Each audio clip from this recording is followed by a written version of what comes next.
Alright, welcome back to another episode of Game Crafters. So, I have figured out what the issue was with the thing, and also I made a little level here just because. Apparently the issue was the enter function all of a sudden just stopped working. Like on occasions, whenever the scene gets too complex apparently. Everything else seems to work, so I had to switch many things to on trigger stay instead. And exit, for some reason, still works just fine. Don't understand why. If enter stops working, then why is exit still working?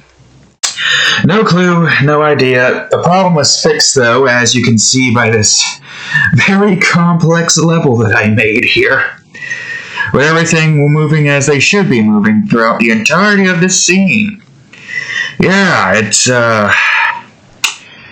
it's complex, and we'll get to that in a minute, but before we can start today's episode, if you enjoyed this episode, please leave a like and subscribe for more. So before I do this and show you how the hell this level works, I want to give you a taste of what I have been working on for the first zone's music.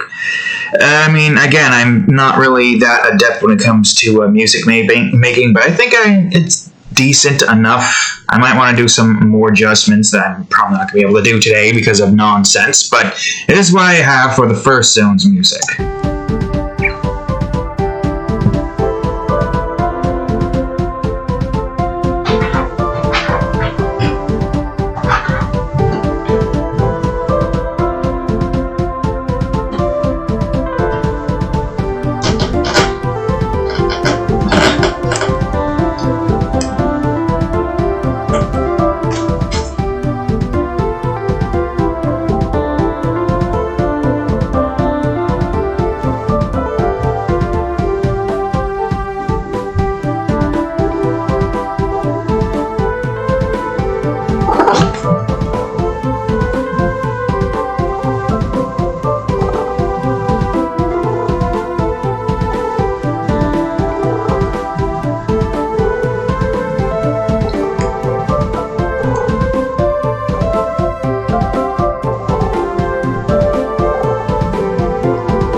There's still some things I want to try to adjust. I can't seem to figure this portion out, because I can't exactly really put it down any further, or I probably could, but I did it once and it didn't really sound as good. Same with this part.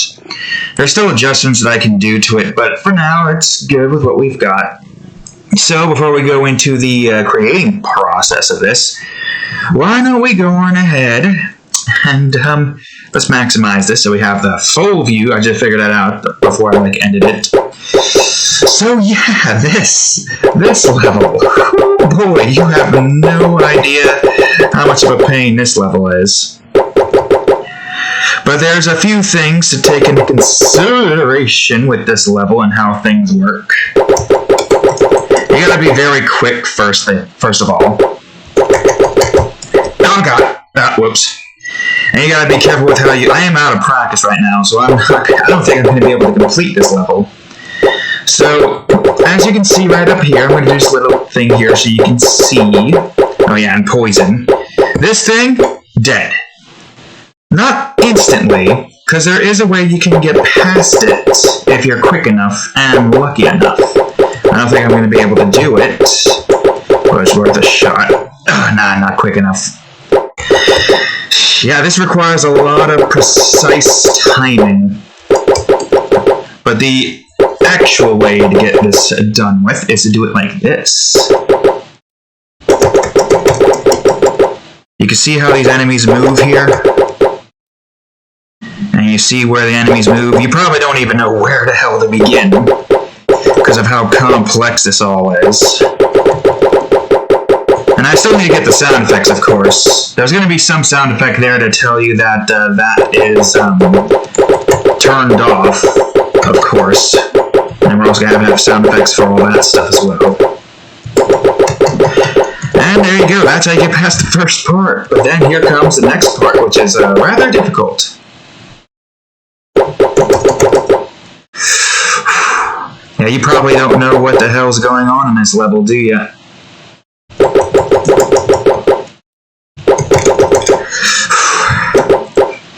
Now here comes the part I dread. Oh, I did it! Oh my god! Man, I gotta be careful because I can't stand working with this broken keyboard. I could do it with this keyboard because I don't have to worry about this being an issue, but at the same time, it's not really worth trying to work with. I'm gonna move some things around real quick, like, to see if I can complete this level for y'all, and then we'll get into the actual gameplay itself. Alright. Just get my fingers into position. Thick keys, that's, takes more effort to press, and also the screen is much further away from me to work with here. Man, this is a stressful level. Once you figure out how the enemies in this level works, and what you need to do to be able to surpass the laser bits, it's not as difficult as you might think. Well, then again, I had a lot of training with this level, so I'm a little annoyed that I got past that, but I just couldn't press. You need to really have a working keyboard with all the keys working in order to be able to do this properly. Hell, I don't even know how the hell you can do this with a controller. Ah, shit. Okay. I overshot. That's fine. Alright, here comes the stressful part. My fingers are fucking shaking. You can also get a little head start here, which I don't know how much that's helpful. I mean, it makes it so that you can get to here a hell of a lot quicker. Whew, man, this level is really something else. But at least with all of this here, everything works perfectly, which is great. I don't know why I did that. That doesn't help me out. Ah, fucking Christ. That's the thing with this. You have to be really precise on how you move around in this level. Because if you're not precise, you're just going to get murderized way faster than you can comprehend. And the lasers move fast too. So trying to keep up with them is no easy task. But once you get like the hang of the first part, that part's not that hard. You just need to not make stupid mistakes and screw up. And get this part. And don't move as soon as that moves away. Just move right out of this part here. I was honestly surprised because I was kind of just putting the enemies around willy-nilly. I only had to like adjust this thing a couple of times, but eventually I got it working without much of an issue. Oh man, this part is so stressful. Oh, I did it again. It's stressful as hell. Oh my god, I thought I died. Oh god, okay, do not... That's another thing to take in mind here. Keys... I pressed D, but I wasn't quick enough. Ugh. That's the thing with this, it's so goddamn stressful. And this is probably going to be a very late level, too. Trying to get past this in general is a pain in the ass. It's not going to be a level that's... Ah, yes, we get chicken parm, nice. Anyways, it's not the kind of level we're gonna like deal with in the the main path. It's an optional level that might be needed to complete the optional side quest. Oh man, I wish my fingers would stop shaking. Really? What are you doing, cat? Why are you thinking that's a good idea? Stepping on my keyboard. Ah, I did it again. I keep over-pressing it. Ah, stop shaking. I don't even know if I'm going to actually complete this level to show you what the rest of it is like. I'm just not quick enough.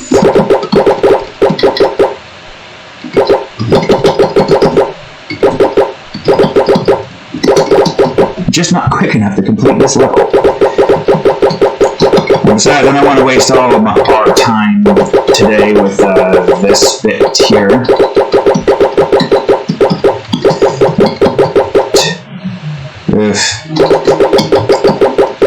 I do want to try to at least get to the laser portion here. And yeah, so much timing that you have to like work with here. The beginning part of that is easy. Ah, I missed time. Okay, well, this is this is a level, and I have it saved, and now we see it here. So I'm just gonna put this away and only work with the keyboard for the creation process. But you see how much timing that you need to do in this game. So it can definitely get way more difficult. It's not just a simple, easy and done with game. No. You got levels like this that are just painful and stressful. Matter of fact, hold on a second. I'm gonna go on ahead, go up, see that question mark right there? The dreaded question mark. Reason why I lost 2 Minecraft videos right there. Oop, that's the wrong one. I'm surprised that the test is still there. I'm just gonna go on ahead. I don't know what these 2 are needed for, but I'm gonna just... Let me see. I'm gonna open up main base in a new folder, I think. Yep, open a new window. And I'm just gonna go on ahead and put this in... a level template. Sure, why hell not? Oh, also, this is something I made long ago. If y'all's want to read that, well, too bad.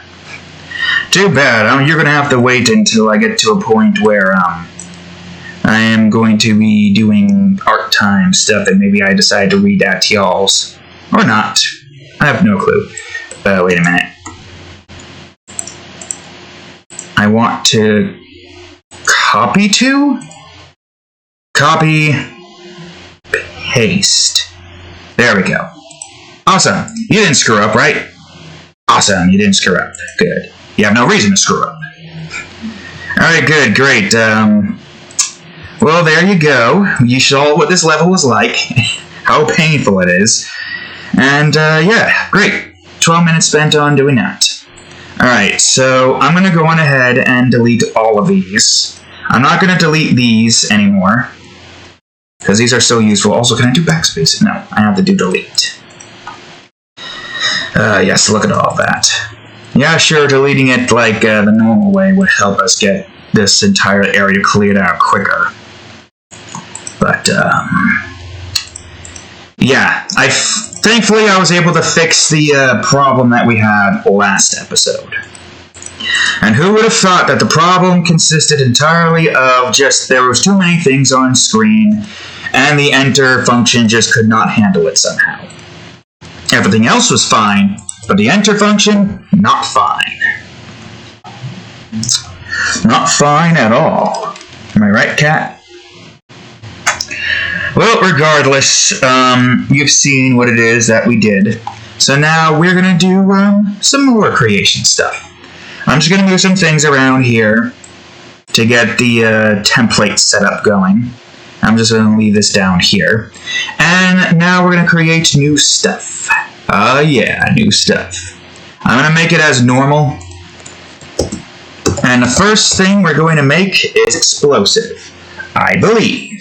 Let me check. Go order? Yeah, explosive. Of course, I do need to have this open so I can see what color this is. This block is.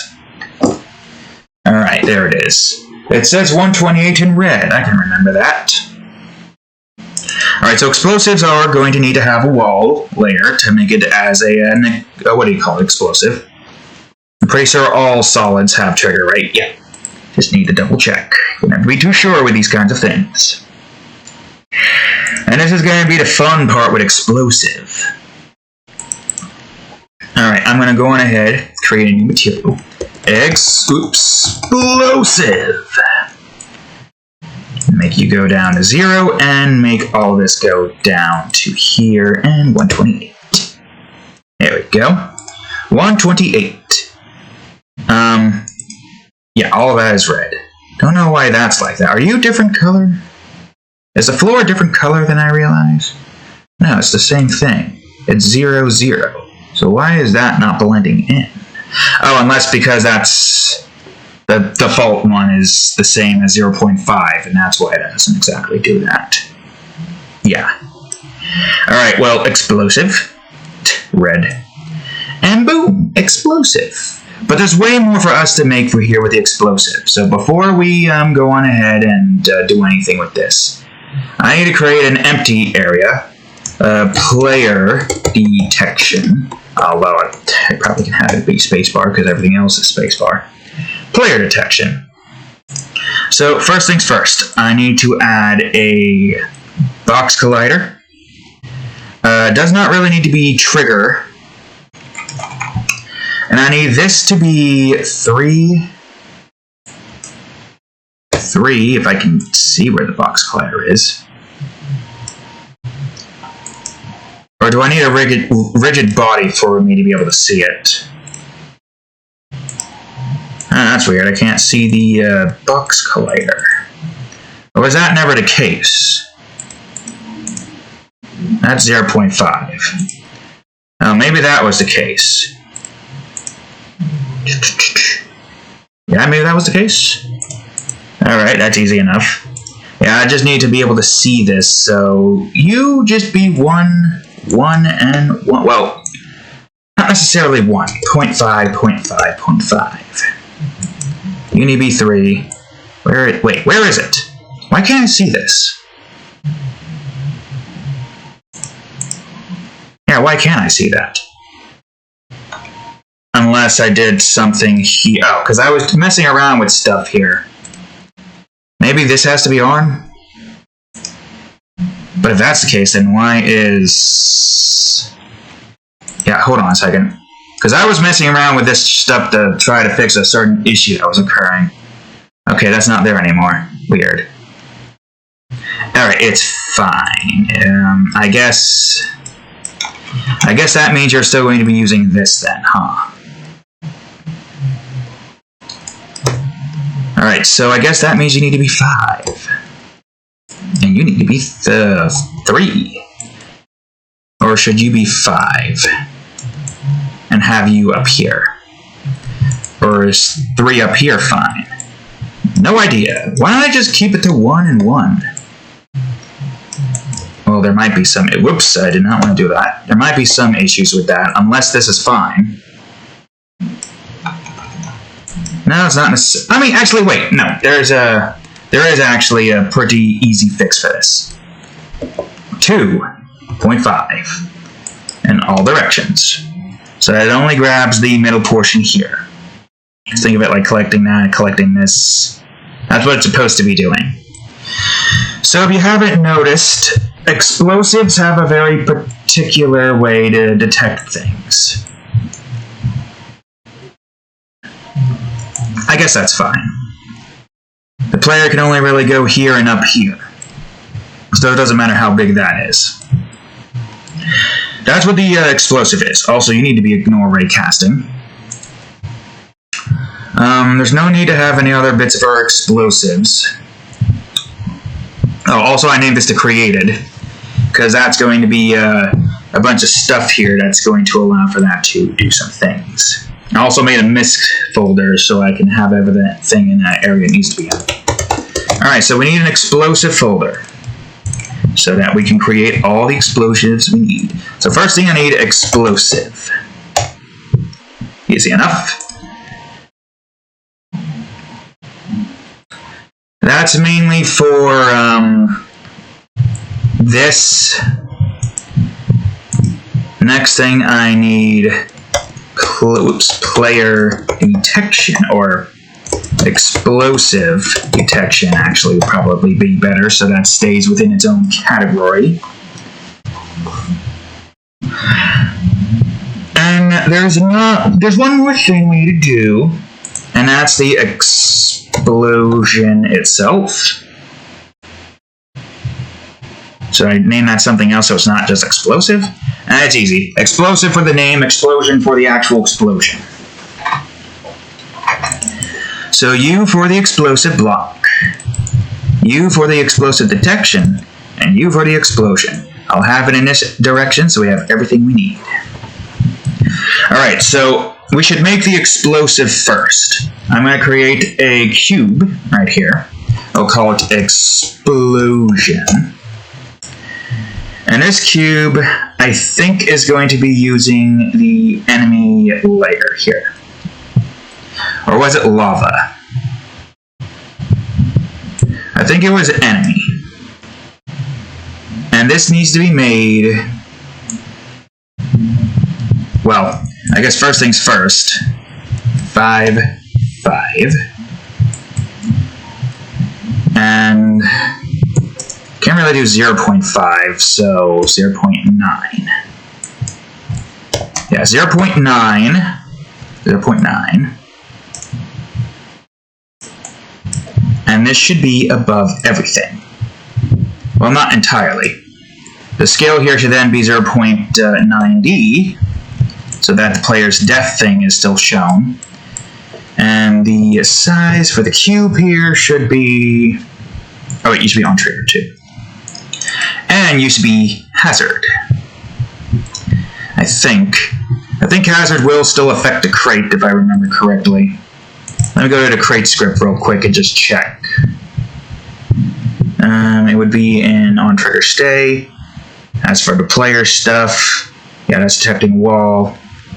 That's detecting gate. That's detecting the teleports. Where's the enemies?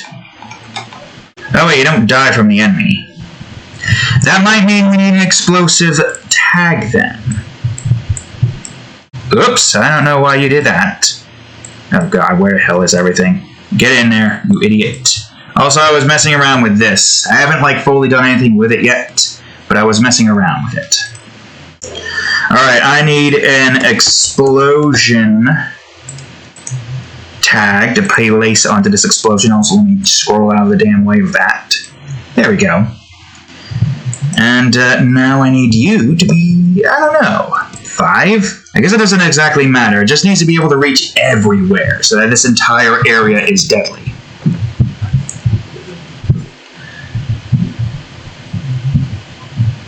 Yeah.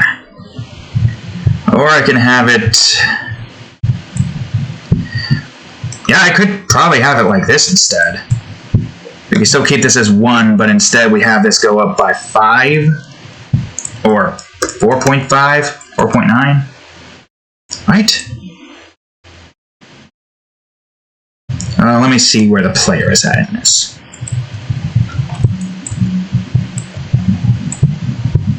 If the player is here...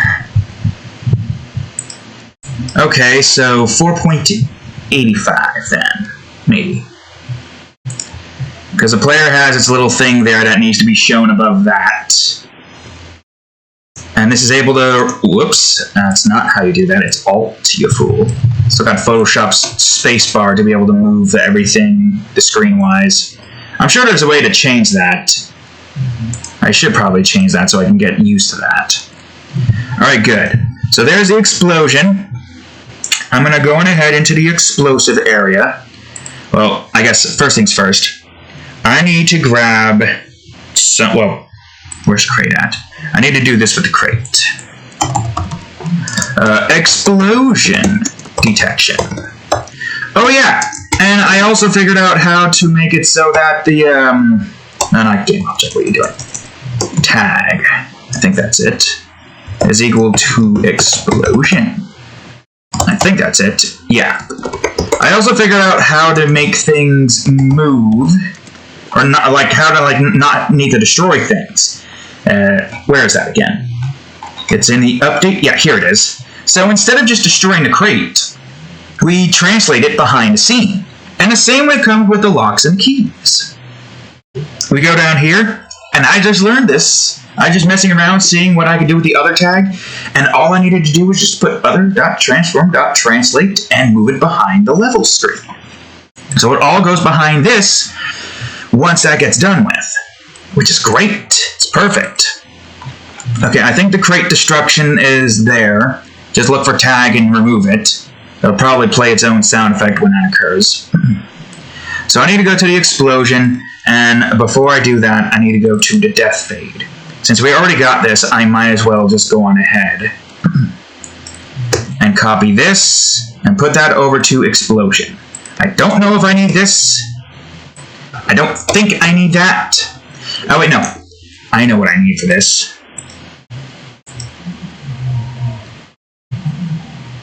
I need to have an instance where once material... Okay. Well, I don't know if that's going to work, because that's just grabbing that stuff.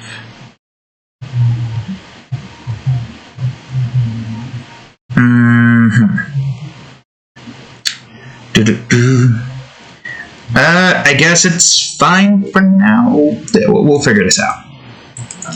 First things first, we need to start the coroutine as soon as this thing does its thing. It's not going to go away quickly, though. We're going to have timer, coroutine by the name of timer, as soon as this thing starts. So start time until fade. That's what we'll do.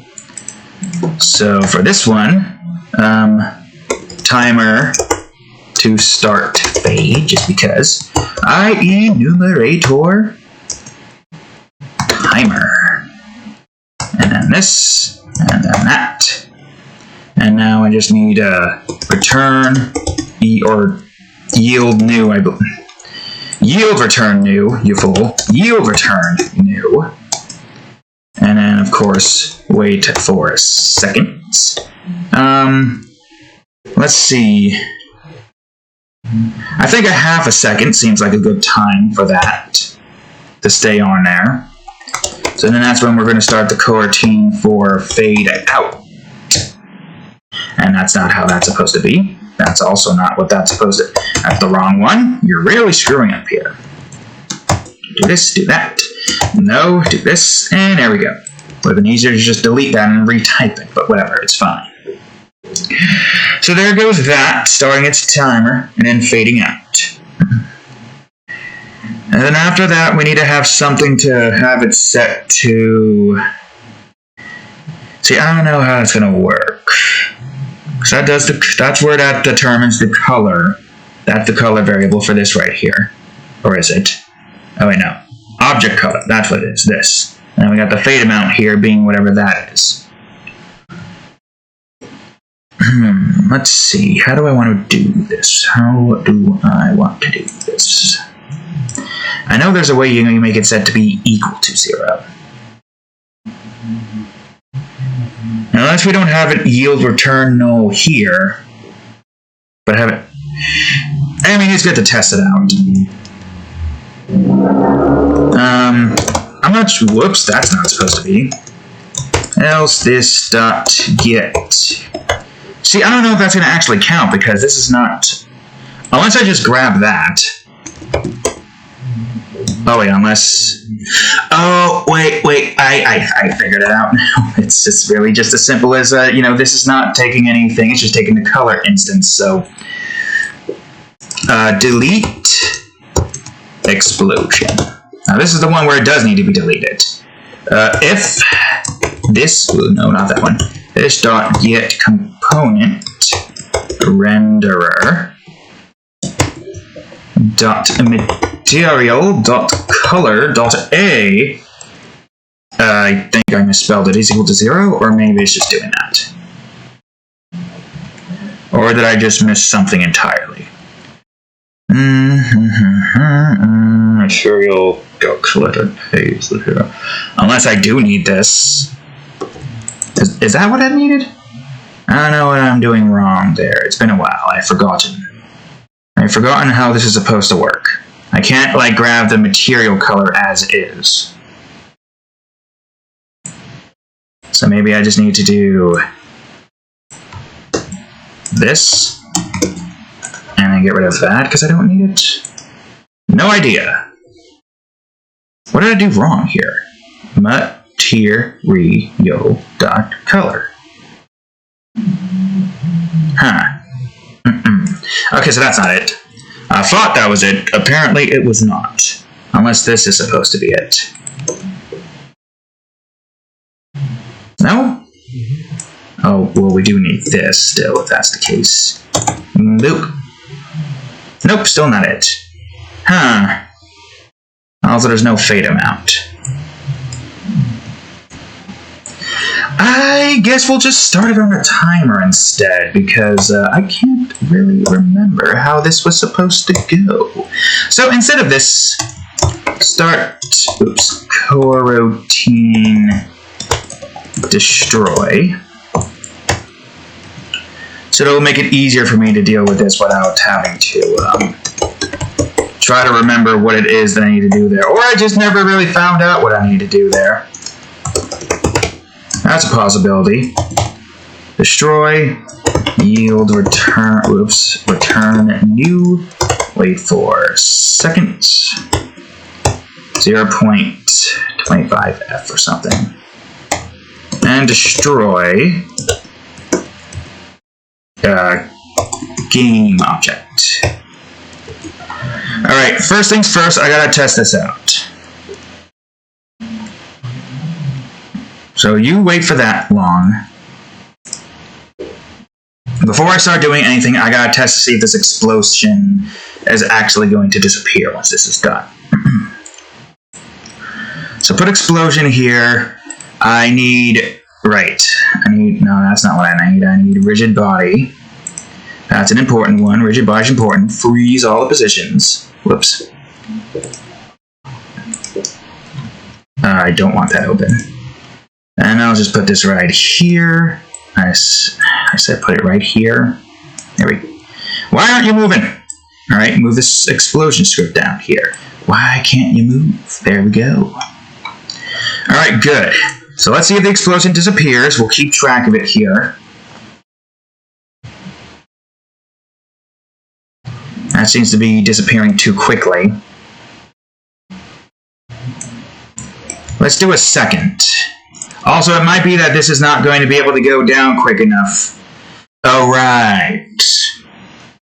That's right. I forgot the fact that that's not going to exactly work. Hold on. Explosion. And then go on ahead and make this fade. Still going to make it be 128, though. Or whatever the enemies were supposed to be. What was the enemy again? 255, 128. Oh, unless that's supposed to be bright to make it look like it's supposed to be a fade out. Or not. Nothing has changed here except for that. I guess it's fine. Nothing's changed. It's still the same as it's supposed to be. Hopefully now this will work. But, I don't know. Something's bust. Yeah. Okay, so it's working now. But now I need to change the time. So, let's try 1. Let's see if that's going to make it go faster, shall we? Explosion noise. Okay, so that's too slow. Let's try 1 second. We're just going to try to get this to work like this.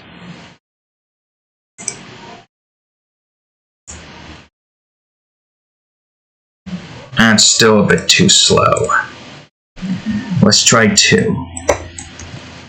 And I might have an idea on how I want to have this set to where this isn't going to, like, destroy the player as soon as they step in a very faded object. Okay, so no, that's that. 0.50? Or 5, I should say, since we're not really needing the 0. Just going to keep trying to even this out.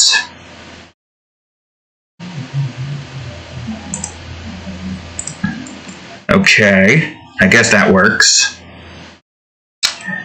Let me see something for a second. Yield, return, return new, wait for seconds.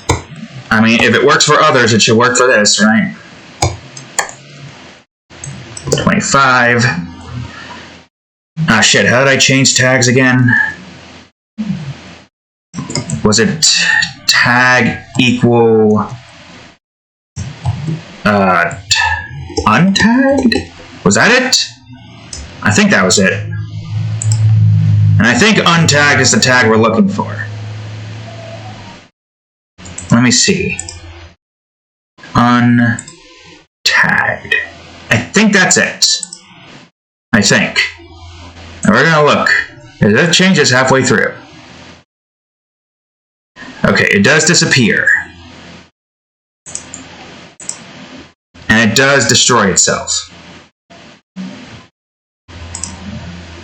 Alright, so let's give it a little bit more time. I'd say 35. And when it destroys itself, doesn't matter, because once it becomes untagged, it's safe. Wait a minute, there's also layers, right? Hold on.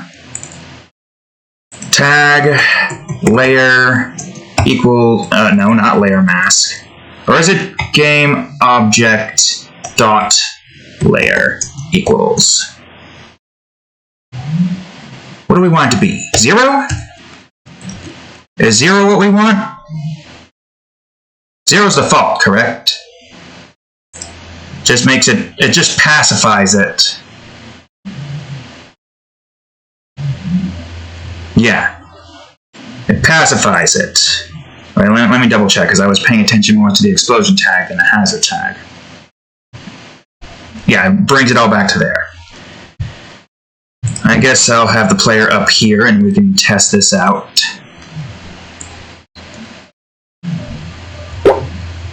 Okay, so once the explosion is fully disappeared, it makes it less of a threat. I'm gonna make it 45. And then after that, I'll have it destroy itself. Maybe at like 10 instead. So we get like that extra 5 milliseconds.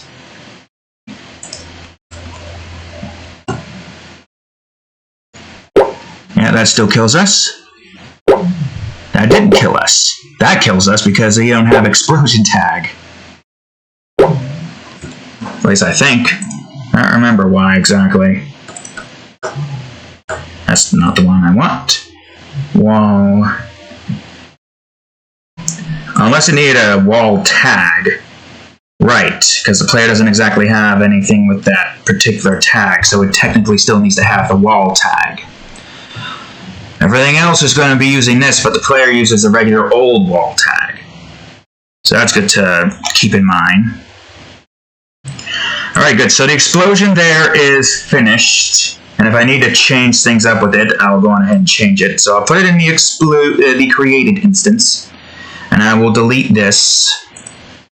And now that we got our explosion set, we need to have some things set for this. So this is going to be a little bit tricky, but I think I can manage. I think I can manage. Alright, so for explosion, we need to have a, I guess, public bool for player detection, just to make this simplistic. We need a, I guess, private bool for, let's see, what do we want to call this one? I guess we'll call it timer, quote unquote.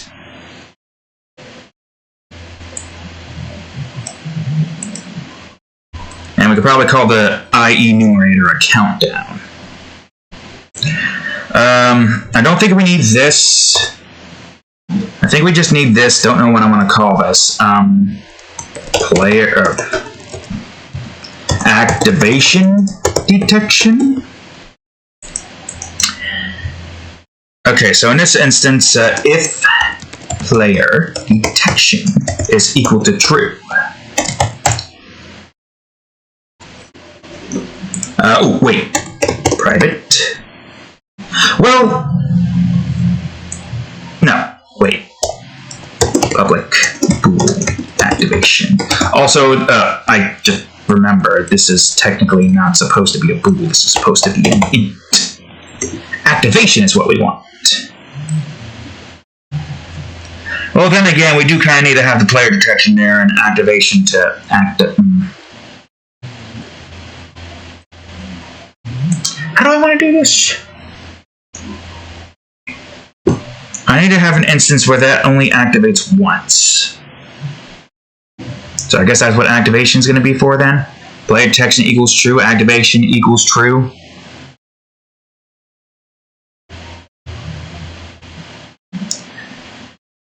Alright, we'll see what this works. We'll see how this works. So, to make this easier on myself to be able to get this where it needs to be, I'm going to go ahead and grab the player's detection script. Detect down should work. I just need to go on ahead, not all that, just grab this, place this here, and change all of this up to what it needs to be. So I guess explosive variable, explosive, explosive,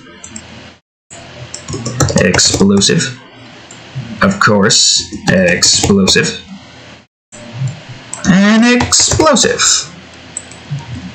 How many times we're going to say explosive? Who knows? I don't think we need this. Enter detection. Or in this case, on trigger stay. Because I do not trust the enter to work even for this. So if other dot, I guess in this case we just really need the layer because of a certain instance that's going to occur. What was that layer again? Did I save? Yeah, I saved. I gotta figure out what layer that was. It's probably not 7. I think it's like 5 or something. No, it's 6. I was wrong on all fronts again. If that dot layer is equal to 6, then explosive dot player detection equals true. That's all we need for this department here.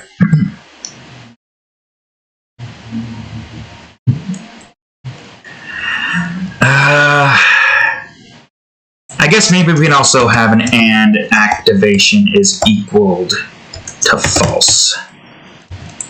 Oh yeah, that's what I needed, and that's not what I needed to do, fool. So when this occurs, start decoder team. Oh, no. Countdown. You know countdown is countdown one word? I think it's one word. I'm gonna do a double check. Countdown. Yes, it's one word. Okay, cool. I don't have to worry about that. Also, I need to charge my phone. Yes, let's do that. So you start decoder team. That activates that. Activation equals true. Which will then prevent that from doing the things that it needs to do. There's also another instance that occurs here, which is an on-trigger stay event, which is going to be explosion detection. Oh, wait, hold on. Ooh. I kind of do need the explosive to be... No, but how the hell am I going to have it be... Because I want the lasers to detect the explosive. Or the laser to go into the explosive. Ooh, how am I going to do that?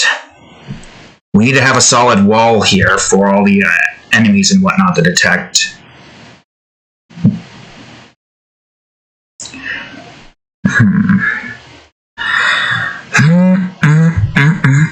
I don't know. Also, should I have the locks here be the same as it? Because, or this because the key. Let me see some for a second. Yeah, I guess. I mean, the laser blocks. No, but the laser blocks don't do that, so I don't see why we should do that. It's fine. How am I going to have the laser activate where it hits the thing, though? That's the question. This is actually important, because I do have some departments in mind that I gotta do, so I need to get laser detect here. Okay, so tag enemy, other game object dot layer, tag key. So in other words, I just gotta get rid of layer in this department. if I wanted that to work. But then everything else that uses the explosives isn't going to work, so what am I going to do to make this work? The only other thing I can think of is we have to detect walls, crates, and all that stuff instead. So instead of this, we could just do stuff like, wall. We'll still have the laser destroy itself when it goes on to the crate, or the whatever it's called, the explosive. Oh wait, I should probably do this, shouldn't I? Well, maybe don't do that. So stuff like lock, and then stuff like crate. And I guess other laser blocks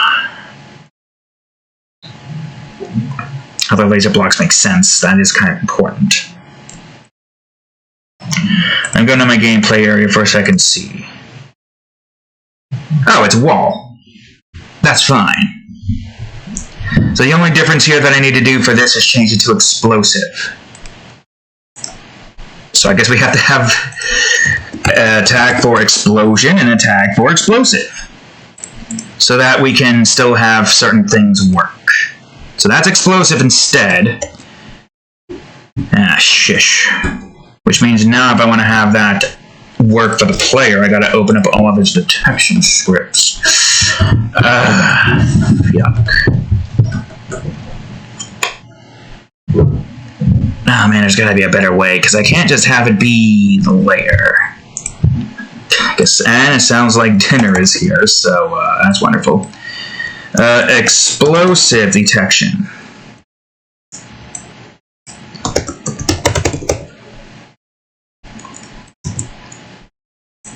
Christ.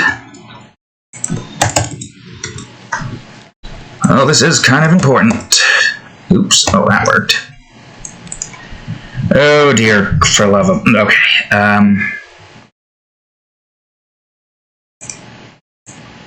yeah, because this still uses the wall layer. For stuff like detect crate, you're just looking for walls, so that doesn't need it. Whoops. Well, yeah, I do need to do this, but, Oy. Oy vey. You know what? It's fine. We can do it. It's not an issue. It's a bit of a nuisance, but we can do it. I do need to do it in order, so let me go to detect below. Well, wait, detect below just detects to see if there's a wall there. Oh, so detect below is fine. We just need to do it to 4 then. Nice. Everything else utilizes the what do you call it system, which is great. Probably should have updated all of the others, shouldn't I have? Or brought up all the others first before I did that updation, shouldn't I have? Oh, whoops. Oh, wait, I know what's wrong there. So at least this way, you know, the player still can go in the explosive. But the lasers can. And as soon as the laser goes in there, it activates its thing, which allows for it to die. On the wall thingy. Yes, that. I mean, that should still work in general. Alright, so that's all of that updated. Wall up, true. Wall down, false, true. I wanted to go here. Wall right, false, true. And wall left, false, true. So that should fix that. You still need to have these for this. So enemies, walls, keys, locks, crates, the things that obviously stops you from moving is fine. I don't think I need this open anymore. The explosive is finished. The explosion is finished. At least as finished as it can be. Everything is organized properly, so that's good. Alright, good, great, fantastic. Can have explosive detection, so here's what we need for this. If other.tag is equal to What was it? Laser beam, was it? I have to check. And of course you do that. I gotta check here. It would be here, right? Not created. No, you're untagged.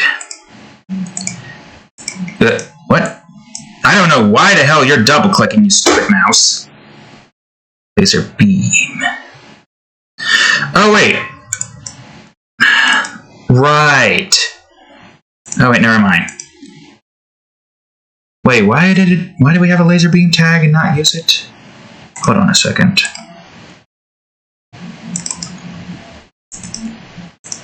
Oh. Yeah, we had a laser beam tag and we didn't use it. This is actually the perfect time to use this. Laser beam. Because I don't think anything else uses this. That's just untag and ignore raycast. Alright, perfect. So I was right. It is indeed, in fact, laser beam tag. I don't think we use that. At all. Huh, strange. That's fine. It works.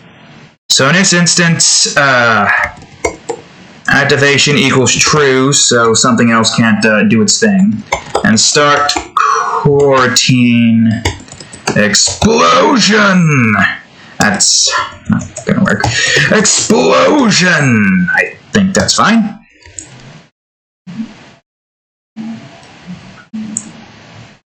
I think. Well, should there be a brief moment where that doesn't do its thing?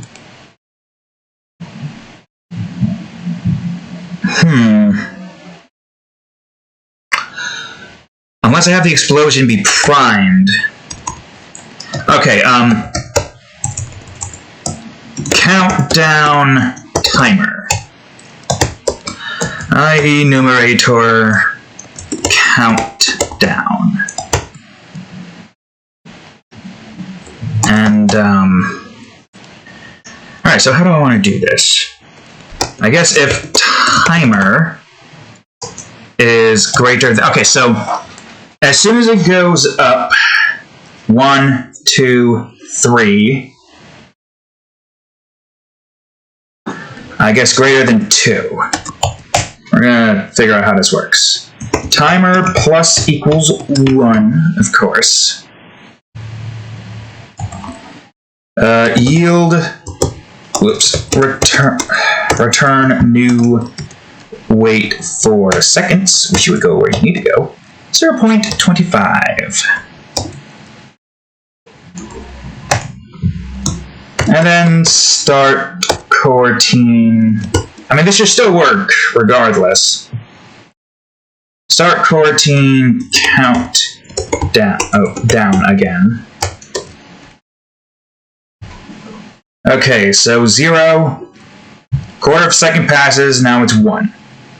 Well, it starts 1 first, quarter of a second passes, then it goes to 2, another quarter of a second passes, half a second down, then it goes back to 3, and another quarter of a second passes.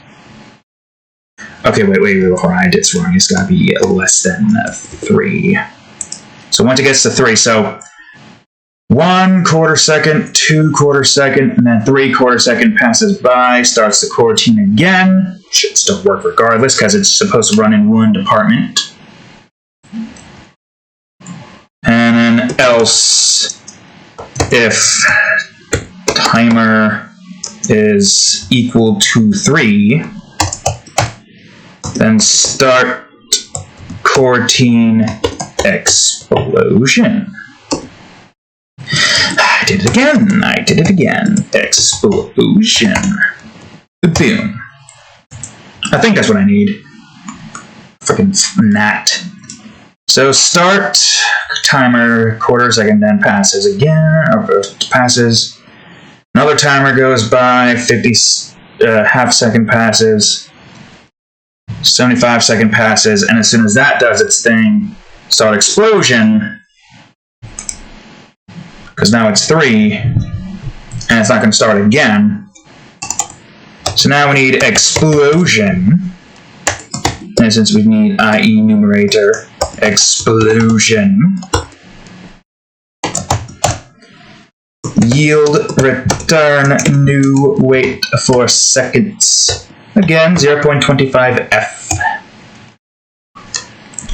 And now we need to get the explosion instance here. So first things first, activation variables. And explosion creation, which needs me to have, I believe, just a public game object, I think it was, and then just call it explosion, I think that's what it was. I am going to have to bring up the laser thing so I can just copy and paste that. Laser beam. Just remember, this has to be its own thing. So as soon as we make the explosion from this, we got to make it into a parent. Which is not that big of a deal, actually. This is actually pretty simple. Grab this. The instantiate stuff. Any reason I can't use explosion? Okay, I see. So I guess we'll just call it boom then. Why not? Let's just call it boom. To just make this easier for myself and not have to worry about doing all this stuff. So boom. Waits for that amount of time. Instantiate turns it into a parent. Change this to oh. Right, of course I have explosion up there. But that makes sense. And then, see, I don't know if I need to do that every time I have to do a timer-based system. So we have this like going fast enough to where the player won't be able to see it. And then transform.trans. I really wish you would just go to the one. I've been using translate a whole bunch. 0-0-10. I believe that's it. Yeah, 10. It is going backwards. 10 is the positive is forwards. Negative is backwards. So yeah, moves the explosive out of the way so it doesn't like destroy itself. It only does its thing once, and then gets out of the way of the scene, never to be used again. It's far enough away to where it won't be able to activate again and cause more explosions that aren't really necessary. So 1 quarter, 2 quarter, 3 quarter, as soon as 3 starts, the 4th quarter, and at the end of that, explosion. Simple as that. Oh, it seems like dinner is here, so I will take this time to go on ahead and pause. We'll be back. I have returned after eating 3/3 of a, or 3/4 of a sub. Chicken parm sandwich. Alright, where were we? I forgot. Oh yeah, we were going to test this out. Right, of course, yes. I think this still needs a rigid body, right? Correct? Well, that's not going to be a good way to tell whether or not that wait. Now the perimeters aren't supposed to be here. What are you doing? Go to walls. Well, the walls don't necessarily need it, but the laser or the explosives still kind of do for the whole, what do you call it, department. So yeah, back to what we were doing before, which was creating this explosive right up here. Alright, so now that we got that set, I need to go to explosives, gotta put this in explosive. Then I gotta go into, well, let me do this first. Now, we don't have the sound effect stuff yet. Explosive detection, okay.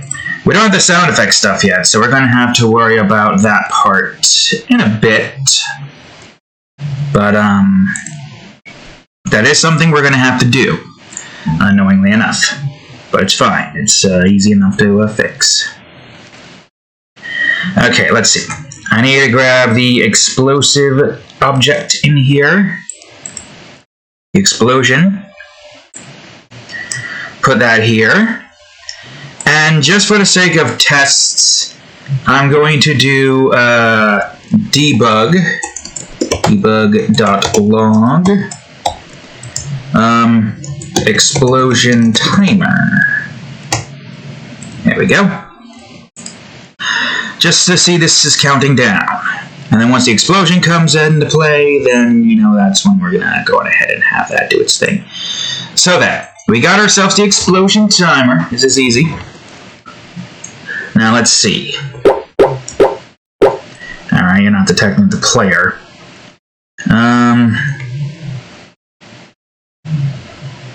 Player detection, explosive variable. Unless the player isn't there? That doesn't make any sense. You're literally right next to the player right here. Okay, hold on. What am I missing here? Does this need to be is trigger? Oh wait. Oh yeah, the player isn't. It has to be is trigger. So why isn't that working? Other.gameObject.layer is equal to 6. Explosive player detection equals true. That's weird. It's literally doing the thing it's supposed to be doing, which is detecting the player in this department. I'm going to make this 3 instead. Just in case. It wouldn't make any sense if that was the reason, but just in case. Well, at least he can't go through it. But why is it not detecting the player? On trigger? No. This is strange. Why is that not activating that over there? Because everything here is what it should be. Is a player's layer not actually 6? That's what it says. 6. Player is 6. That is the case. So why is this not working now? Why do you not work? I'm not sure. You're grabbing the explosive here. So you should still work. What am I missing? I'm missing something, but what is it? Wait, I remember. While I was doing this, I had basically some stuff here in this department. Well, although kind of doesn't really make any sense, but I guess ignore raycast needs to detect players, so yeah, we'll do that. I had this set here to try to fix the problem. I forgot about that because I technically don't really need it, but well, yeah, it's fine. I guess I could just reactivate everything. So now it should work. Oh, and I died. That's, and let's make this a little bit easier for myself to restart it if I avoid the explosion. I'm going to go on ahead and put a lava block right here. Not here, like right over here. Yeah, that'll do. So I think that's everything we need in that department. If there are any adjustments I need to make, it'll be via the script or through something else. I'll save this so that we have that set and ready for it to be used. And now we just perform some tests. So, okay. I need to grab a crate. I'm going to go on ahead and put a crate right here. It won't be affected by the crate. I am going to have some more walls placed around in the scene.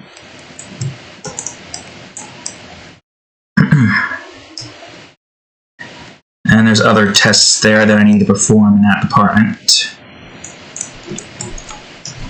Now I need an inverse. Put that in the inverse department. And let me expand upon this some more. And I'm going to grab some... Oops. Well, now that we are in the point of building the scene, let me go on ahead and create an explosive thing to hold all the explosives in. There we go. Put you here. And for explosions to work and activate this, this needs to be this far apart.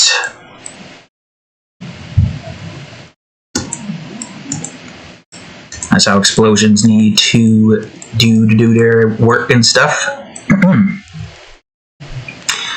Then I need to have an instance here with the laser. Okay, I'll just grab a laser. put that in the game. And I will put a... What do I need to put here? I guess it's fine. Yeah, we just go on ahead and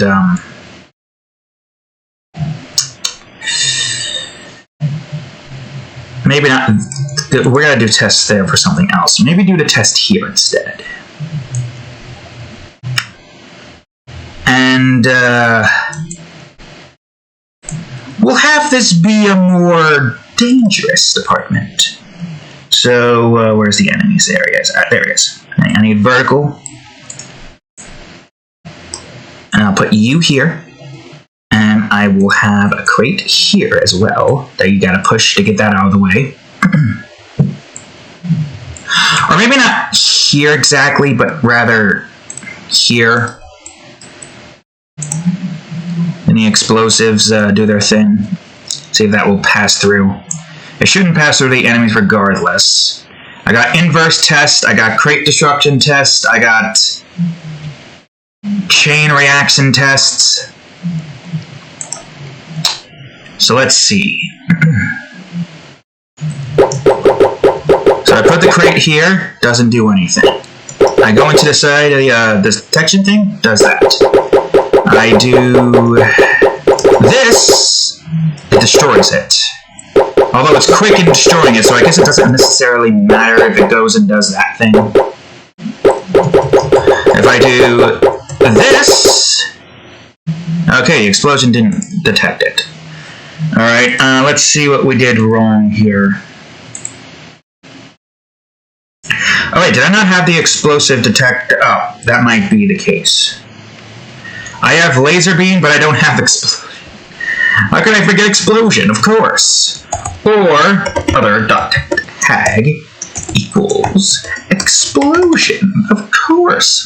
How can I forget about the explosion? At least that's just as simple as just changing the tag to explosion.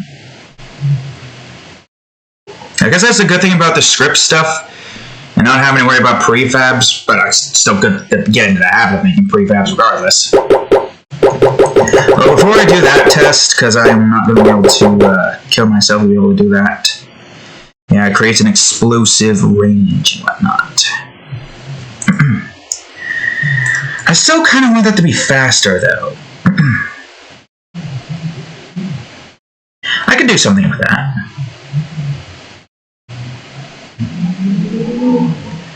Instead of boom, we do fast boom.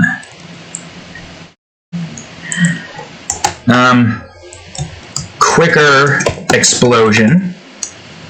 Don't need to put the capital E, you fool. Yeah. Enumerator fast boom. Ah, yes, of course. Fast boom.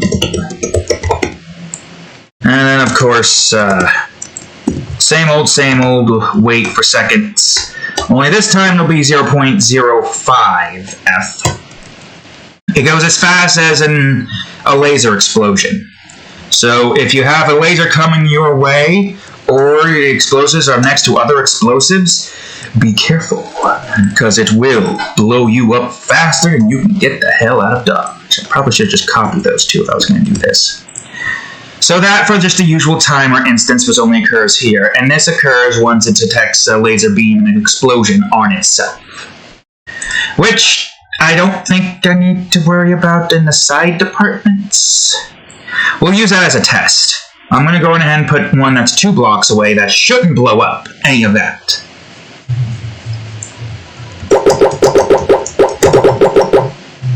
Yeah. That does its thing. Boom. Also, as soon as that's gone, it doesn't make any more of those things, so that's good. Quick explosion. And now, if we want to get into hit, well, that's just going to kill me instantly if I'm not quick enough. Unless I was quick enough. It was quick enough. And the inverse, surpass that. Oh, can't get there now, but I can turn that laser off. And now we're trapped for eternity. So everything seems to be working just fine, which is great. The test here that we need to perform was laser detection and hitting the explosions. Oh man, if I only had a clone, I could do that test. That's fine. Enemies are, of course, invulnerable to it. And, of course, they are going to be able to run into it without any issues, right? I mean, they should be able to. It's just a wall. Yeah. And I'm going to go over here. How fast do we need to move to not die? Not that fast. I'd say it's decent speed. Crate blew up.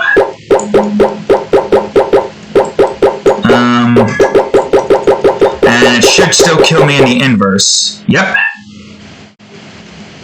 And I think that might be all for the explosions. I think. That's a quick enough explosion right there. And of course, if you, as the player, are just right here into the middle of this field, obviously this is not going to be a thing we do in low. You gotta get out before you blow up! Oh god, everything's lagging. Everything just uh-oh. Did the thing crash? I think it crashed. That's weird. Why did that just crash all of a sudden? I'm gonna check my task manager real quick and see if it's not responding. Yeah, not responding. That's weird. I wonder why that's doing that. Alright, and for a quick second, I'll just reopen it. And also, why are you here? Oh god, I can't see. This thing is in the way. Here we go. Well, that's weird. Why did it crash in that instance? Also, where is that? Oh, that's just standing there. I'm gonna just bring this up for a second. Whoops, why is that here? No. Close that out. Up and down. Okay, good, it's fixed now. Okay, so that's weird. Explosion caused the entire game to crash. Huh. Maybe not that quick. That's the thing, it has to be quick, so why did it just decide to not respond? It was just fine before. Let me test that out. Did it only happen when that occurred?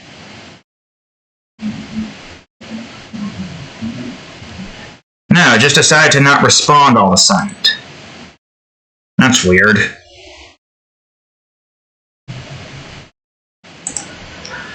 I'm not sure why that happened.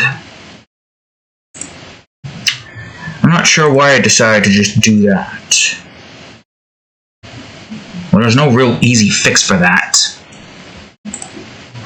I guess it's fine. Everything is working. All the tests we performed is there. I still am not entirely too sure why the hell that did that.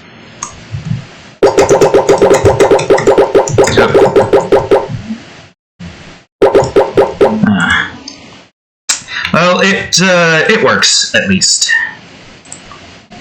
And that is what matters. So the test for that has been completed. We've been at this for an hour. I was hoping we'd be at this at not that much time, but you know how it is. So now we have another test, or another thing to create here, which is going to be a little bit tricky, but I think I can manage. I think I can manage.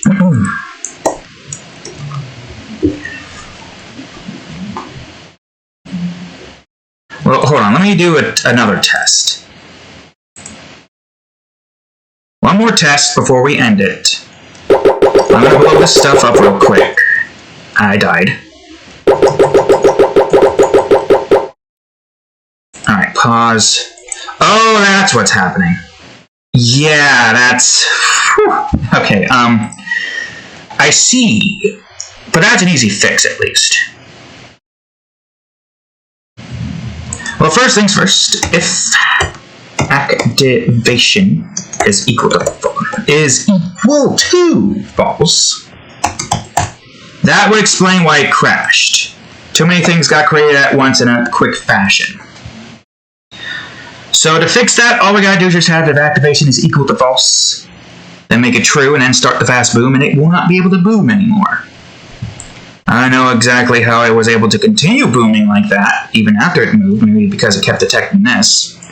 But that should stop that from causing it to explode and continue moving forward. That would explain why that did that. It's a good thing we checked. I mean, I'm assuming it was fine for those. Yeah, now those are just back there. Never to be used again. Never going all the way back and causing issues like that again. Yeah, I guess that would be an issue. So now it only creates one. Good, great. So we figured out the problem. It literally was just no cooldown on the explosion, or just one-off explosion. Even that still goes on ahead and does its final thing.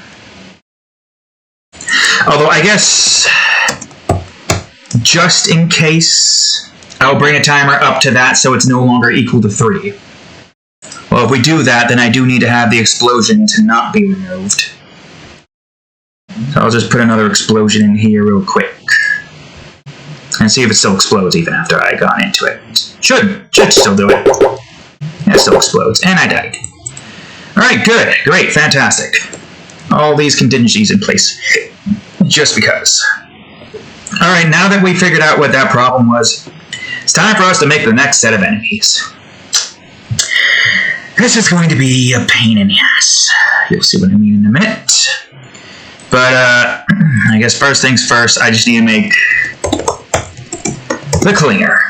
Clinger, you stupid keyboard. So, explosives are finished. I still have time left. Probably not a lot of time. I need these to be up, so I'm going to change these to this. Get rid of no, delete the M, and let's move the order up. Nope, wrong one. Explosive. Okay, so clingers. Very interesting set of enemies. Yes, these are indeed enemies. They're a different type of enemy. They work completely different from the usual enemies here. Although I still need to make sure that I got all of the stuff that the enemies have here in this department. So remember, 0.5, 0.5, 0.5. Oh, and there is way more to this than just the, whoops. Then, wait, what was that? Area, oh, I know what that stuff is, it doesn't matter. Because that's not what we're building here. Now I need to get a rigid body. And I think, yeah, but again, I don't really think that actually does anything here. So here's the thing with the clingers. The clingers require 8 different detections. Clinger. Now, if I remember correctly, it was 128, but I'm going to check. Because I don't think it's exact. Yeah. 255, 255, 64. But I don't think it's 64. I think it is 128. I'll check. Or maybe it was 64. No, because that looks too much like that. Was it 128? Yeah, you can barely see it here. I don't know if it was 128 or not. It might have been this. No, it definitely was not that. 192? That might have been what the clinger was. I mean, it was some light yellow thing. Whoops. It was some light yellow thing. Whoops. No, anyway. No, don't, Ah, crap. It's fine. 192, 128.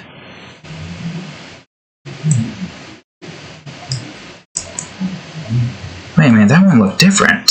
Huh? Hold on. Oh no, it's still 198. Or was it 192? Yeah, it was 192. So clingers are different from enemies for one major reason, which we will get into in a minute. But first things first, here comes the painful process of having all of the detects here. So I need you to have buck colliders, 0.5 on all of them. Does not need to be is trigger. Make it ignore raycast. And give it a rigid body. Freeze it in place, of course, just because. Remove the gravity, just because. And that's one of it finished, at least. I believe. I can barely see where this thing is at right now. Oh wait, why are you not active? Activate, you fool. Alright, folks, here comes the painful part. I gotta duplicate all of these. So, yeah.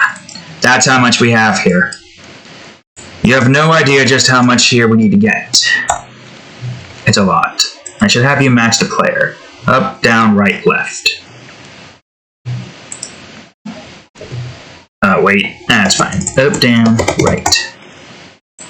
Left. Well, that's those departments covered and finished. But now you're probably wondering, what are the other 4 departments? Well, here we go. These are the other 4 departments. Up, right.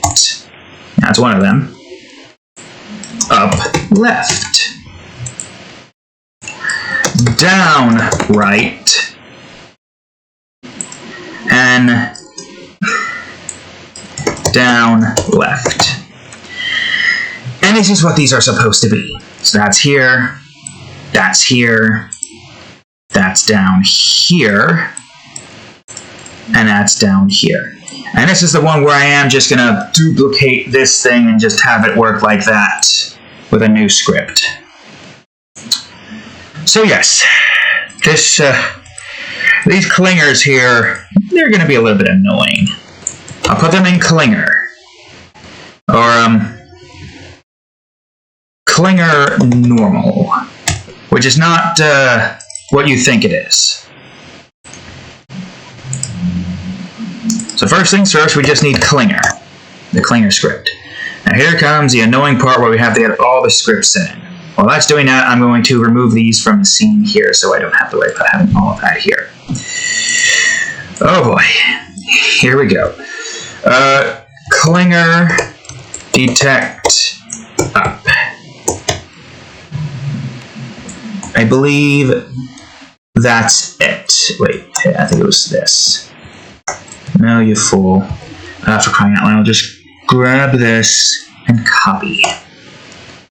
Now this thing has to be brought up a dozen times over.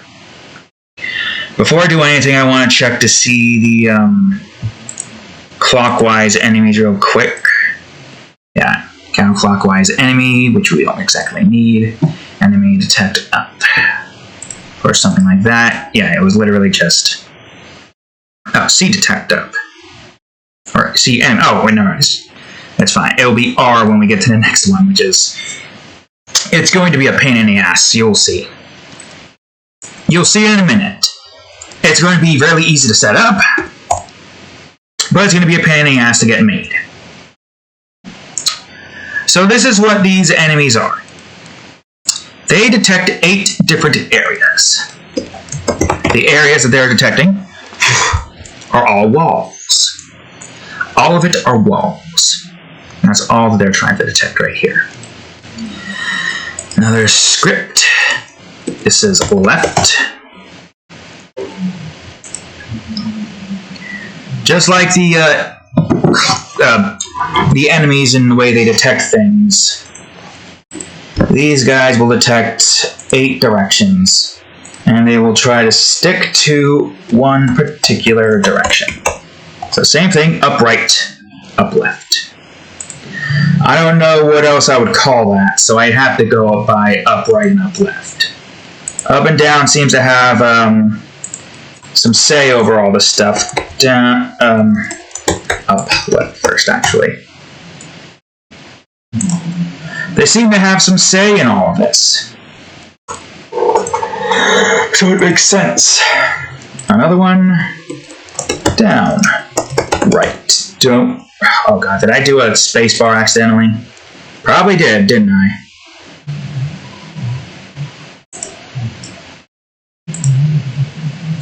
No, I didn't, surprisingly.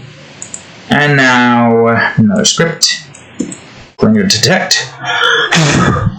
That damn random, whatever that was, red, orange looking square.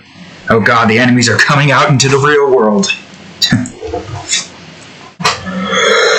Okay.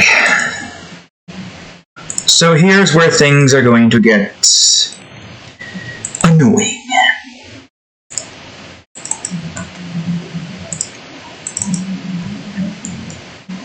There's so many different detections here that we have to look into.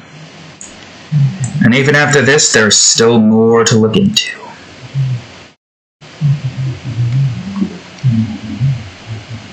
I guess I'll have the regular ones out first.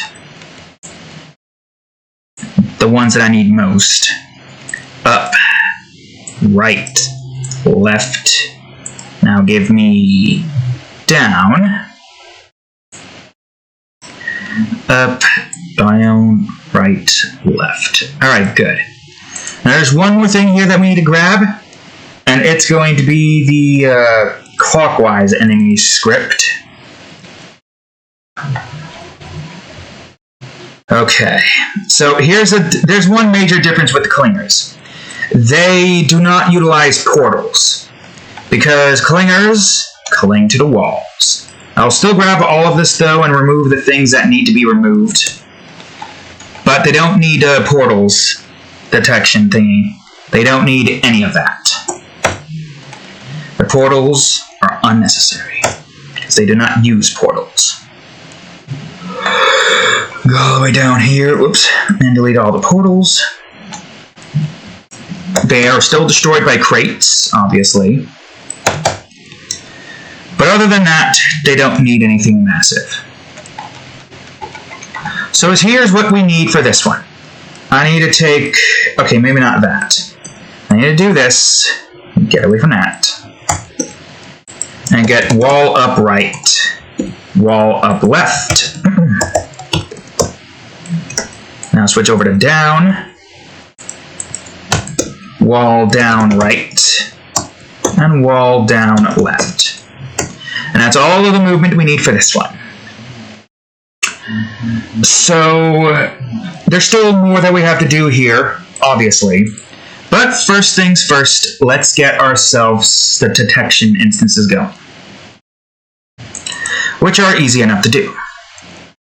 So all I need to do is just grab this one and put it here.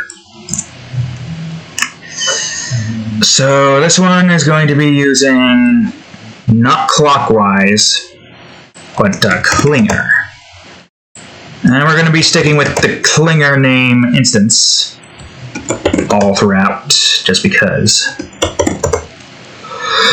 And then, after we've done that, clinger.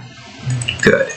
I just realized something. It's going to be a pain to get all of that set up for the reverse clinger.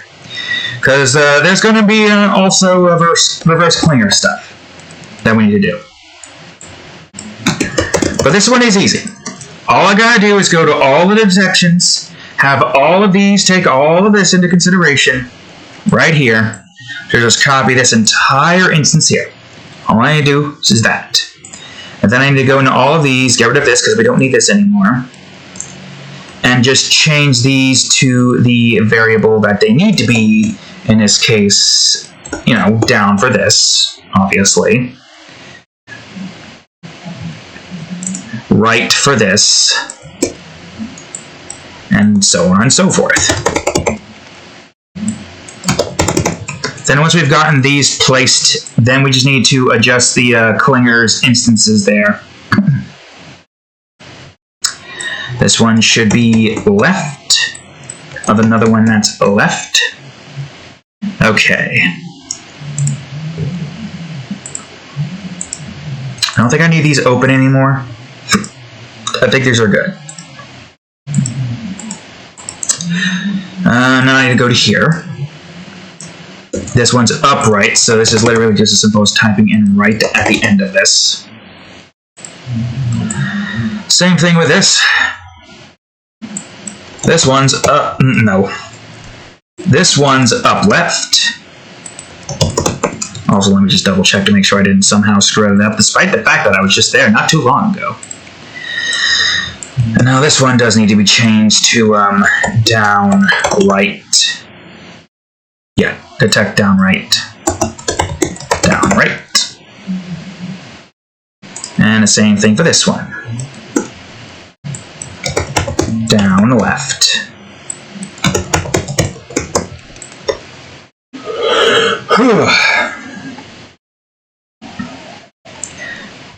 I really wish there was, 16 references now. All that in there. From those, we literally have to make like another different set for the reverse. I have to make 8 more scripts for the reverse variation. But that's fine. Down left, down right, up right. Good, great, fantastic. Oops, I did not want to pin it. Do not pin. Okay, so now that the detection instances are all set, well, they're not all set yet. I have to go into here and then set them into this, which is not that difficult. Go into Clinger normal.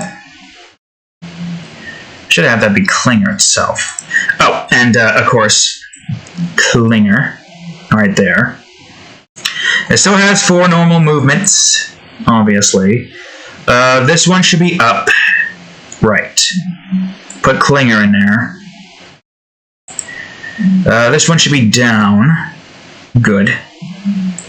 Put Clinger in there as well. Right should be here. Good. Clinger. Left should be here. Try to be very attentive and observant on where the hell most of the stuff is. Upright should be here. Good. Clinger again. Up left should be right next to that. Down right should be here. Yep. And down left should be here. Yeah. Okay. Clinger down left. Clinger down right. Clinger up left. Clinger up right. Clinger left. Clinger right. Clinger down. And Clinger up. Okay. So essentially we got everything for this pretty much set. And thankfully there's no inversion variations of these guys. Because technically it doesn't really need that. I guess the Clingers will be in here. So we got normal enemies, inverse enemies to go in the wall, and Clingers to be like the much more advanced version of these guys here. I'll probably call this Clinger reverse so it stays in the same area. Basically just the same as a Clinger, except it goes in the opposite direction. So, Clingers, they're more complex. Also, yeah, I guess I should just have a folder set called Clingers themselves. So then we have Clinger normal. I'm going to have to obviously get that script back up, but that's fine. Go back to here, go back to Clinger. Okay, good. Same thing with the freeze. It only really needs to have these be true. The other departments don't matter.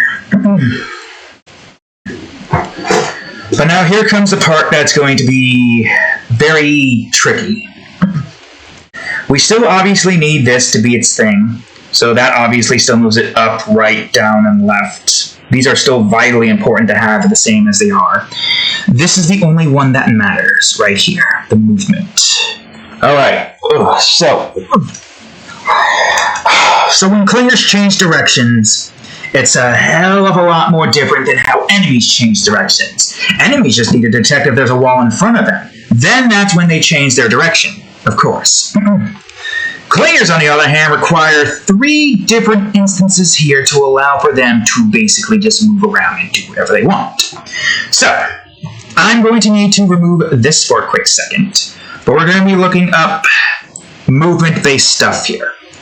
So, we don't want this. There's going to be so many things different here that we need to take into consideration, and we got to think carefully on this too. Alright, so let's get the corner movement first. So we need to check to see if wall up is equal to true. Alongside that, we also need to check. Let's see, so this Clinger movement we're going to have here is going to be... What's normal? What is normal going to be for this one? Actually, hold on. Well, first of all, let me do this. And then let me build a course for this enemy here so I can see how the hell this is going to work. Clingers require certain instances to allow for them to move.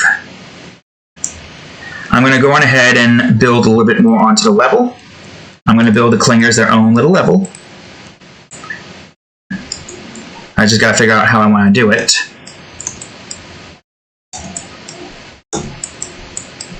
So I guess normal clockwise will be this. This is important to get somewhat of an instance here for us to look into. There are other tests that we need to do here to make this work properly, to make sure it works properly.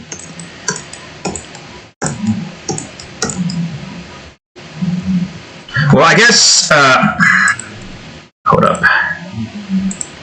We'll just work with trying to get them to move around a box first. Once I get all the stuff I need to get set. So, we want you to move clockwise, going inwards, and counterclockwise, going outwards. Okay, so this is what we need to do for up. So up needs to detect if wall up is equal to true. And wall left is also equal to true. Was there anything else? Obviously, this movement needs to be 1. So wall up, wall left. Those are the only two that we need if the enemy is going upwards, which is 0.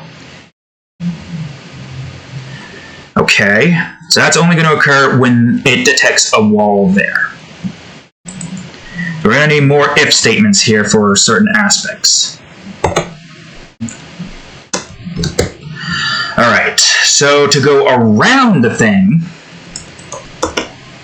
if wall left is equal to false, and wall, well, let me see.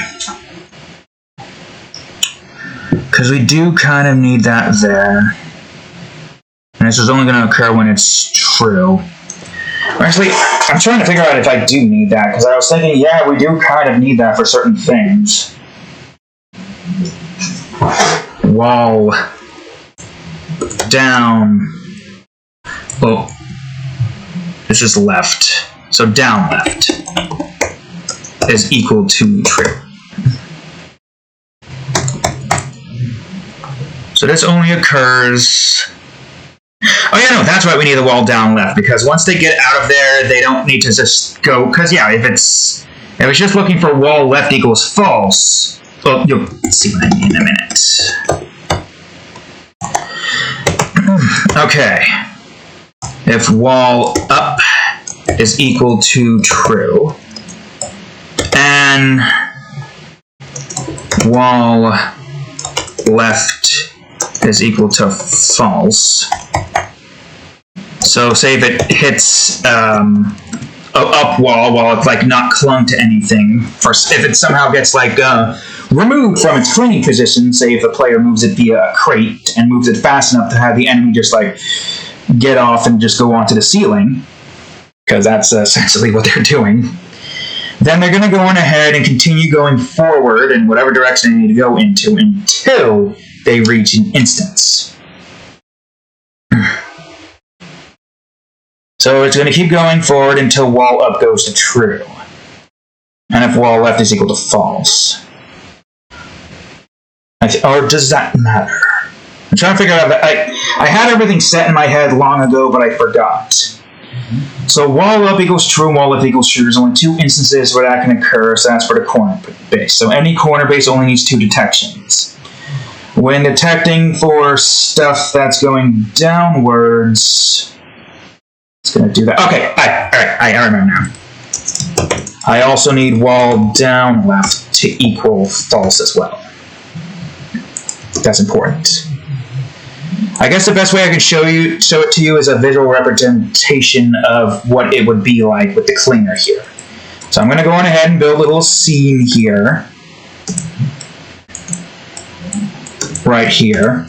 So let's say the clinger, I'll copy it since I already got the prefab set. This clinger right here is moving upwards, obviously. And because of the way the scripting's set here, it has to detect if wall up is equal to true and wall left is equal to false in order for it to move in any departments outside of here. And it only occurs when movement is equal to 0, which is only going to happen when they move upwards, of course. So this element is going to move in this direction and in this direction. If this was set to just this, up true, left false, then it would fight between which one to go first. And we don't want that, because this moves it one direction, that moves the other direction. So if that is still false, well then of course it won't move. It will stay there. Now, there is some things that I'm a little bit worried about how this is going to work, because I might need to have timers set for the clinger's detection thing. But we'll worry about that later. So in this instance, because this clinger is, wall left is equal to false, and down left is equal to true, with that being there, that means they're going to move in this direction. But, say if the clinger was moved off this crate and keep going up, it's going to keep going up until it gets to this point. These two have to be false. Anytime when this comes true means that the enemy came off the screen like this, and then reconnect back to where it needs to connect to, which will allow it to continue going in that direction. That's essentially the plan there. Pretty easy. But you see how this works, right? Stay true. That false. As soon as you exit it, it turns to false. We might need to have a small timer-based system, but I'll do tests first before we go outright to do that. So now it's time for the other departments. I move everything where it needs to be moved to. I delete you, and you. And I copy all of this and change all of what needs to be changed. Okay, so this means that the enemy, the clinger, is moving right. So in this department, because right in this is in this direction, that means we need right and up. Remember, up and left, right and up. And only if movement is equal to 1. So essentially just replace all the ups with the rights, all the lefts with the ups. And then I think this one's just up left. I think. Up left? Yeah. So that now this one is down, I believe. Wait, no. That's left. No, this one is up. And this one is up left. And you got wall lefts here, wall ups there. Down left there, up left here, and here. I mean, that's easy enough. These two are their thing, these two are their own thing, and these two are sharing connections. So that makes that somewhat easier, I guess. Alright, so that means that's going to be going downwards. That means that's also going to be going downwards, and that means this is going to be going up, I think. Up is false, left is up, left is true. Yeah, that'll be going up. Alright, good, great, fantastic. So now these ups need to be changed to down. And you're checking to see if right is now true, so all of these rights need to be changed. All these lefts need to be changed to right. And you are looking for, I think, upright. Right. Yeah, that makes sense, given all things considered. Because that's down left. So you are going to detect down and right, so that should make you 3. You should also be 3. And you should be 1, I think. Right. Right's false, upright is true. And now the last one, I guarantee you I probably messed something up. somewhere in the middle of all this. Left again. Now this time you're looking for downwards. So I'm going to change all of this to down. And now this to down right, I think? Yeah, down right. It's down's there, not right's there. So now that means left's true, down's true, so bring that back to 0, bring that back to 0, and bring this to 2, I think. I'm going to do an overview here for a quick second. Going upwards, wall up, wall left, corner, wall left gone, wall left, go in this direction, wall up, nothing here, good. So now this is right, right true, up true. Okay, well this is reverse for you, but to me it makes sense. Up true, that goes down. Up false, left true, that goes up 0, good. Right true, these up and left is false, up left is false, that's 2. I mean, this is pretty much predetermined due to the way that's set. Because now we got down, down true, wall right, corner, so move left, good. Right, gone, up right is there. Go right, wall down is true, these 2 are false, right, up right, false, left, okay. And then left, left's true, down's true, go up, down, false, down, right, true, go down, and same thing, left, wall down, right's not there, so go up. Okay, good, good. I still feel like I'm missing something important here, but yeah, we'll worry about that later. So I guess first things first, let's just test to see if the clinger will move amongst the wall here. So technically, because it's 0, it will continue moving along the wall.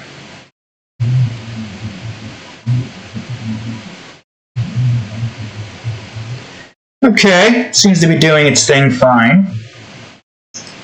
But that's just a simple test. Let's create another one right here. But this one has got to be 1. Oh, wait, no, 2. Leftwards.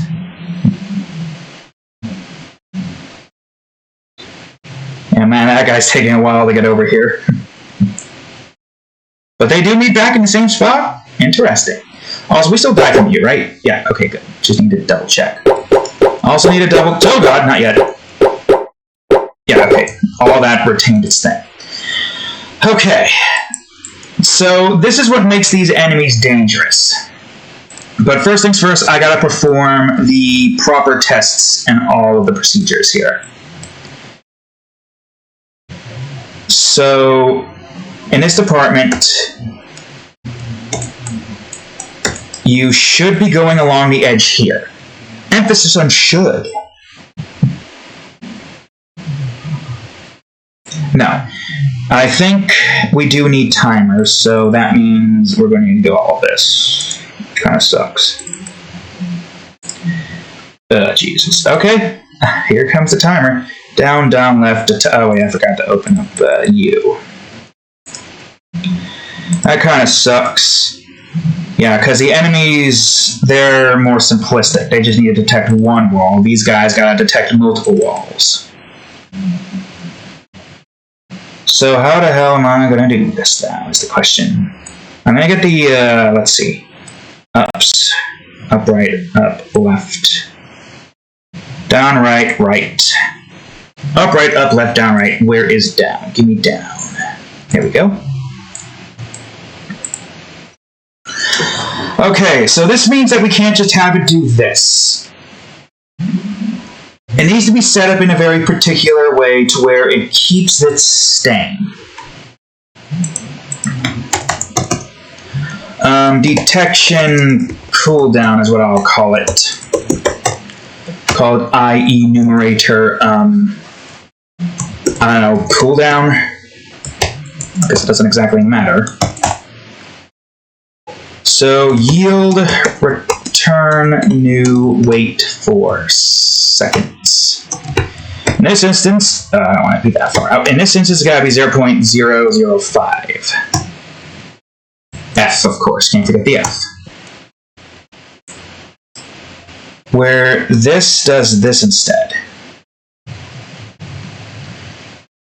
That will still do this, but stop coroutine cooldown. Oops. Cooldown. Boom. Instead of just doing this, this will start a coroutine. Cooldown. Boom. And that's what that's going to do to prevent this from being an issue. Because these still stay there the way they need to stay there. I don't know how this is going to screw up anything. As soon as it moves off of it, it needs to stay in that department as best as it can. Only when it turns to false does that change, right? No, what about the corner instances? Oh god, how the hell am I going to do this? Okay, wait a minute. We don't need to do this. I just realized something. Because this will go back and do its thing, this can stay as is. We don't need any of this. We don't need any of it at all. I just realized. Okay, so to make this easier on us, because these guys require a little bit more effort, we're not going to do this. We are going to do something else.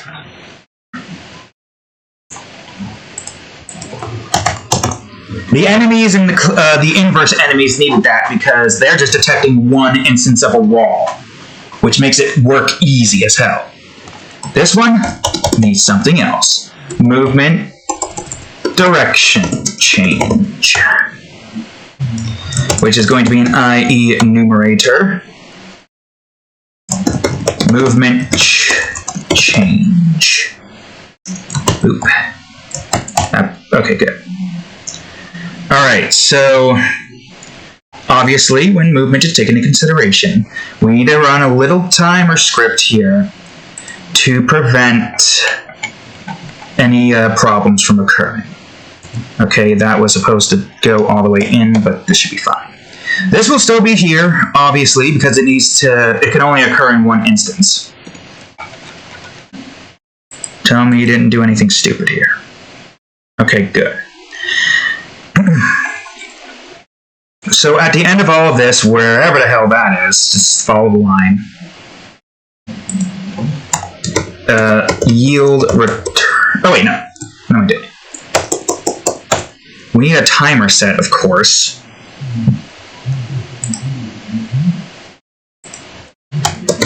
Yield return new wait for seconds. 0.005F. So, unfortunately, this will only occur at the end of the movement instead of having to be constantly changing, but that's fine. Which means now we need to start the coroutine for, movement change. Change, okay, good, great, fantastic. Well, not here. Here, more like it. So it starts the move thing, then that does its thing, wait for the time to pass. So, theoretically speaking, this should still work. All the walls and stuff are still changing, but now this time the information will not be used until it gets to this point, the time goes by, and it does its thing. Right? Nope. Something stupid still is occurring here. Okay, so I don't know what's happening. Is it not enough time or something?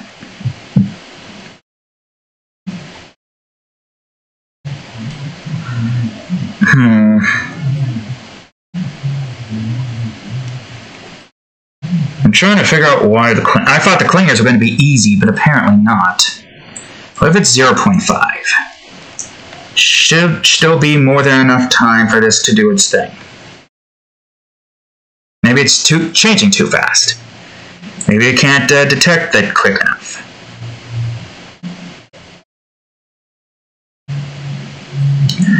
Nope, still doing that. Alright, I'm gonna try something. Instead of having to go by doing this at a slow pace, I'm gonna change the time to half a second. Real quickly. This is probably gonna change the lighting a bit here, because that apparently is a thing that occurs when the time is changed. Okay, so it's detecting wall right, upright, down right, and up left. So those are the ones you're supposed to be looking for. Wall right, wall left, upright, down right. Okay, now it's going to 2 for some reason. Oh, I see what it's doing. I see what it's doing now. Wait, that doesn't make any sense. Hold on. That should only occur if movement is equal to 3, right? Right? Oh, something here screwed up. Yeah, that is confusing. What? Alright, I need you to slow down more so I can see what's going on. It works the other way around. God, so slow. 0, 2. So that goes down to 2 for some reason. 1. Yeah, and then it goes back to normal. So why is it doing that? Because 3 is... nothing is equal to 3 at that point, right?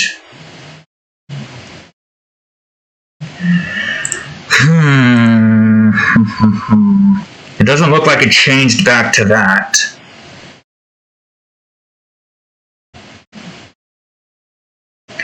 Alright, let's see. Left, down, left. It's not doing that. Or it's doing that, but it's doing it quickly to where it's not going to change efficiently.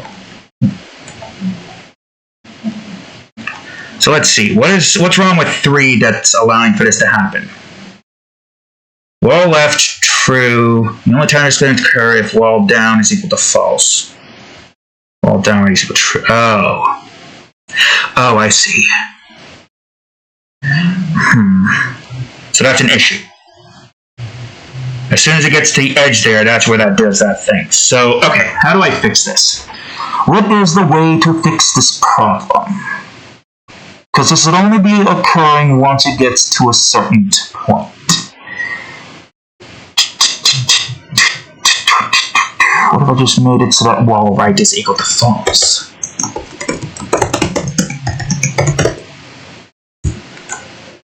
I mean, that makes sense.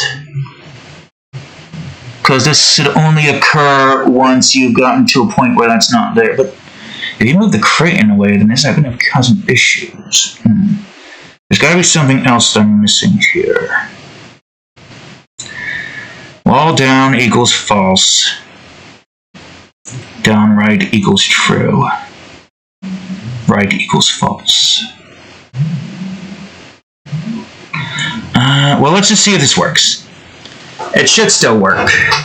I don't think we need this to be at a time scale of this. Now that we know what the issue is, I'm going to revert back to norm.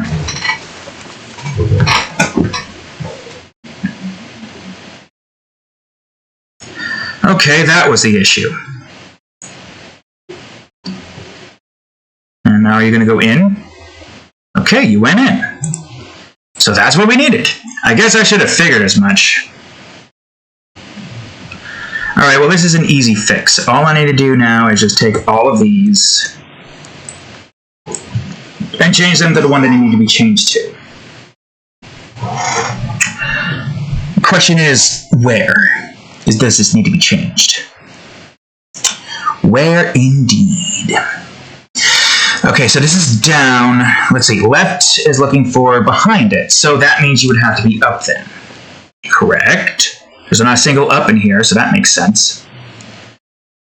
So, left, right, down, up. Okay, easy.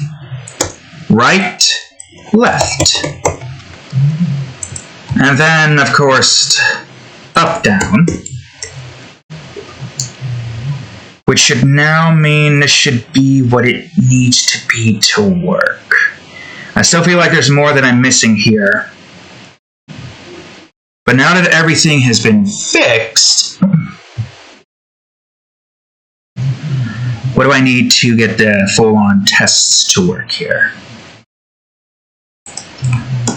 Well, I guess first things first, we're going to do even more tests. And have a bunch of these here, build out our own little level.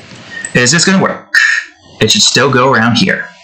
I mean, regardless, this is here to keep it from moving in that direction anyway, so...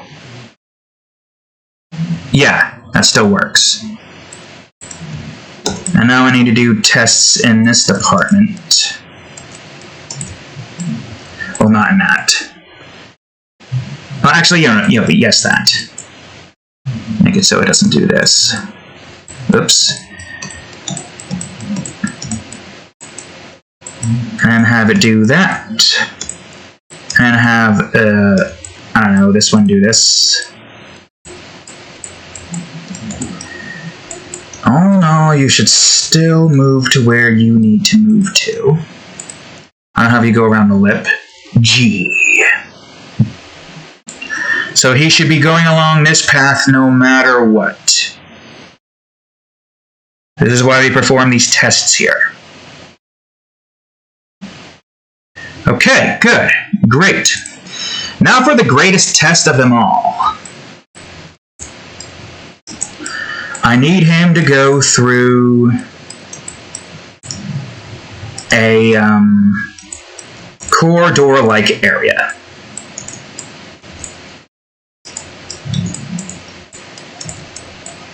In areas built like this.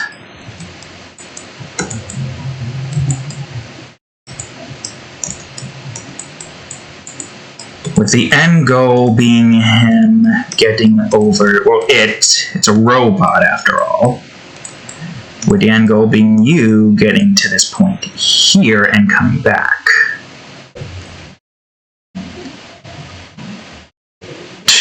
And these guys can traverse through the whole friggin' level if you let them. They can! They are willing to do that. Provided I coded them properly, of course. So again, you should still go through this like normal. Now here comes the real test. Yep. Okay, well you took a while to get through there, so now that we see that there's an issue here, what is the problem? What's the problem with this?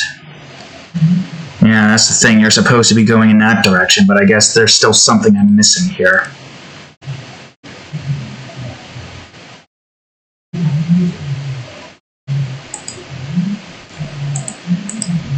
Wall up, wall down.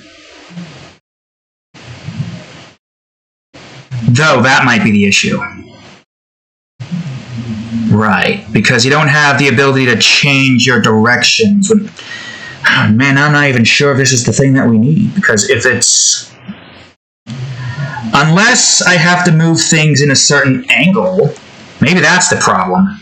Maybe things aren't being moved in a certain angle or something. I don't know. No, let's find out. I'm going to put this back in... Oh, wait. I need you to also grant this. Well, that doesn't work. I need to put this back up there, and maybe I need to just move some things around. I'm still going to leave this here, but let's just see if this is still going to work.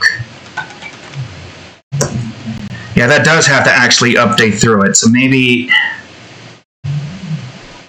it's fine.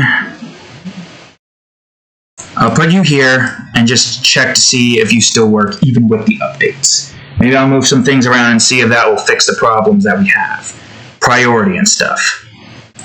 Yeah, you don't have a priority set here then, so... Let's see, you're detecting for corners first, but this can only occur if right is true and up is true.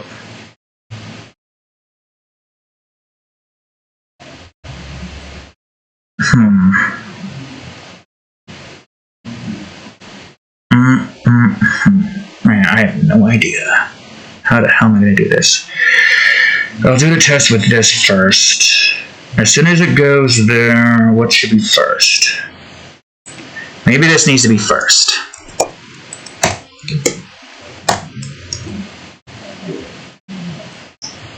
And this can only occur at the end. Maybe, I don't know. There's gotta be a way to get that to work properly, right?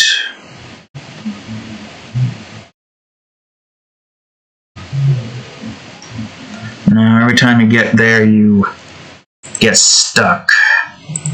You don't change up.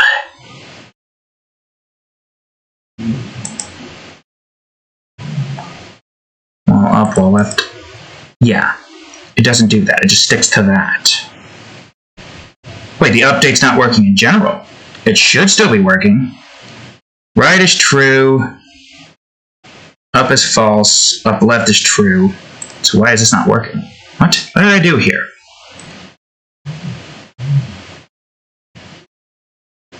Let me move this back, because apparently that didn't work. Right is true. Up is true. Go down. Up is false, which it is. Up left is true. Okay, could you not? Something saying plenty of grief. What? Try it again.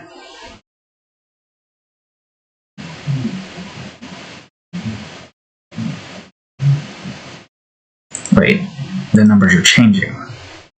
What is going on? No, the numbers are not changing.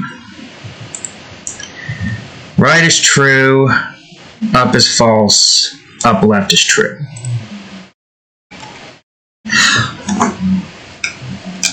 I did the stupid. That's what happened. No wonder why it's not working. I did the stupid and put it in start. It's fine. Oh, no, it's not fine. I gotta grab all this stuff now and cut that out and move that in the spot. Oh! Update is gone. Wait. Oh. Right. I didn't scroll up fast enough. I didn't scroll up far enough. Jesus Christ. Okay, it's fine. It's fine. It's fine. Now we can do the test properly, right? We need to test this first and get it to work before we can do anything else.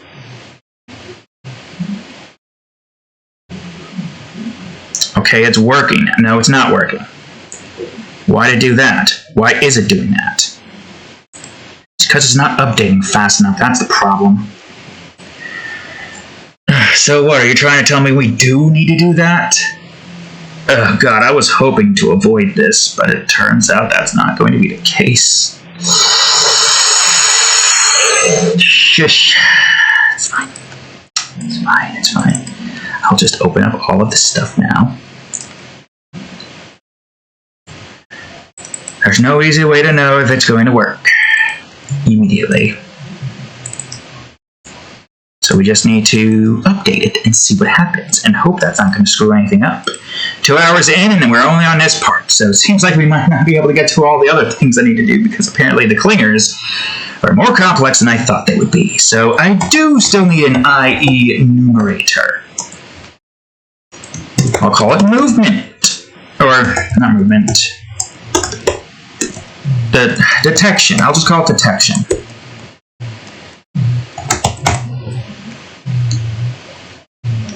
Or something. Detect. Oh, whatever. Yield, return, new, wait for seconds. And needs to be 0.05F.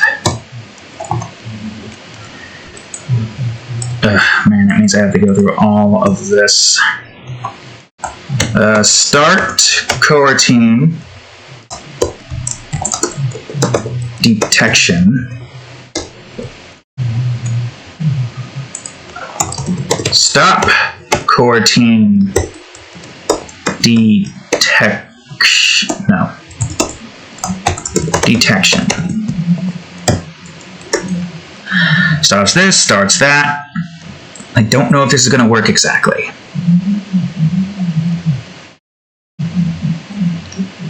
I mean, there's a few things here that makes me worried that this is not the way to go about doing it, but I'm at a loss right now. I don't know how I'm supposed to do this, so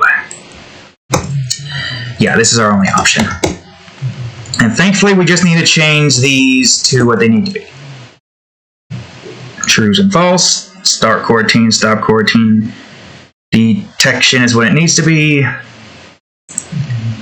And now we're just going to see if this is going to fix the problem.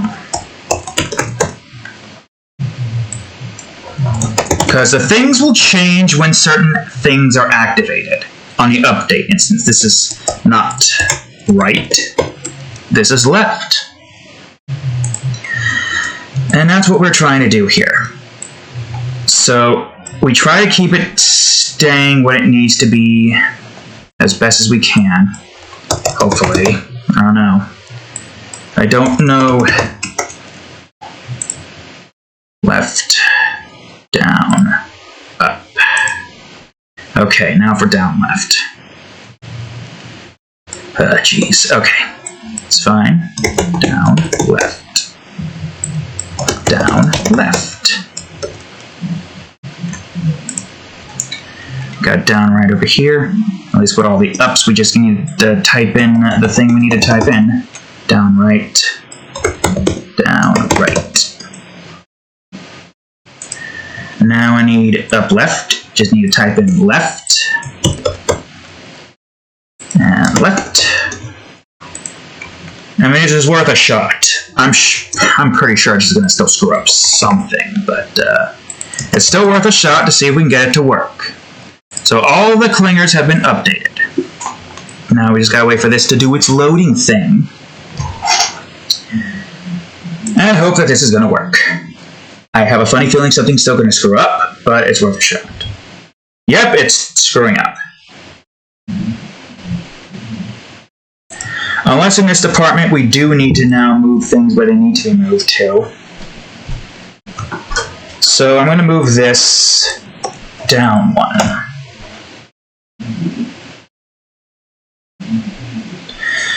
Oh no, there's still screw-ups that are occurring here. Damn, I don't know. I mean, let's just move it down one and see what happens. Probably not gonna happen, nothing's gonna happen, it's just gonna still screw up. Because the timer set's not gonna allow for it to move. Wait, actually, yeah, why is it moving in that direction? Oh, because of this. And that's not immediately false.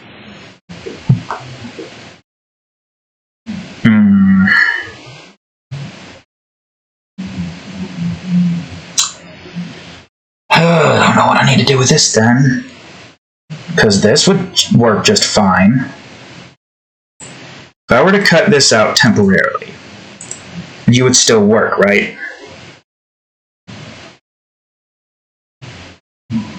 Correct?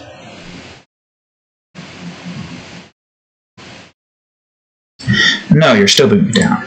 Wait, why are you moving down? Hold on, did I not move the right one out of there? Yeah, that's wall movement 1.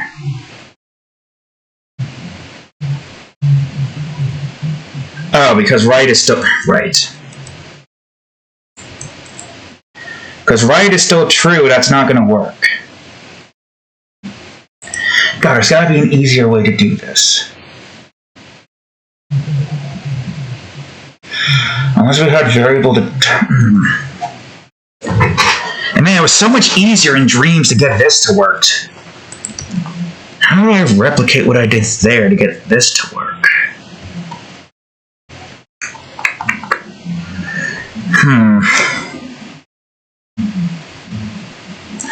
Honestly, the only other thing I could think of is to just keep on updating it via time-based stuff.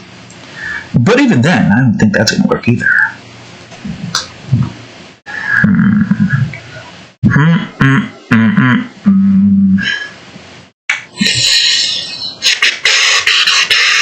Not going to work. Which sucks because I changed all of that to where it needs to be. gonna have to change all that back if I wanted that to be an instant update. Yuck. Shish. Well, I guess technically I just need to do this. So this doesn't work. I guess I should have really figured as much. Oh, it's just not that bad to change. Cut that out, paste that here, get rid of the coroutines. Don't press equal, and put everything back to where it was before. Man, that kind of sucks.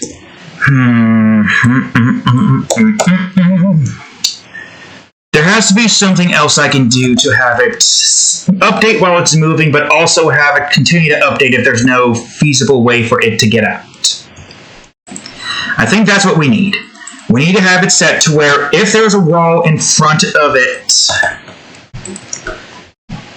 and it can't move in that direction during that sequence, then that's where we need it to change. I'm just going to put these back to where they are supposed to be.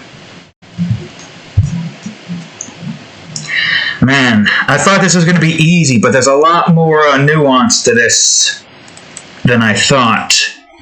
Like how the update thing does its thing first, and now that has to be set up on a timer for it to work properly. Okay, so we do have to do it by time-based instances, but I need something during that time-based instance to determine whether or not certain things are set in certain procedure. Let's do that instead. Would that work? Maybe it would work. Maybe it would work. Now, who would have thought having an enemy hug the walls be a complex set of coding? This detection is easy, provided you don't do what I did. And you just, oops. Delete the stupid coroutine. So provided you don't do what I did and have everything move where it needs to be moved to, then this would work. Yeah, because it has to be a timer, it seems. With the way this is set, it has no choice but to be a timer. So I need to move all of this again into its own timer system. Actually, I think I still kept it there for obvious reasons, because I didn't think it would work. Okay. Alright, I have an idea. Because this system works. The only thing that doesn't work is the thing that moves it to where it needs to be moved to.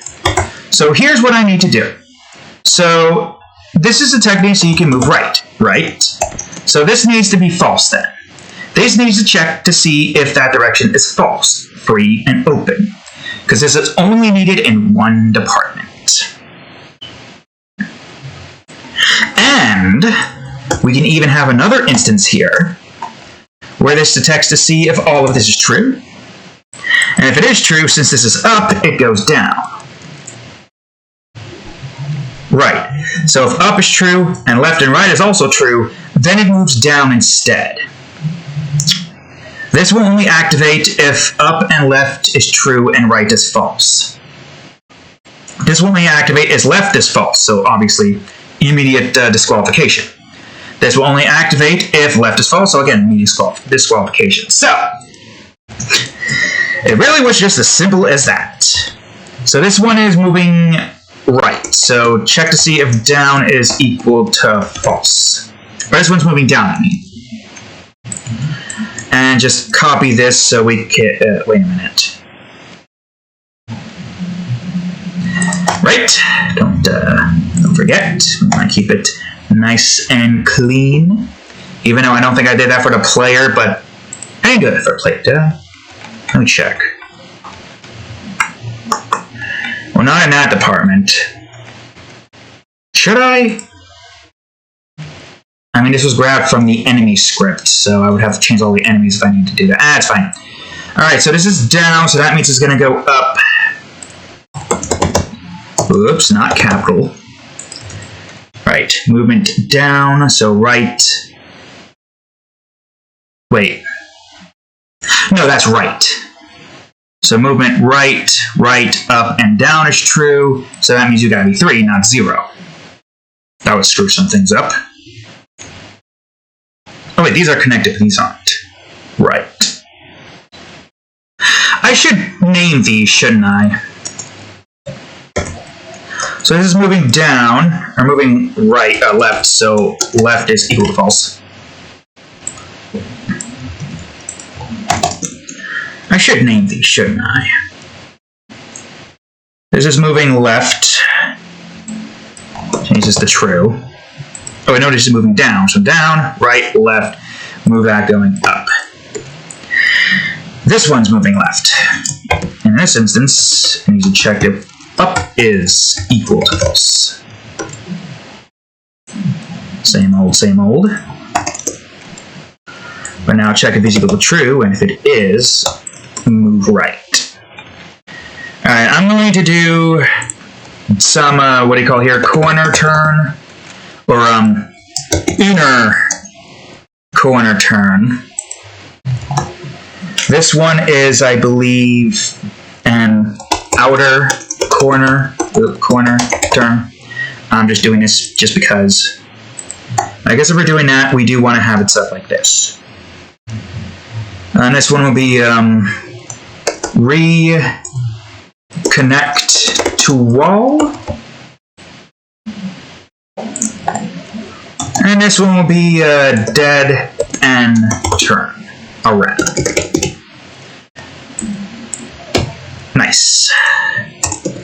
So we just do that to all of these so we know which one is which, so it's easier for me to reference back on if I ever need to reference on this again for whatever reason whatsoever.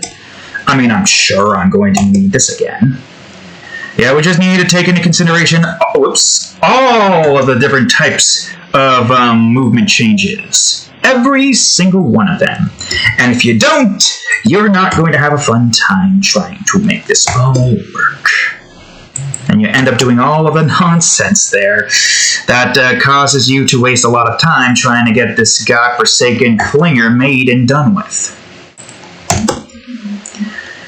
So we have all the detections that we need. We got the inner corner turn detection, the outer corner turn detection, the reconnection to the walls, and the dead end turn now. Okay, now if everything is where it needs to be, this should work, right? We'll see. Unless I accidentally deleted something from the coding to get it to... Oh, no, it's still working. Good. Okay, so now we gotta wait for it to get to here. It worked perfectly here because it was only one thing it needed to do. In this instance, now we gotta take into consideration this. It's... Wait, what? Oh, wait, hold on. Okay, so there is still something here that we have... Get the hell off of the damn level wall perimeter, you dumbass. There is still something here that we need to look at.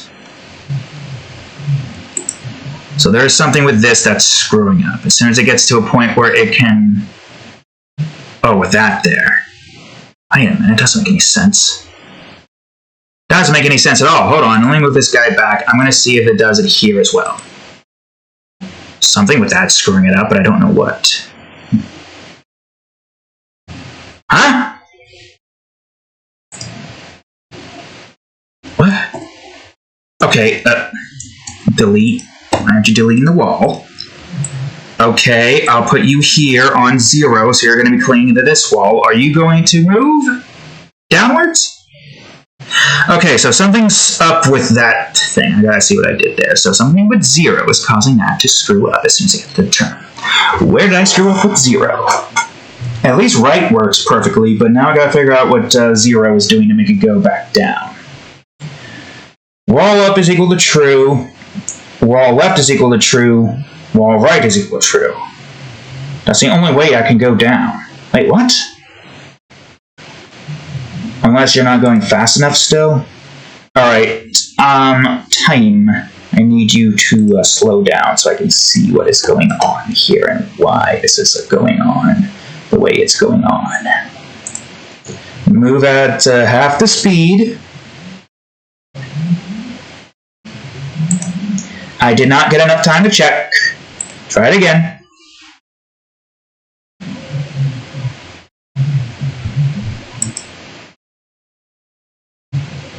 Okay, that's weird. Up, right, and up, left aren't being called, so that's not the reason why, right? Left and right. The only thing I can think of is something's happening when we're trying to move in this direction. For some reason, that's causing that to do its thing. So let me go to 3. Left is true. No, it would have to be here. Down is false. Down right is true. Wall right is false. Oh.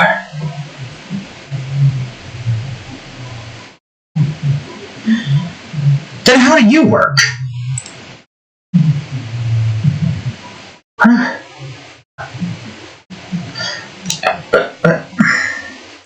Because if that's the case, then technically, unless that's just random number stuff. Well, there's something here I still need to do, apparently. I see what the problem is now. As soon as it gets to this point, because it's detecting this and that as soon as 3 is activated, so it's going back down. So how do I fix that? How do I fix that? Well, this is the last one being called.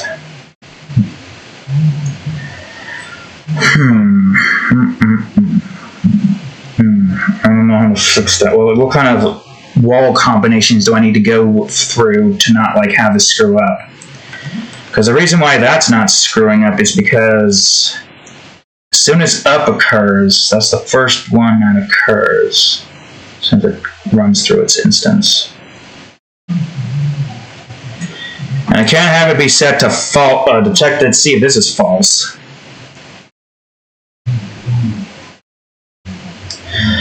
Unless we had a corner cooldown. But would that screw up anything?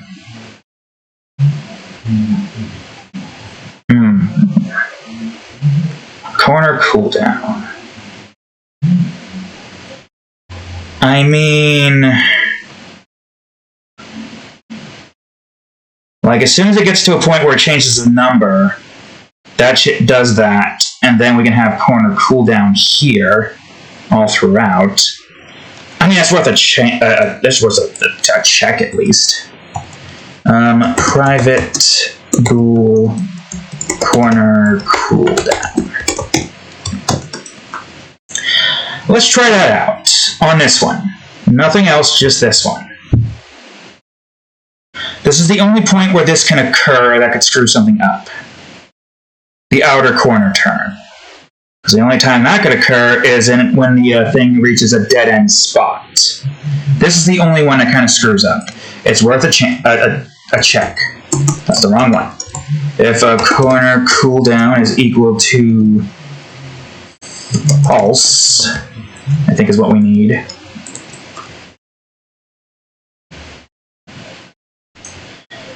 I think. Trying to figure out what else I need.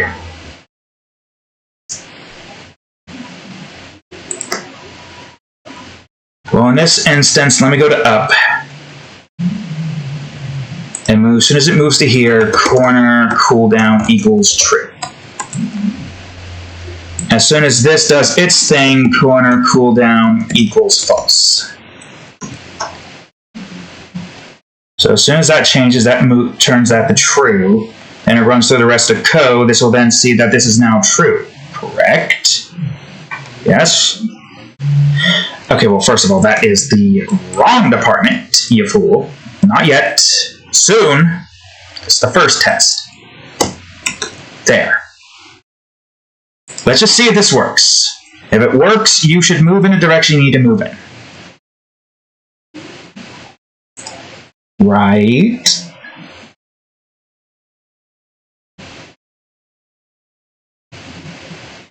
You moved, but it's time back to 0. I thought I made it... Okay, no, not 0. Half. I thought I made it 1, but I guess I made it 1 in the thing.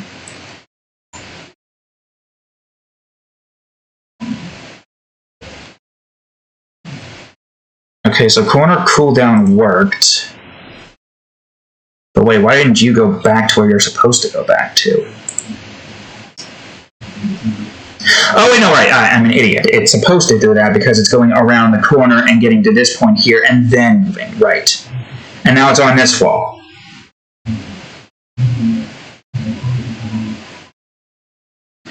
Okay, so that did work.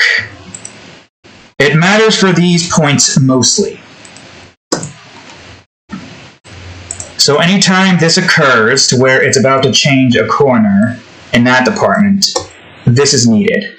There are still more tests that I gotta do to this thing before I can call it before I can finish it. But this works, and that's what matters.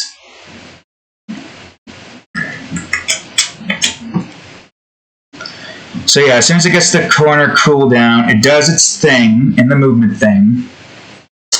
Then it makes it true. As soon as it reactivates its movement, corner cooldown goes back to false. And this will continue doing its thing. So once it gets to the next corner in this department here, then it'll do that again. So, okay. We're still going to be doing a lot of tests with the enemy here, of course. I'm going to put the enemy here, and we're going to do more tests with the enemy, like so. I want to see if the enemy can turn the corners here without too much issue.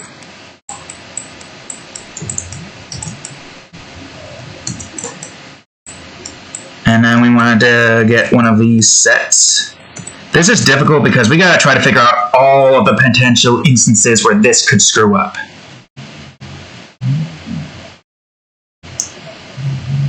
Yeah, and corner turning, that's not that big of an issue. Technically, these don't even need to be here because this one's only detecting these two.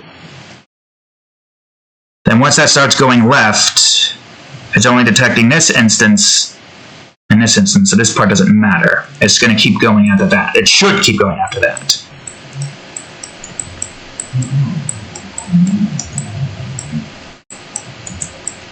Corner movement now. Inner corner movement.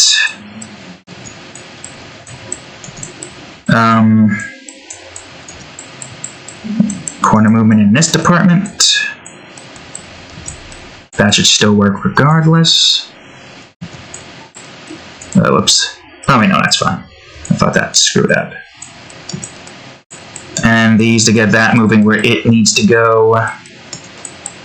These are also important because we might have inverse in these levels.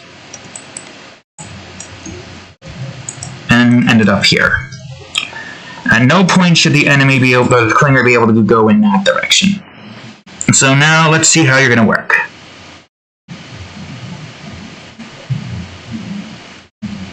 I mean, this part obviously still works. Come on, come on. Okay, now here comes the first test. Come on, come on, come on. Okay, good. That works too. Okay, here's a real test. Good, good, good, good, good, great, fantastic, keep doing it, and it works. Whew, man, but a real test requires us to do this more than one time. So, I'm going to have you here. That should be 3. This should be 2, not 1. Even though I think 1 would still be fine. I meant to D. You will still be 1. You, or 2. You will be 1.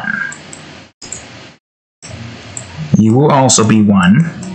You will also be 1. And I'm going to just test to see how this is going to be. You too will be 1. I'm very interested in seeing how this would work.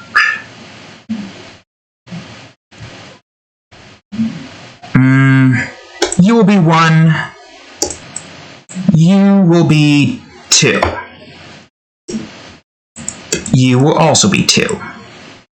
You too will be 2. I'll move Mr. 3 over here, like so.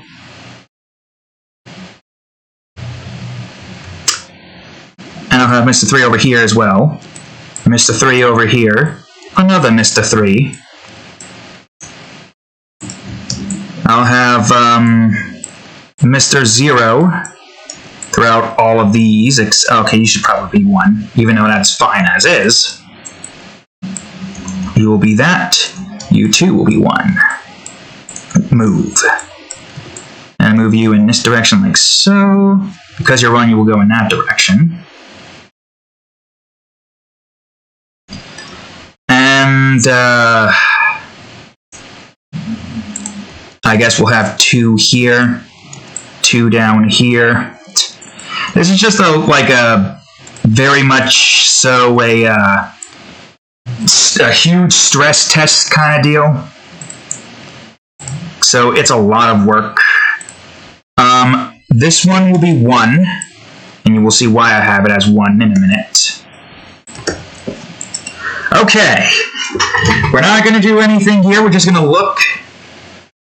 I don't know how the hell you can see what the hell is going on here. Everything seems to be moving just fine. Nothing so far has gotten screwed up. You can't tell at all what's going on. Oh god, I made an impossible level. Maybe we don't need those guys there, because that's just going to make things more difficult. Okay, these guys work. Maybe I'll just get rid of these 2. I want to even see if I can move around this level. I don't even think I can. How am I going to get out?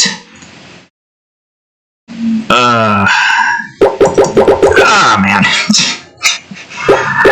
This is not the complexity of this. It's going to be, oh, God. I gotta go as soon... No, I got... How do you do this one? Can't do that. Oh, fuck. Okay, maybe we get rid of the guys rotating around here to make this a bit easier. Okay, so... the test worked. And there's still another clinger type that I need to make. These all seem to be working just fine. I can't think of anything else here that I need to adjust. Oh god, I did not want to open that up. I wanted to see where we're at right now. 2.5 hours. Okay, I'm going to go and play some stuff in this scene, and we're going to make a level. Just a little level, just because. So I'm going to have a launcher here. We're definitely not going to have this level be the, how you say, the level. God, I don't even know how the hell you're supposed to do that. I think you would just have to follow one of these guys, duck into here, wait for that guy to go by, and try to duck into here as quickly as possible and wait for that to go by and grab this key. Then there's something else. I don't know what else.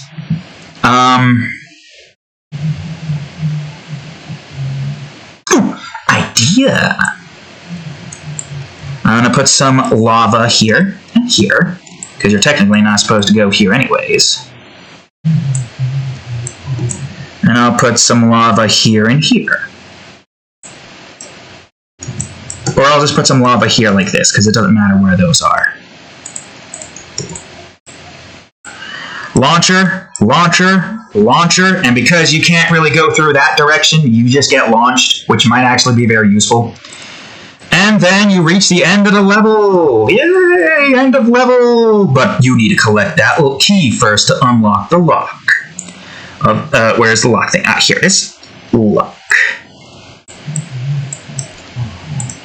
And I'll just have some lava here.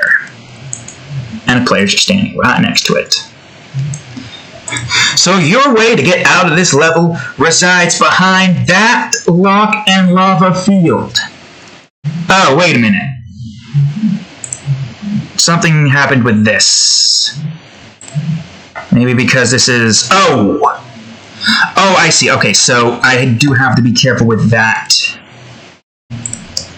Right. So now it should work, right? Correct? Yeah. You gotta be careful with that setup. So you can't get in here. Lava will kill you. And you need to get a lock to get in there, so you gotta get that key over there. And what's the best way to get that key, you may ask? Like so. But now you gotta somehow get through this. Ah, shit. Shish. Oh god. It's fine. Okay. Oof. Yeah, that just gets you over that. Now, how the hell am I gonna get past this?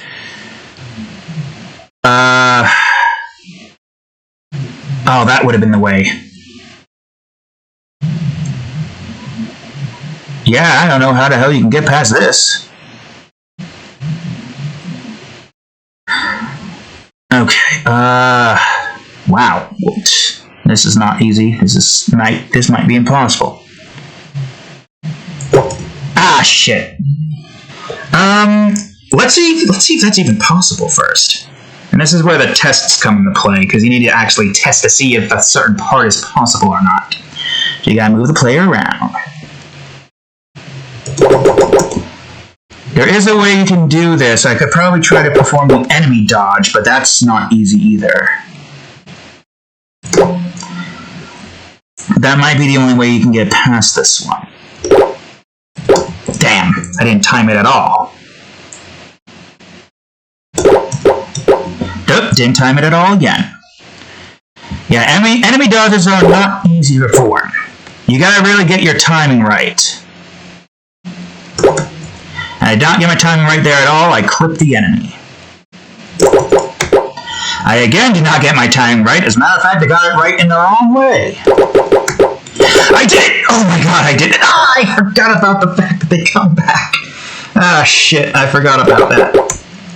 Man, this is not going to be easy at all to do. It's a good thing this is not a level. Okay, I'm staying here. Where do I go from here? Oh god, I've made this so... This is impossible. I don't know where else you'd go from here. Enemies will curve back into there and do their thing. There's no instances here where you could get past that. Yeah, that's not possible. Unless I put launchers all over the place and you gotta rely on timing launchers to jump over the clingers, but... Oof. Yeah, no, that's... yeah, no. Okay. So... That's what the clingers are supposed to be. Advanced enemies, essentially. So, I will still leave this stuff here, but we're going to make another set of clingers now. The reverse clinger. This one's going to be a pain in the ass. So, I guess prepare thyselves. So I need to duplicate this. I guess just do this. And call this clinger reverse. And we just essentially need to take all of the clinger script here. So duplicate this, a lot that we have to do. But it's fine. We don't need to worry about this. We just got to change all of that by placing the letter R. Alright, I need you to change to clinger reverse. Huh? I don't know what you're talking about, but that's fine by me. So I need to call this clinger reverse now. Which means I'm going to have to change all of that there, but that's fine. Oh, good. You're not going back to the thing you're not supposed to go back to. Let me turn caps lock on, actually. Go to the end. Also, we're still on the screen, right? Yeah, just need to make sure. Ah, shit. Don't do it. Don't you dare do it. Okay, good. Yeah, I'm not messing around with this. We're doing this. We're going to do this with duplication. Okay, there's clinger reverse. So I need to go into here and change all of these to reverse. These are fine. This is the way they are. But now we gotta change up some aspects to this, which is not gonna be fun. So R Clinger, and now we needed to look for Clinger reverse. You know what, I'll do that last. I'll do that part last and just get all of this stuff in, and then we'll do a roundabout.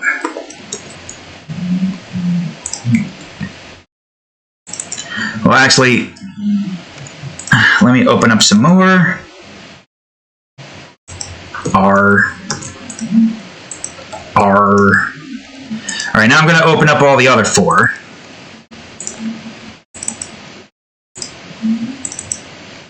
Like so.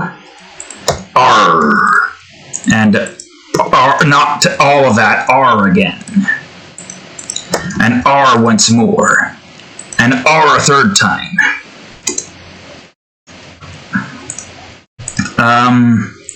Right, now I just need to go on ahead and do reverse. Clinger reverse. Just change this to Clinger reverse. That's the only thing we really need to change in that department. These are still here detecting the things it needs to detect. So now all I need to do is go through all of the R's and just change them to accept or reverse into their life. Yeah, the variables, which is fine as is, then the reverse, which is still fine as is, was the Clinger name. So yeah, you're fine, I didn't check you, you're fine. Now change you to this one. Oh wait a minute, something seems wrong here. I think I accidentally exited out of something I didn't want to exit out of. I might have. Down detect. R down detect. Now everything here should be fine.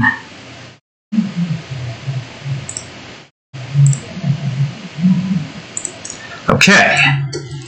Clinger reverse is in.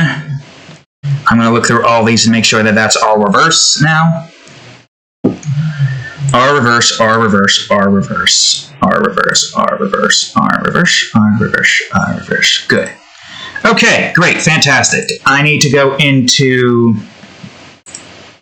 you now and replace all of your scripts with this. Okay, so I am going to have to keep in mind how this is going to work.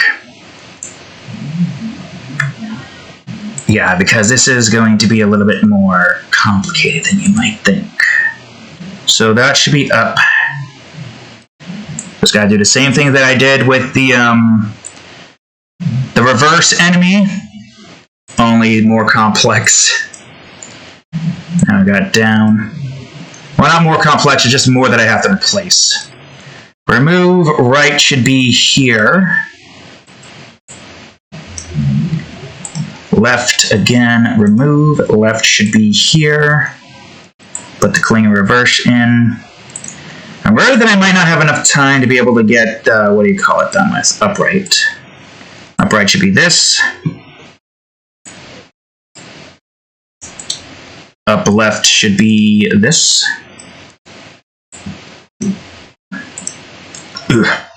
Down right should be the third one. Or the fourth one, I should say, via the script's position. Down left is the third one. So reverse, down left, reverse, down right, reverse, up left. I'm looking at the reverse. Up left, reverse, up right, reverse left, reverse right, reverse down, and reverse up. Okay, good. We got everything we need for the reverse Clinger. I will even bring in the reverse Clinger.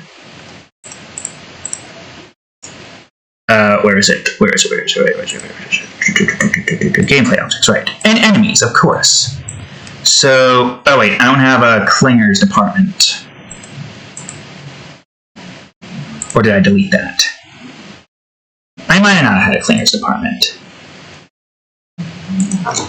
Clingers. Oops, Clinger. Okay, I'll put reverse here. And I'll put you over here. So you should be going in the opposite direction.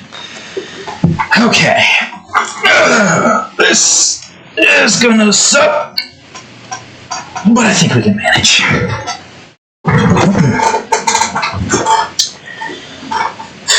All right.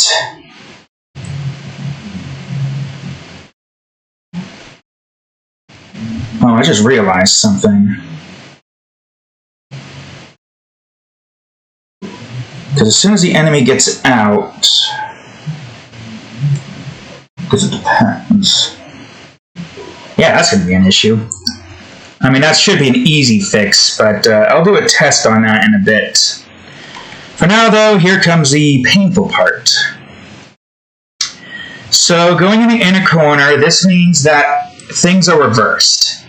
So, instead of looking to see if up and left is true, up and right is true instead. That's... Anyways, still checking to see if that's true up top. But now it's checking to see if right is true, and it's going to go counterclockwise inwards. However, this part's going to be different, because now it's going up on the right wall instead. So that means now right is false. Whoops. And down right is true. And wall down still has to equal false regardless. So it changes all the lefts to rights and all the ups to downs when they are in the direction that you need to be in. Is that what I'm getting at here? Oh, right. Also, I gotta change the movement. So now we're trying to move left. And in this instance, we're trying to move right. In this instance, you're just trying to reconnect to the wall, but again, you have to, you have to be right and right. Right. Yeah. Left is not the one we want, so you reconnect to the wall going up, and then you move left. And then a dead-end turnaround, regardless, still has to be that anyway. So dead-end turnaround is pretty much the neutral amongst all of them. Because as soon as it goes into the turnaround, it's got to go down. Alright, so now we're moving right. This time we got to check to see if down is equal to true. And up is equal to false. And then we just move up instead. So let me see here. That was 1, 3, 1. And that's always the opposite of the movement. Right and left changed, so these two changed to the opposite. Then these two changed to their opposites. And then these two changed to their opposites. Okay, that's all we need to do here. Good, great, fantastic. Although there might be some things different about this. No, wait, because if you're going left and you want to go down, so that means this one's probably going to be just down left, right? So now that makes the movement 2 instead of 0. And again, this one's got to be 0. But down and down left instead of upwards. I still got to get an instance set to where I can have those enemies move out the wall. That's the only thing I didn't test yet. It's going to suck if that isn't going to work, because that doesn't need to work. So right is true. Oh yeah, this is going right. Right is true. Down is true. Wall up. Down is false. Down left is true. Wall left is false. That stays as is, as usual. Change. Opposite. Opposite. Opposite. Right. So these are the ones that change as well as these. So all I need to do is just change it to the opposite of what it is supposed to be. That's what it seems like. Right. Left. Left. And left. Left. That's what it seems like it's supposed to be.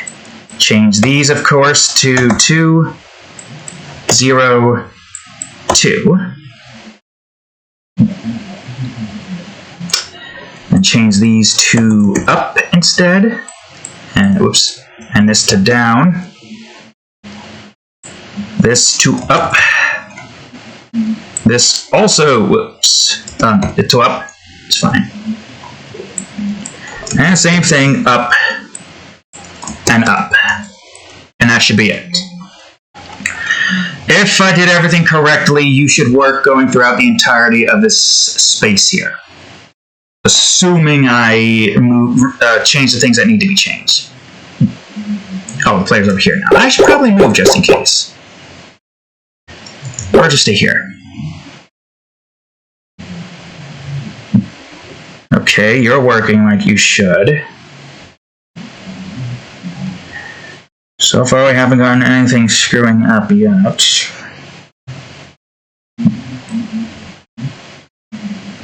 Oh yeah, you gotta go down here. Forgot about that tidbit. Oh, the key. I think the key needs to be moved, shrunk a bit. That part's easy enough. I'm gonna go around here. I also think this needs to be changed a bit, but I don't know what. It can't be too yellow, because then you won't be able to see it through all of this, but it can't be too orange, because it can't be like that. So that worked. There is still one thing I kind of need to test here. I need to grab a crate. And I need to move this here. And the player here. And just so that I know when this guy is going to move, I'm going to put this guy here. I will make the key lower.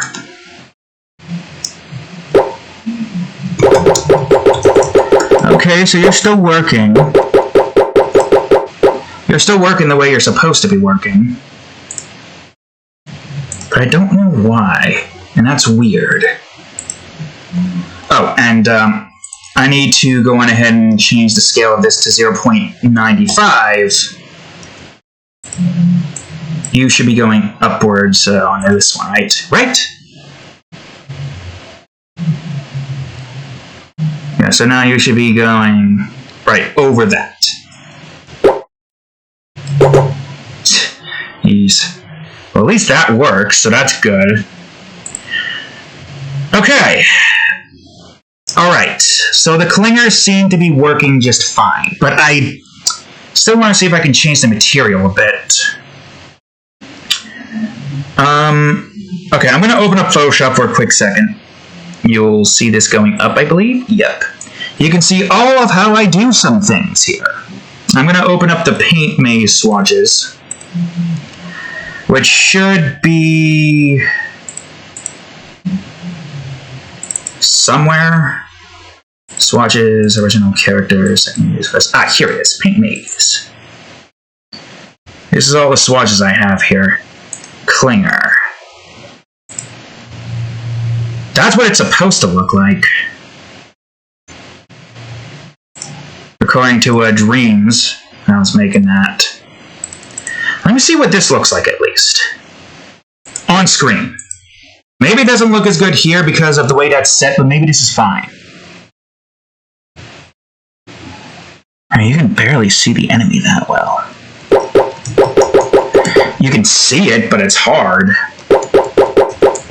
I remember it being way more darker in the other one. In Dreams. Okay, I gotta figure this out.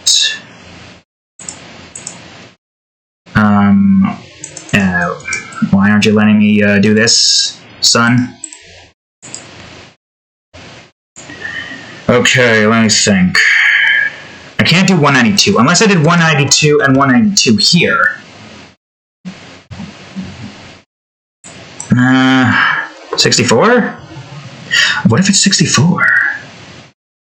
64 might work. Let's try it out. Let's try this out.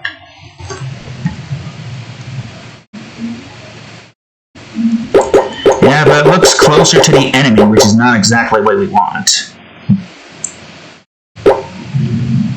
And it's even closer to lava now than it was before. What was the lava again? 192. Okay, so just the 64 doesn't really change much of anything here.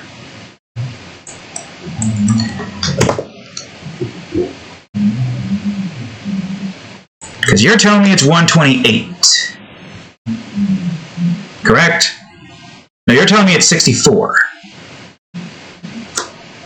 So you're telling me it's supposed to look like this?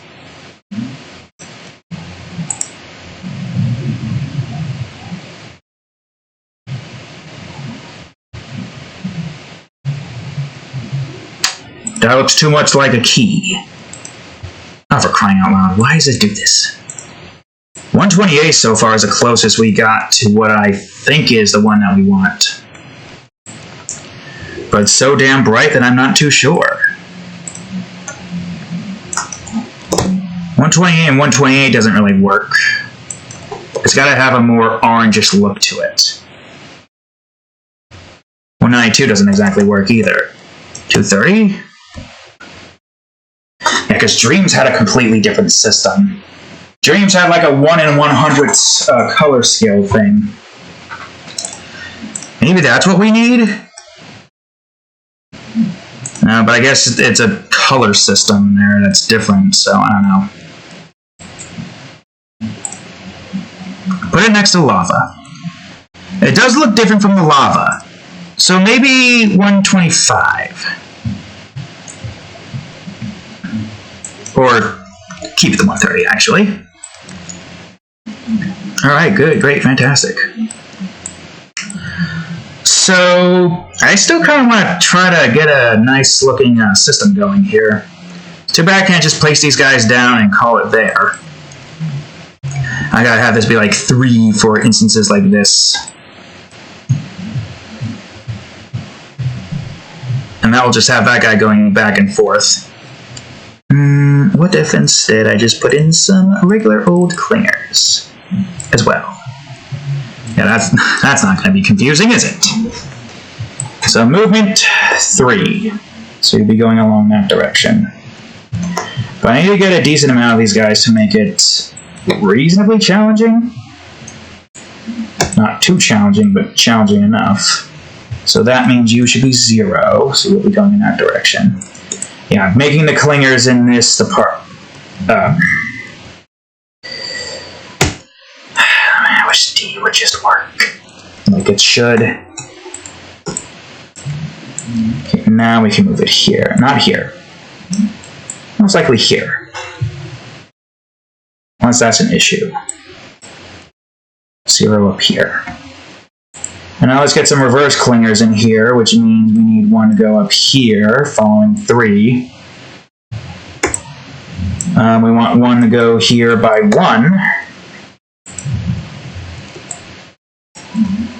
And 1 to go here by 3. Or here. Equal to that. Let's see what this is going to look like. It should still work regardless, assuming I put the numbers where they're supposed to be.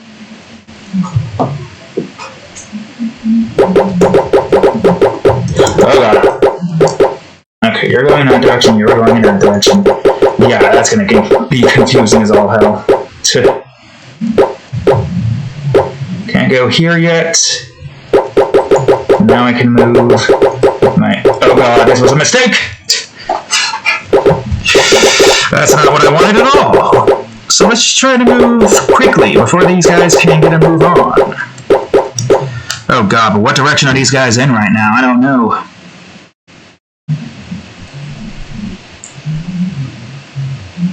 Okay, make my move now. He'll be going downwards. Grab the key, wait for this guy to go. Make my move. Oh god, I don't know where you're going. Okay, you're going that direction, you're gonna go around. Oh god, what direction are you guys going in? Oh man, these clingers are confusing as all hell, but I did it! Oh god! Okay, I did it! I beat easy mode! Woo! Yeah, that's the clingers, everybody. I'm sure there's more tests here that I should do with these guys, so that's what I'm going to do. I'm going to go on ahead and get some things set here for the, I guess it's fine. We'll use explosives to get rid of the crates, so I don't have to put myself in the way of trying to move those guys. And we're just going to test everything here. Oh, leave the clinger there, actually. Alright, so I need crates here to get the clingers moving. Explosives will reach the clingers. I just need to keep testing to see if this is going to work. So clingers will always move along the sides of anything with a wall-based surface, obviously. I got all the clingers I need. Now let me go on ahead and drop a crate in here. 2 of them. Where's the... here it is. Gotta remember to be careful not to get rid of the crates accidentally. Now I put explosive in, which will destroy the crates, but I will put it up here instead. So this will destroy the crate, and these guys should move. Yeah, they're moving the way they're supposed to move still. So that's good. Let's do another test. Get over here. You guys are still moving? Good. Let's do another test, but wait. Still moving. Great. Now let's just kill them.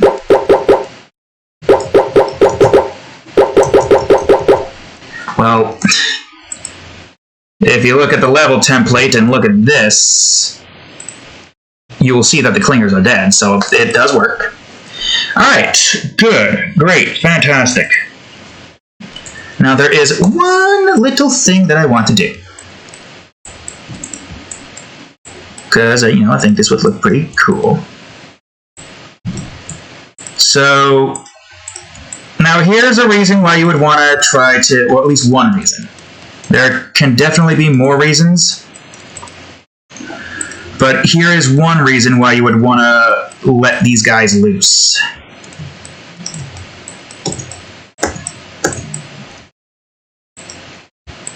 I'm just going to build a little room just because.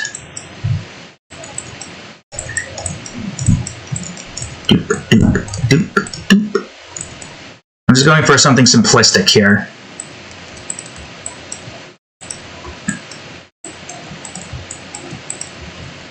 Whoops.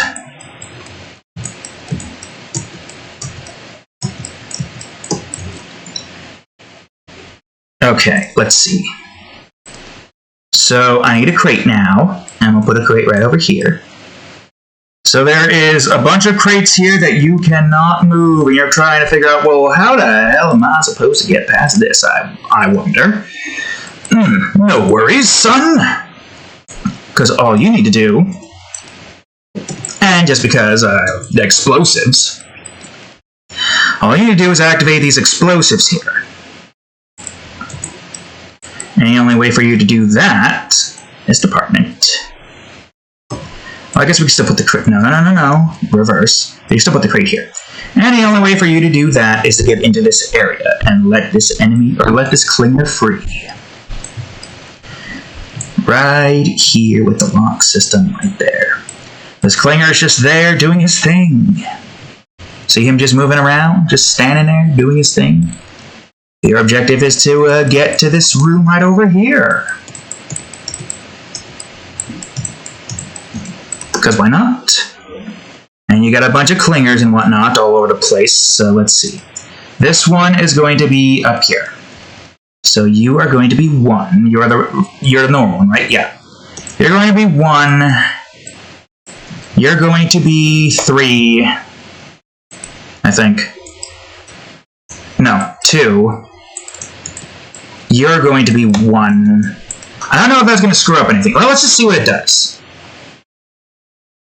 But you're not supposed to be 1. Right, hold on. You're supposed to be 0. You going in that direction. I did not want you to open that up. And also, I can minimize these now. I don't need them open anymore. Well, for now. I'm probably going to need this open still, though. Okay, so now you guys should be going in the counterclockwise. Oh, wait, no, you can't go past the crate, right?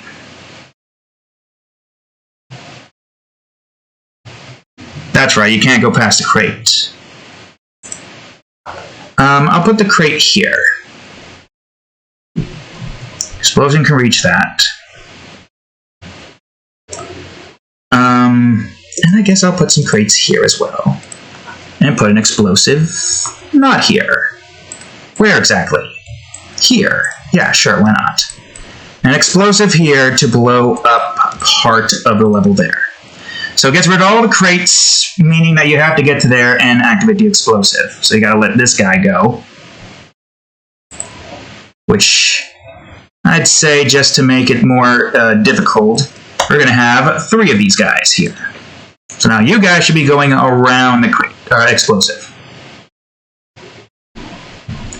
Good.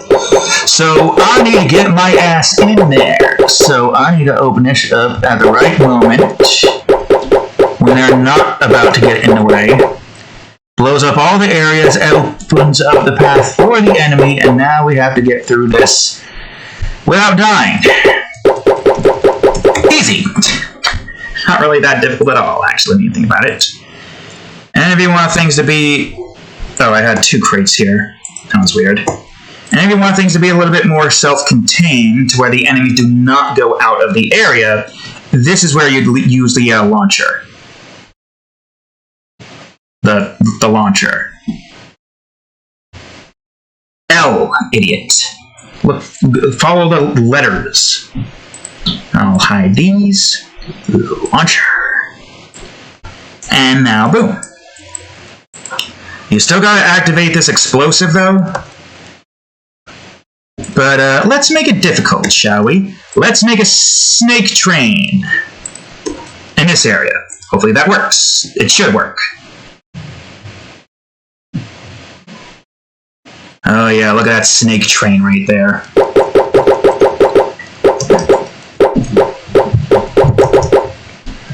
Blow up the path, and now the snake train is... Right, the snake train fragments because all the solids have just disappeared all of a sudden. That's an issue, I realize. But now I should be able to get through. Yay, I did it! Woohoo! So yeah, I forgot the snake train does fragment when that occurs. So I guess if you want to avoid that from being an issue, you're gonna want to do this instead. Have the launchers there. There gotta be something else we can do here to prevent these guys from moving. Oh wait, I know what I can do! The answer was right there in front of me all along. Explosives. But I gotta make it so that the explosives can still destroy you if you're not in the right spot. So how do I do that to where... I don't know, maybe? Yeah, I forgot explosives are still player specific, so... How do we do this with... I mean, there's no real reason to test it. Let's just assume that the player is smart enough to not just, or dumb enough to not go to here, I should say. Like, oh, hey, a key. I know where key go. Key go in lock. I put key in lock now. Explosive. Ow, I died. Maybe not too smart. I could just blow up all the other bits. But no, I decided to do this. And the snake is loose. And it wasn't really that much of a challenge. I don't know what I was expecting there. Alright, okay. I have enough time for one thing. I know it's pretty late into the time spectrum, things and whatnot. But I do kind of want to try to get this done with, if at all possible. So I'm just going to delete these. And I'm going to create... Do I have enough? I mean, I do have enough time for the video itself. I don't know. I don't know. Okay, well, I'm going to build a little area here.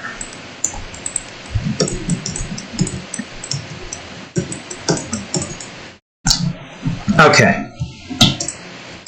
So this is the area that we are building. Just do this little test right over here with a new setup. Alright, and now I need to place a bunch of drops here. And let's make this easier by grabbing all of the... You were supposed to be in the drops department, you idiot. And then we just make this easier on us. I wish you would stop moving these manually like that. But whatever. There we go. And now another thing that I need to do here before we do anything else. Lava. Up here. And a crate over here. Now then, oh my, how do we get past this big-ass drop here? I can't push this crate in the drop because the crate disappears, and I can't jump off because then I die. Oh, what do we do to get past this little conundrum? Well, luckily for you, there is something that you can do to surpass this department. And that, my friends, is called movers. Vertical mover for now, and we're going to have to make the horizontal movers as well. But the movers, easy to set up. So first things first, I got to create a new material called mover. Second off, I'm going to cross off clingers, and then I'm going to go on ahead and see what movers are. Movers are 192 all across the board. Okay, easy enough. So that's mover. Movers are light gray things that can only be found on drops and lava. So, this is what we need to do for this mover here. I need to have this tagged as vertical mover. Vertical mover. And now I need horizontal mover. Horizontal mover. Vertical mover and horizontal mover. Now since this one is vertical... Why are you like this? Since this one is vertical, I can do this. We need you to be this, and you to be this. This is a very important object that is not likely to be seen too far out of the area. It's more so, how you say, an end game mechanic. Closer to the end of the levels of the game.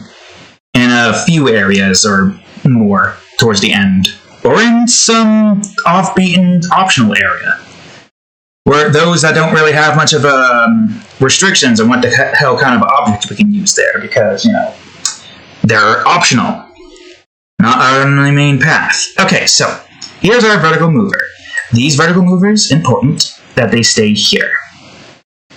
I don't think with these being at the size that they're at that that's going to cause too much of an issue. I mean, moving them, clicking them is probably going to be a pain in a million asses, but I think it's fine. Yeah, clicking them are going to be a pain in the ass. I guess the only way we can really fix this is to have the drops and lavas be 90 instead. And this can be... Are we not on isometric view? Oh, for fuck's sakes, man. This is the one that's showing more, so why are these drops not being what they're supposed to be? That's 0.9. Maybe that's why. Maybe they need to be more than 0.9. Maybe they need to be like 95. Still clicking on a drop. Maybe you need to be 90. Still clicking on the drop. Why do you keep clicking on it? Click on this. Christ, man, this is going to be a pain in the ass to move things around in that department. Okay, you could be 90 then. I don't know why these drops are so annoying. Is there a way I can set it to where I can't click on it? Alright, well, let's just... Man, I'm just going to delete you at this point. Okay, how about, I don't know, 8? Can I click on it now? You're still clicking on the drop. Why is it still clicking on a drop? God, now it just looks weird. Okay, instead of having to deal with this nonsense, I'm just going to make the vertical mover bigger. How bigger? I don't know. 2. You're still clicking on the fucking drop. There needs to be a priority list for shit that's on the screen and not shit that's behind it. Anyways, it's fine. We got the mover we need. To make this easier, I'm going to put the vertical mover here. Or should I change this to mover vertical instead, so that I can have this all next to each other? Alright, so this is what these need. These need to have, obviously, a detect up. They also need to remain untagged, so good. Glad you're doing that. But you do need to be ignore raycast.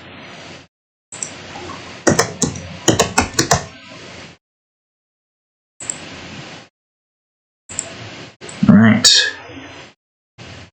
Man, I don't know. We need to be able to move it easily, so it has to be like this, annoyingly enough. Well, anyways, there's that. This doesn't need a trigger. Now you just need a rigid body. As per usual. Freeze everything. And you need to be here. Oh, you're not supposed to be a box. Hold on. Remove. There we go. Cube mesh filter. We don't need this either. When making an empty object, you don't need any of that. And now get out of here. This is all we need for the empty object. Now we duplicate this, call this down, and move this down here. The same old setup. But this is what the vertical movers have to have in this entire instance. So, I need to create a mover folder. I should rename these to script, just how I have all the others to script. Oh, remove the clinger. We don't need that anymore. Come on. Let's change these all to script. For crying out loud. Can I not change a folder without you being... I guess you're just trying to move them to a new folder or something. I don't know. Script. Oh, I guess that could be it's fine. It doesn't matter. Status scripts. Oh. Well, I guess it does matter if we want that to be... Oh, hang on, I'm not even bothering. Ugh. Ugh, ugh, ugh. It makes sense to call it scripts.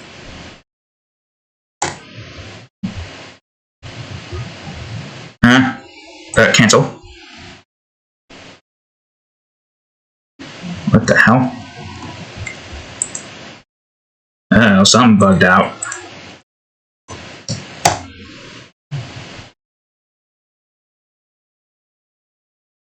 Huh? What? Are you trying to tell me that something's open here? Something should not be open. Okay, so maybe we don't. Script. Maybe we just keep it as scripts then. Or script. Assuming I can still do this to this, I should be able to. I don't see why I can't. Don't know why I can't do that with the enemy. The enemy's just having a conniption or something. It's fine. Mover script. There, everything has script there. Great, fantastic. That's not what I wanted, you idiot. Create another folder. Vertical movers. Vertical mover. And we'll create another one for the horizontal mover.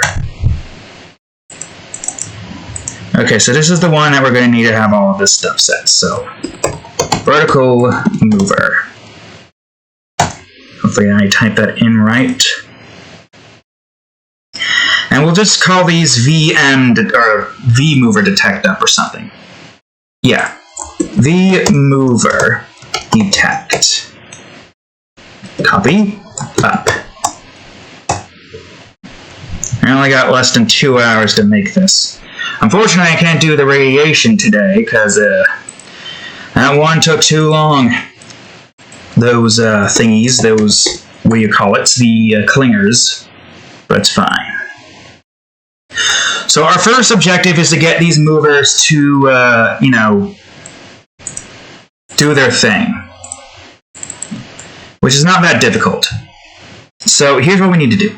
We need to have an instance that detects for hazards. And there's only one instance that can detect hazards on the floor. Drops and lava. These will only move via hazards, and I'm pretty sure these are the only bottom hazards that are on the floor. Yeah, drops being hazard, inverse is not, ice is not, launchers are not, lava is. Look what I had to do for this. Look at what I had to do for this. I don't want it to be that big. Some of these are big, some of these are not big. 0.5 or something, yeah. We're going by 0.5, then we might as well just go for full-on 0.5 so it doesn't look too oblong, right? Still annoyed that I have to do that, but what can you do? It's just the way this shish works. Okay, so yeah, this is going to only be able to move through here. Now, I need to grab, I guess, the inverse enemy script. So I need vertical. So I'm going to grab all of this right here. Now this one's up. I'm going to do this. Now this one is easy. I gotta move, change some things here. So mover variable, vertical mover. We'll just call this one mover, so this is easier for us to work with. Same thing here, mover variable. Guess I probably could have kept that. Vertical mover, what you want, cat? Mover.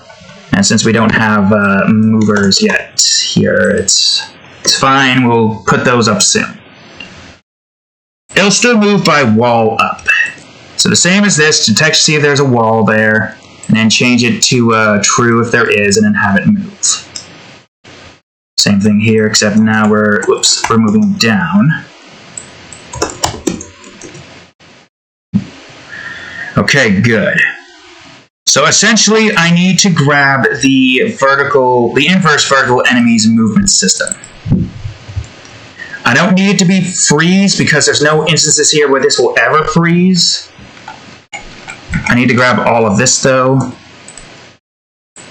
Put this in here. And I need to get rid of some stuff. I don't need freeze.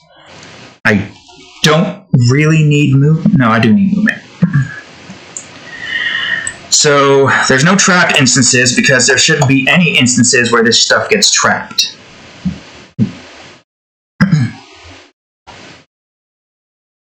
The same thing with this. But I'm gonna need to, I'm gonna need to cut this and, damn it, cut paste, you fool, so that stays in the area it needs to stay into. So 0 is, of course, always up. Just grabs the same thing as the vertical enemies and how they move, minus certain aspects. Wait for that to start up, of course. But now there is a longer cooldown timer. There is a longer cooldown timer. So, how is this going to work, you may ask? Well, we need to get another coroutine system started here. So as soon as this thing detects that there's something there, stop coroutine, move. Start coroutine, stall. If I'm spelling that right, which I should be. Stall. Ling for, stall. It does a little stall instance every time it detects the edge. Because it needs to give the player enough time to be able to get onto it, of course. So once that moves and detects something there, it starts the stall instance. So i.e. enumerator stall. So once it does that, yield return new wait for seconds, which is going to be a half a second. And then it will start core team move. So once it gets to the edge, it'll stop there for half a second. Then it will continue moving. Because once that does its thing, it changes its movement direction. But this stops its movement thing in favor of having stall start. So, stall, movement, startup, change direction to detect walls and whatnot. And I do believe that's all I need.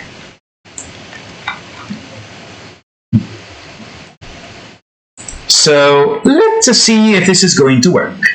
It should still work. I see no reason for it to not work.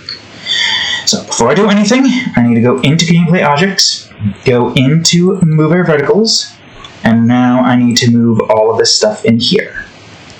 So, vertical needs to go here. Up needs to go here. And have mover vertical here. And down needs to go here. And have mover vertical here. Down, mover vertical, up, mover vertical, and regular vertical. So now, theoretically speaking, you should work, but I'm going to make you be 1 instead.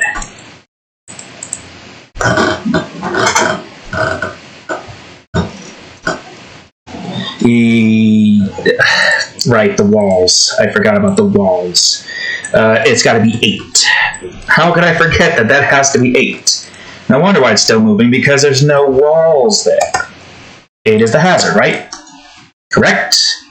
I'm right in remembering that. I think. 8.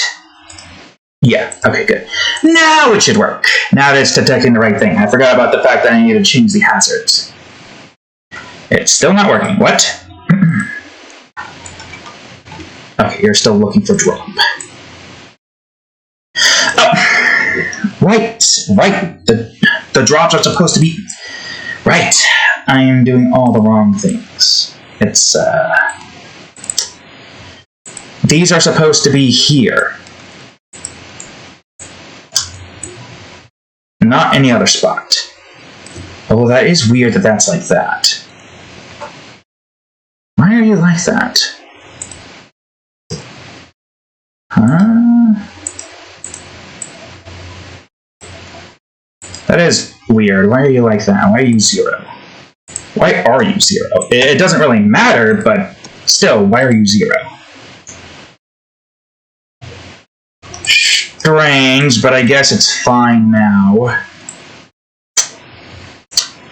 Yeah, okay. Now it's fixed. Now it should work.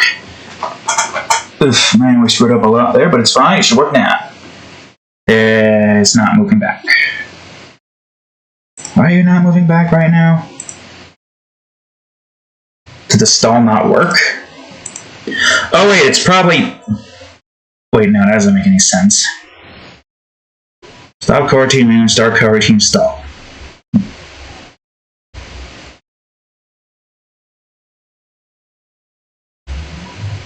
Oh, that's probably what it's doing. It's constantly updating that when that does its thing.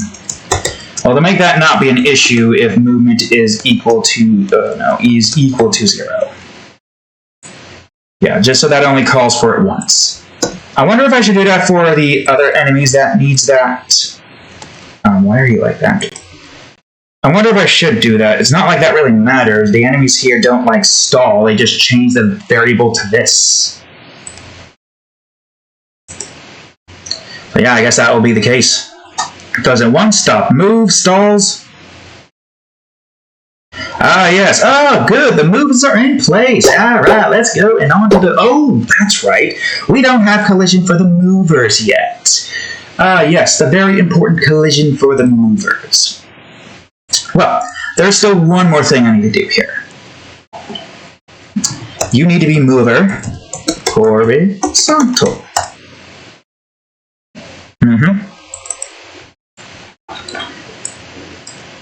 So, I mean, I still have to change the thing anyways, but I'm going to move, I'm going to move everything where it needs to be moved here. detect. Wish you would stop pressing on that. And I will remove these scripts from the horizontal mover, including this one. Good. Now I need to go into the, let me hide this.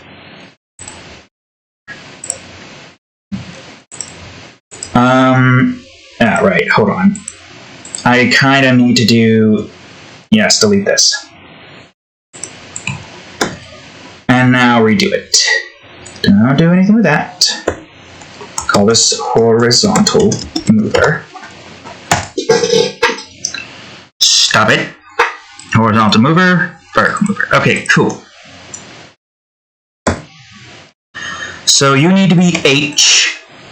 For crying out loud. Yes, I know, all of that is there. Oh, you need to be switched to horizontal. Horizontal. I have to change the names of that too. And you need to be back to H as well. Alright, good. So horizontal mover, that, and this.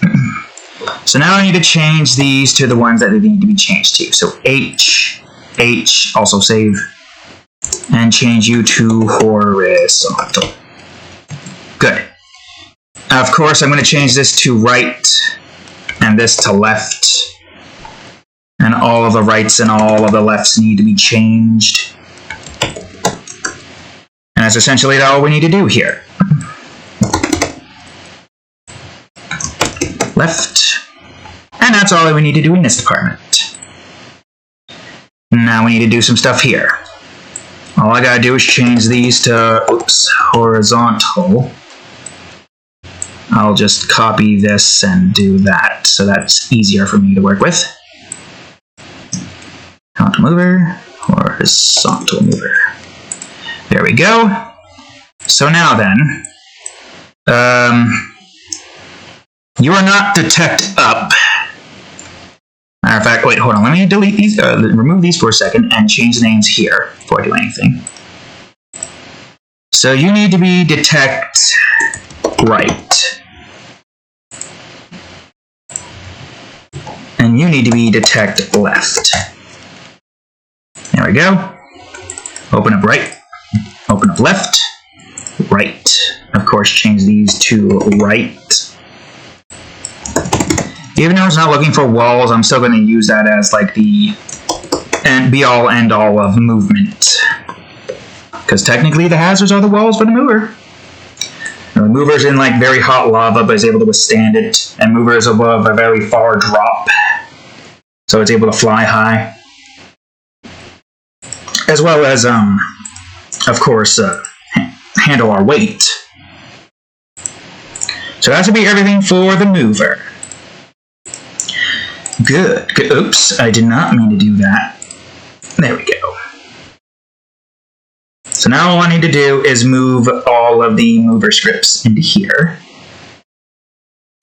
Now I gotta get right and right. What?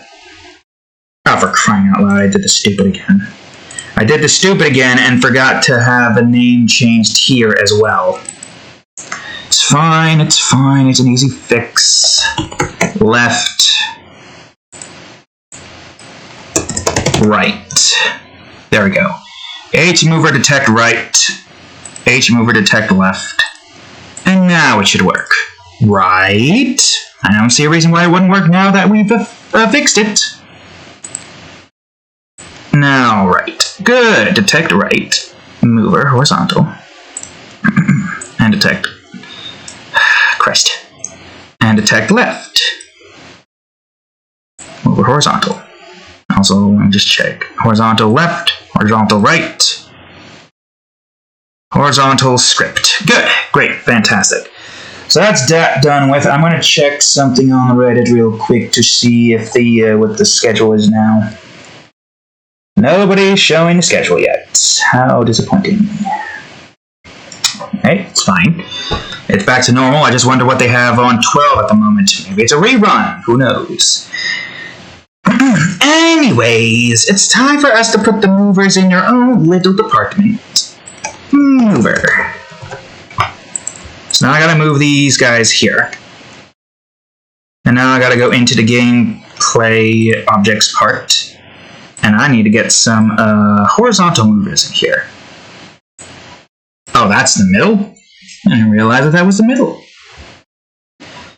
Okay, so let's see if this works. I'm wondering, okay, I'm curious what this is going to happen. I forgot to change the translation. I forgot to change the translation. You gotta be 1. And you gotta be -1. I'll leave that up in case I forgot something else, because I'm pretty sure I did. I mean, looking at this and seeing that that's right and that's left, I can't find anything else here that I might have forgotten. Okay, at least you still move when that does its thing. Yeah, and then that's going to be a very important instance here. So there we go. The movers themselves are done. But there's still a lot more things that we need to do here, so let's move on over to the player script.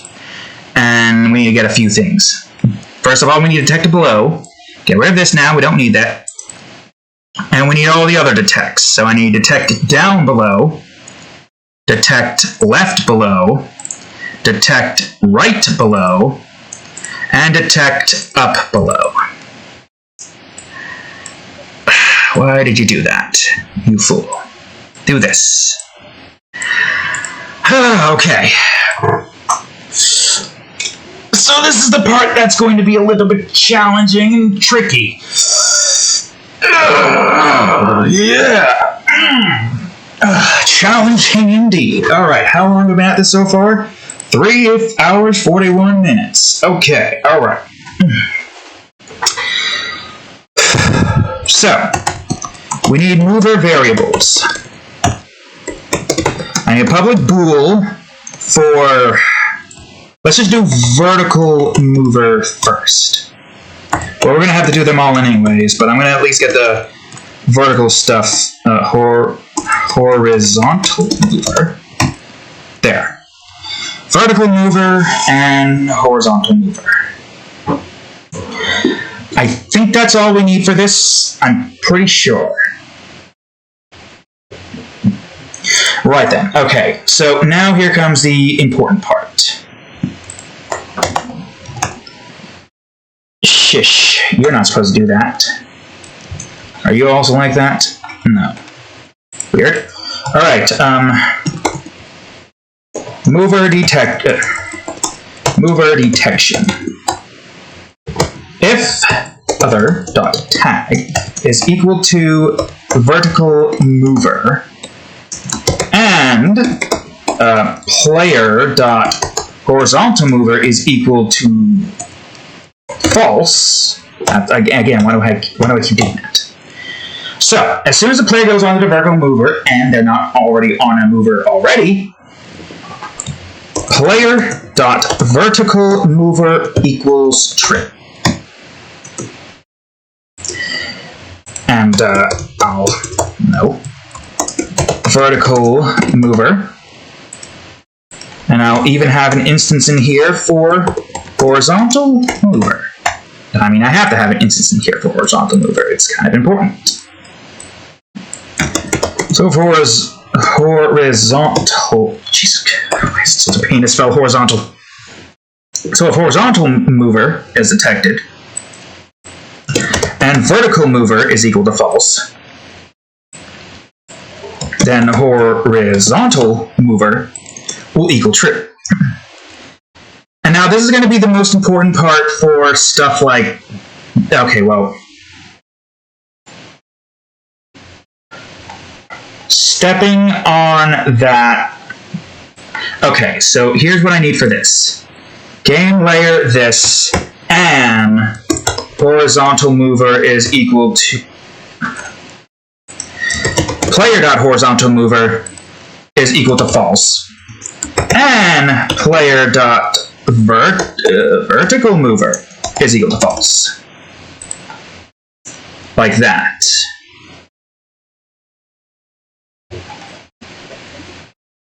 And that starts a coroutine for hazard death, which only occurs when you're in here. Now, I have a funny feeling that this by itself isn't going to work entirely, because that runs first.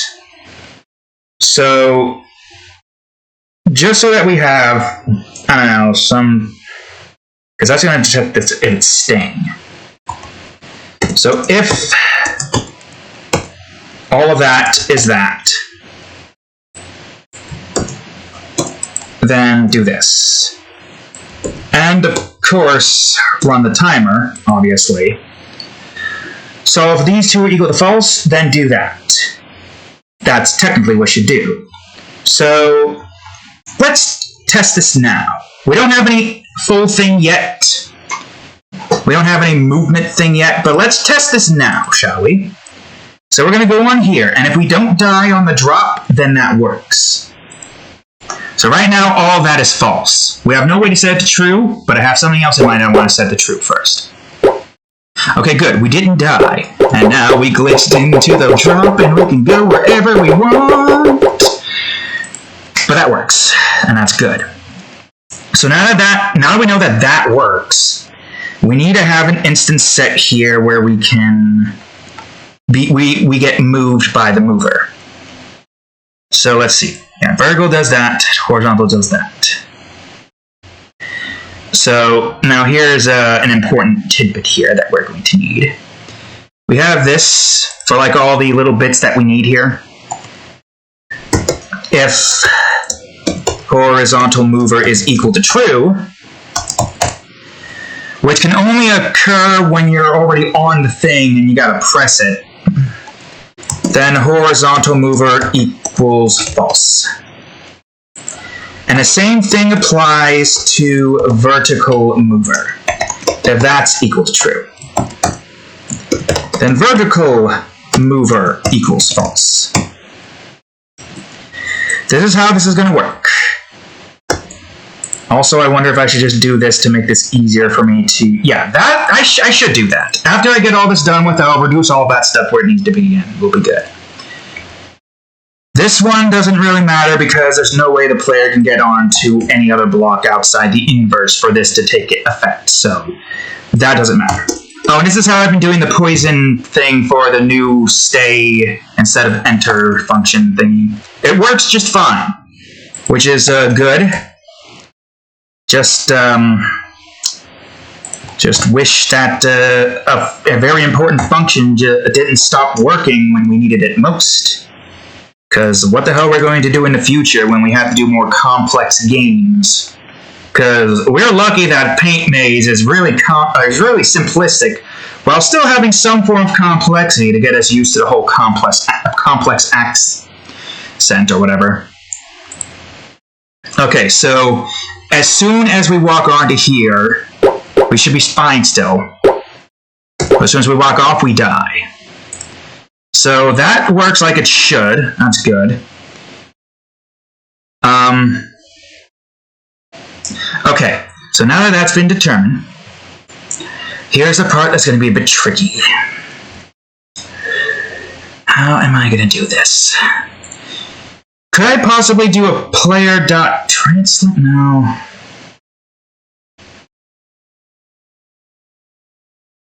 Maybe I can? I think I can.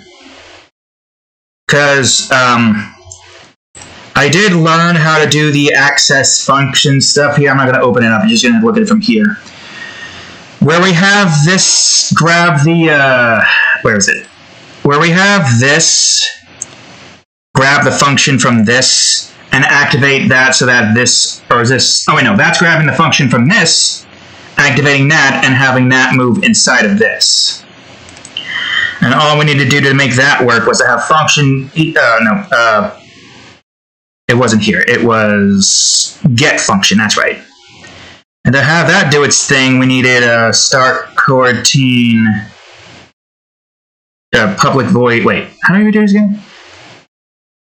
I had this set, and I guess I do need to open it up if I want to see what I did here.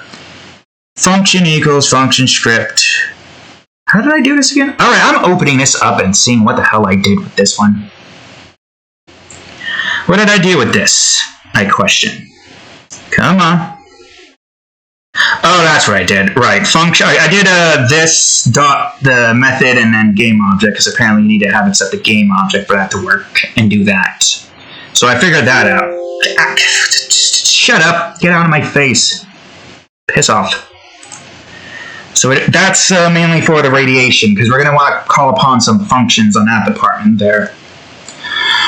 Now, I wonder. Okay, here's what I'm going to do. For this one,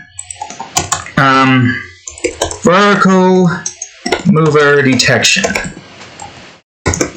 So if other.tag is equal to vertical mover, and player dot vertical mover is equal to true. I'm curious to see how this is going to work if I do it like this.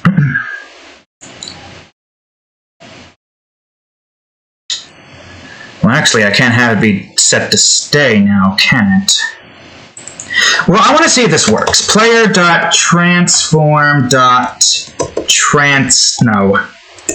Translate. In this instance, 0, 1, 0. That might screw some things up majorly, but it should be fine. We'll see. I'm just going to see if it moves me up. See if it's simpler than we think.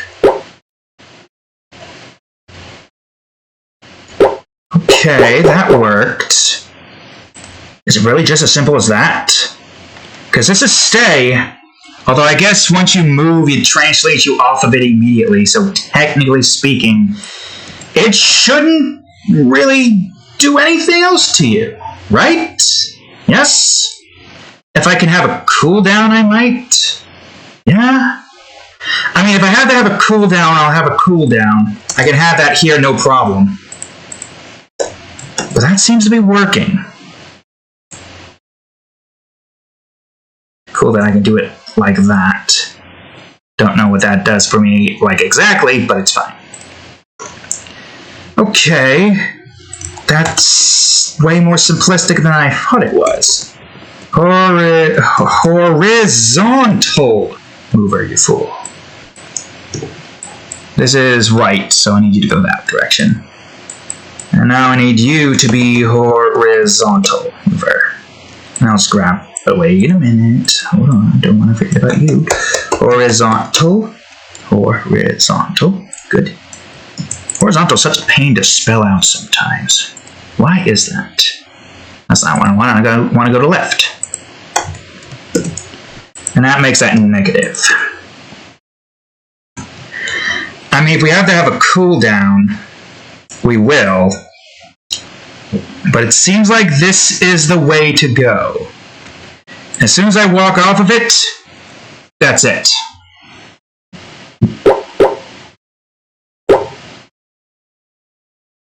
Oh god.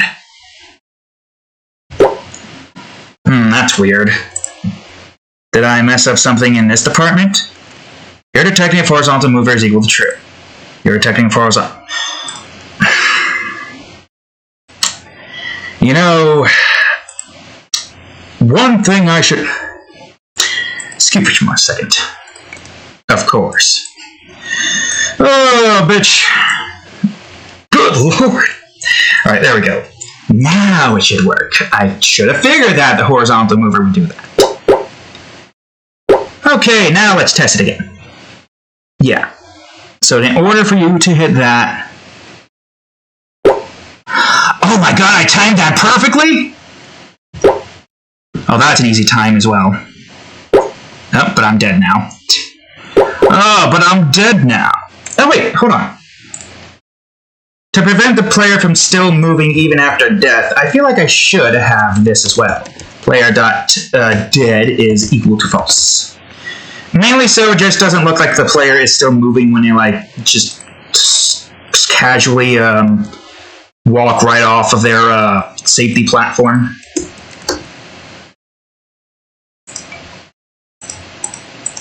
There, since this is moving the player after all. Oh, wait a minute. Maybe I do need cooldown.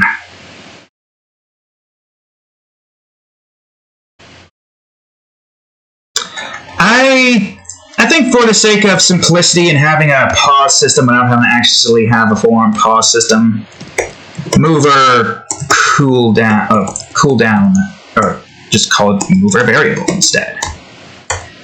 This one can be private. Cooldown. Just for the sake of, I should do this. For the sake of keeping it simplistic, I'm still going to put it on a cooldown with a time instance. You'll see why when it's time for us to build the main menu, but for now this is kind of important.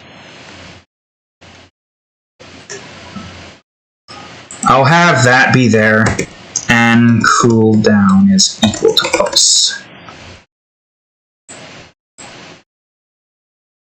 There's already an and there. What am I doing? I guess I'll just put this in front of those then, right? Yeah? No, wrong area. Here. Yeah. And I guess horizontal is bigger, so...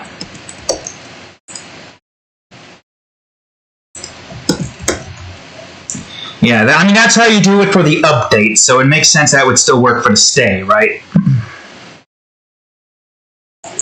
Because it doesn't matter where we put this. Cooldown equals true. And start coroutine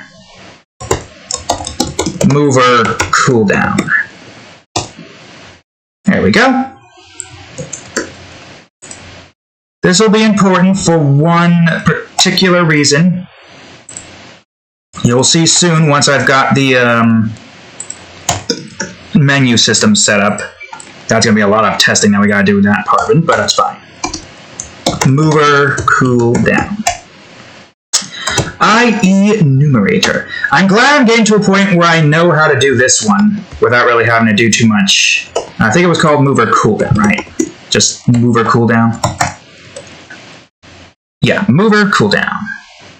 Okay, so yield return new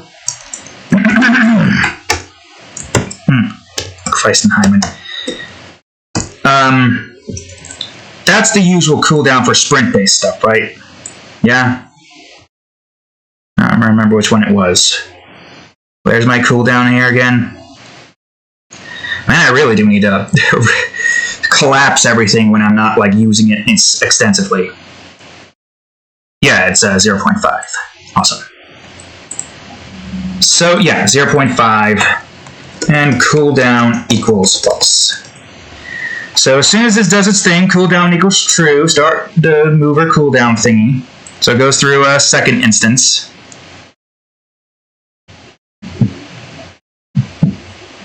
And you will be moved off of it immediately.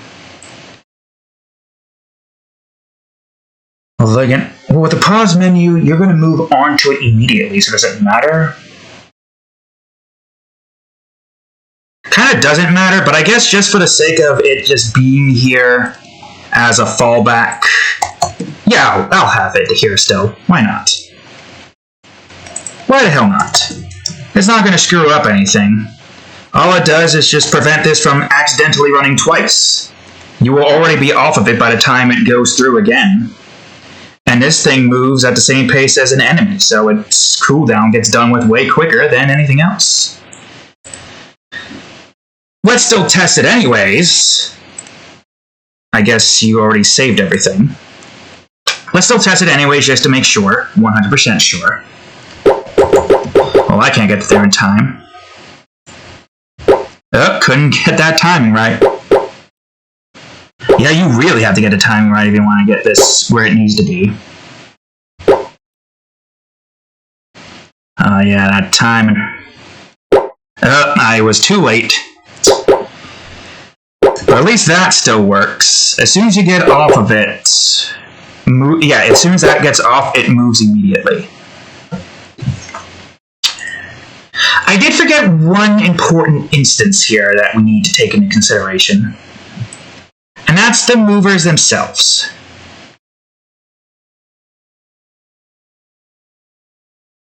Yeah, hold on. Because there is something here that we need to do for this. Why are you like this program? And is that going to automatically be what it needs to be? No, you're just going to move. So we do need to change this to what it needs to be in the direction that it's moving in. So keep that in mind. That's not too hard to do. We need to do something here to prevent this from happening, because it'll like keep you in that spot and you will glitch out. So I forgot about that. I guess we'll do it with the horizontal ones. So how am I going to do this, you may ask? Well, I guess first things first, I need to go to the mover themselves. We're done here, though. The player is pretty much done in this department. There's still one more thing that we need to do, but we'll do that in a bit. Okay, so you're detecting to see if there is that here. What you also need to do is check to see if there is an object by the name of, or the tag of horizontal mover. Equal to, of course. Can't forget about the equal to.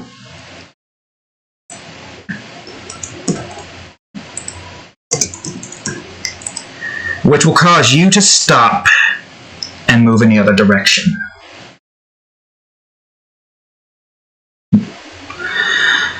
Horizontal mover for that and that. And I do think we need to have another one. So you're detecting to see if there is that here.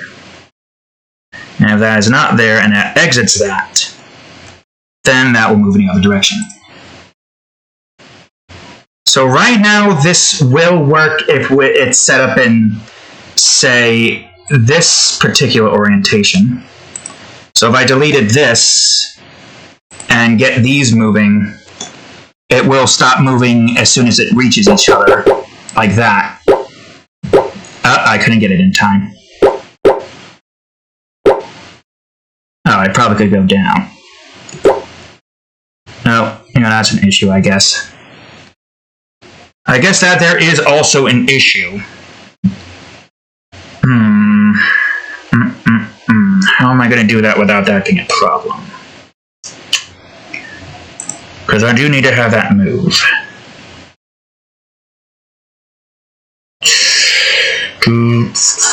I don't know what to do.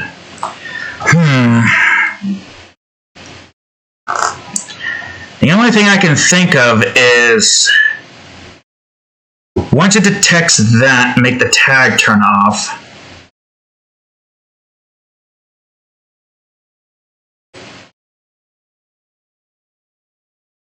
Oh, wait.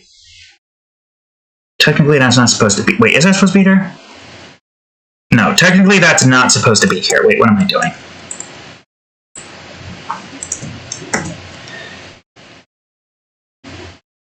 Wait, hold on.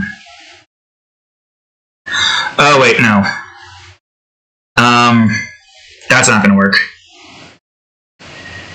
So it seems like I need this for the other direction. Okay, hold on. Mover detection.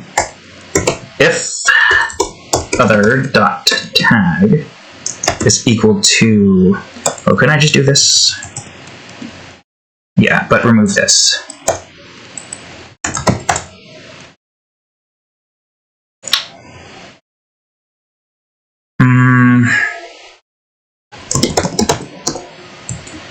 While left equals false. Would that work? Because this obviously isn't going to work like it is. As soon as it exits that and that turns false, then it's going to move in the opposite direction. This is important to have set up because we don't want to have movers from the same department move the player as well. Yeah, as soon as you detect that wall right is equal to false, it'll do that. Its movement thing. We can get rid of this now. I mean, this is a good test to perform.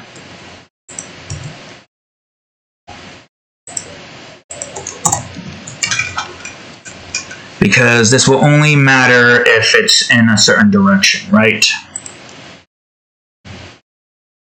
Well, let's see. I'm going to grab one of these movers here. I'll follow this one. And I'm going to see where the hell this one moves.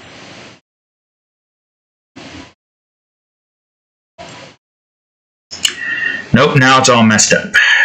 I don't know what the hell happened there. Somehow that guy just managed to push that guy way off the area. So yeah, that's not going to work. We might need another variable then for that to work.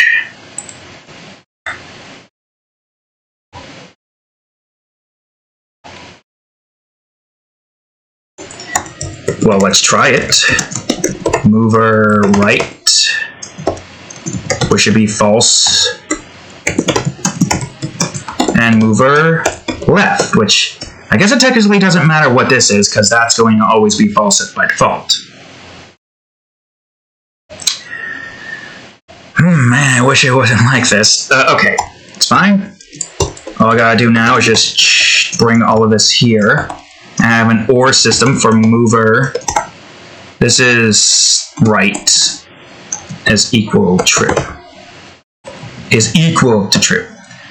And either of those occurs as this gets brought into here.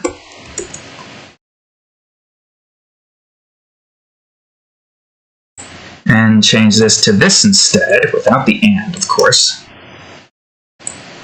Same thing for this one, wall left.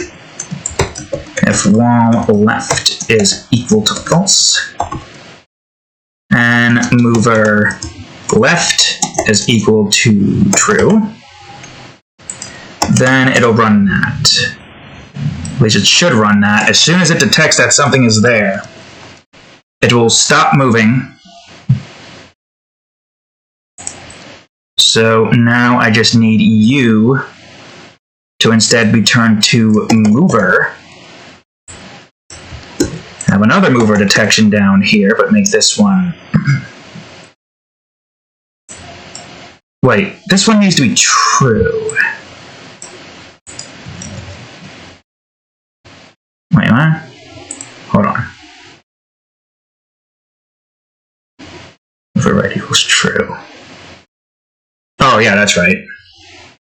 Because that needs to be false for that to work, but it needs to be true for that to work, right? And, of course, mover left for this one.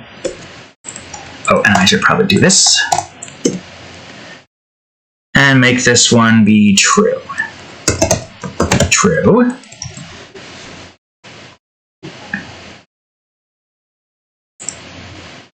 Oh, wait. You're supposed to be right. Right. How did I forget? So this detects to see if there's a mover to the right. Makes that equal to true and have it reverse. Same thing here, but in opposite direction. Nothing also really changes, except for this one, detecting to see if either of these become true, and that changes the thing's direction. So now, you should be moving in the direction that you need to move in, right?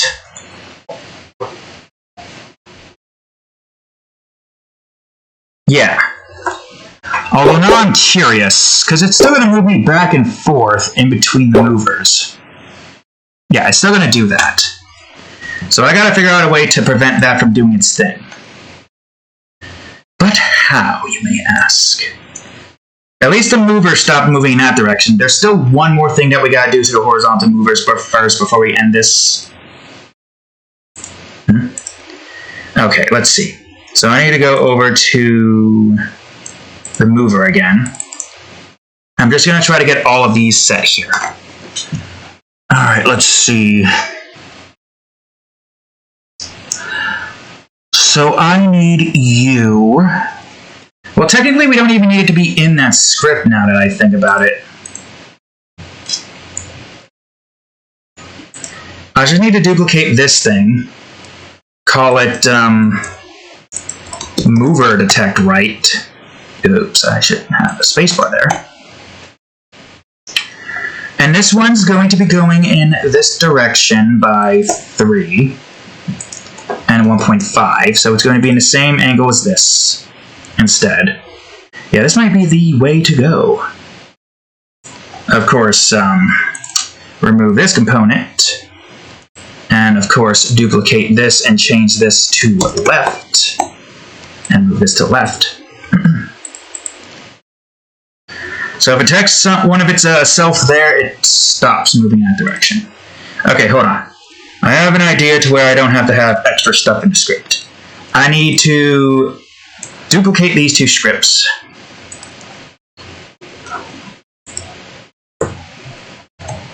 H mover detect left, or MH mover detect, so that's looking for movers. And U, again, MH mover detect. So now I need to open up both of you and change things to where they need to be. So you need to be M, and you also need to be M. Good, great, fantastic. So this one, the movers, are only going to detect for movers, not the walls. And we'll remove the movers in that one department to have it only detect for movers as well.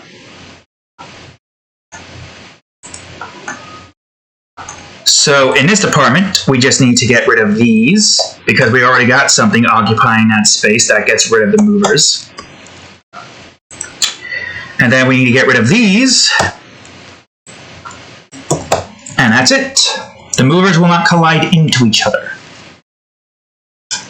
All I need to do now is put the scripts where they need to be. These are fine where they're at. I just need to have... This should be right. Oh, for crying out loud. What did I miss? MH mover detect left. Oh, for crying out loud, you douche. You douche. Why are you not, right? It's fine, I can get rid of these, I think. Oh god, what are you doing? Do not press sign in. Okay, now it should work. With the mover horizontal being here. And with left. And horizontal over here. So, MH mover detect. Move horizontal detect. Move horizontal mover detect right. Names don't have to make sense so long as they do what they are meant to do. That's what matters. Still not letting me grab the thing I want to grab. How annoying. So in this instance, this should only move up to here. And that's that.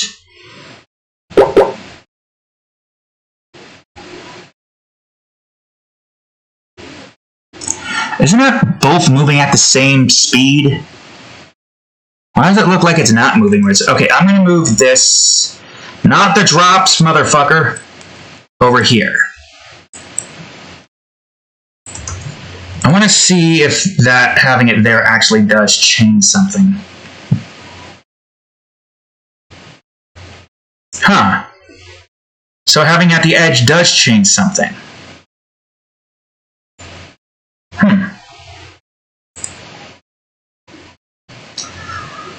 Okay, that's good to know, but how do I have that to where it's not like that? That I can't tell you. I don't know. Well, at least now that's been fixed. I still feel like I need to figure out how to do that.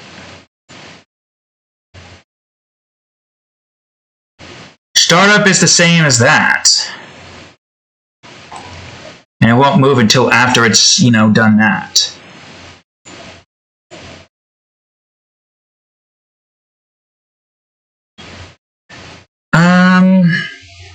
Maybe there's a way I can do this. But yeah, wait, that doesn't make any sense.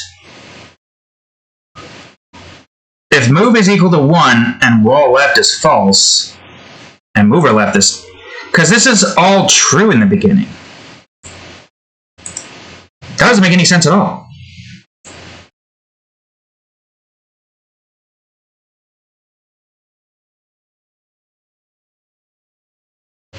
That is weird. It works fine on the other end, but not on this. I don't get it. I don't get it. I'm sure there's some fix for it, but it's fine for now. Now all I need to do is get the same stuff for the vertical mover set. I guess I really should have taken that into consideration when making this. Open up the vertical mover, you fool. Copy you. Change you to...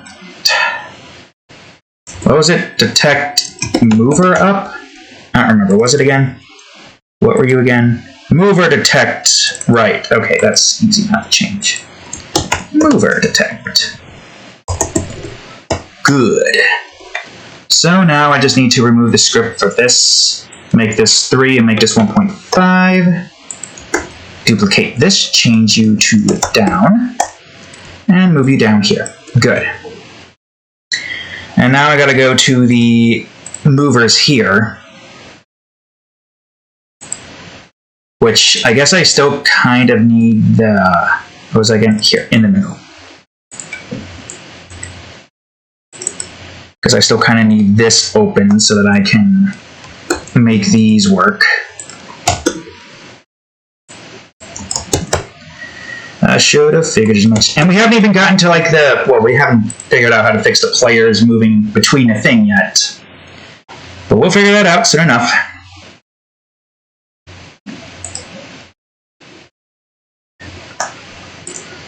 Yeah, that's what I think it might be easier if I just did this and just change the things where it need to be. So instead of right, it's up, I believe. Instead of left, it's down. Down. And it goes up.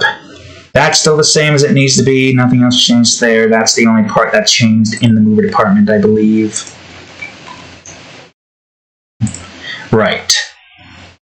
Up is 0, down is 1. It's literally simple as that. Okay. And now I just need to grab these two, change them to MV, and now they're going to be changed. Copy you two. M. But also get rid of, oh, wait, shish. I almost screwed something up there that I didn't want to screw up. MV, huh? Oh, for crying out loud. Okay, delete. I think I accidentally controlled Z and then reverted it to where it didn't exist, but it didn't actually revert it to where it didn't exist. So then it still stayed there. Right? That's what I did? Wait, what? Ah,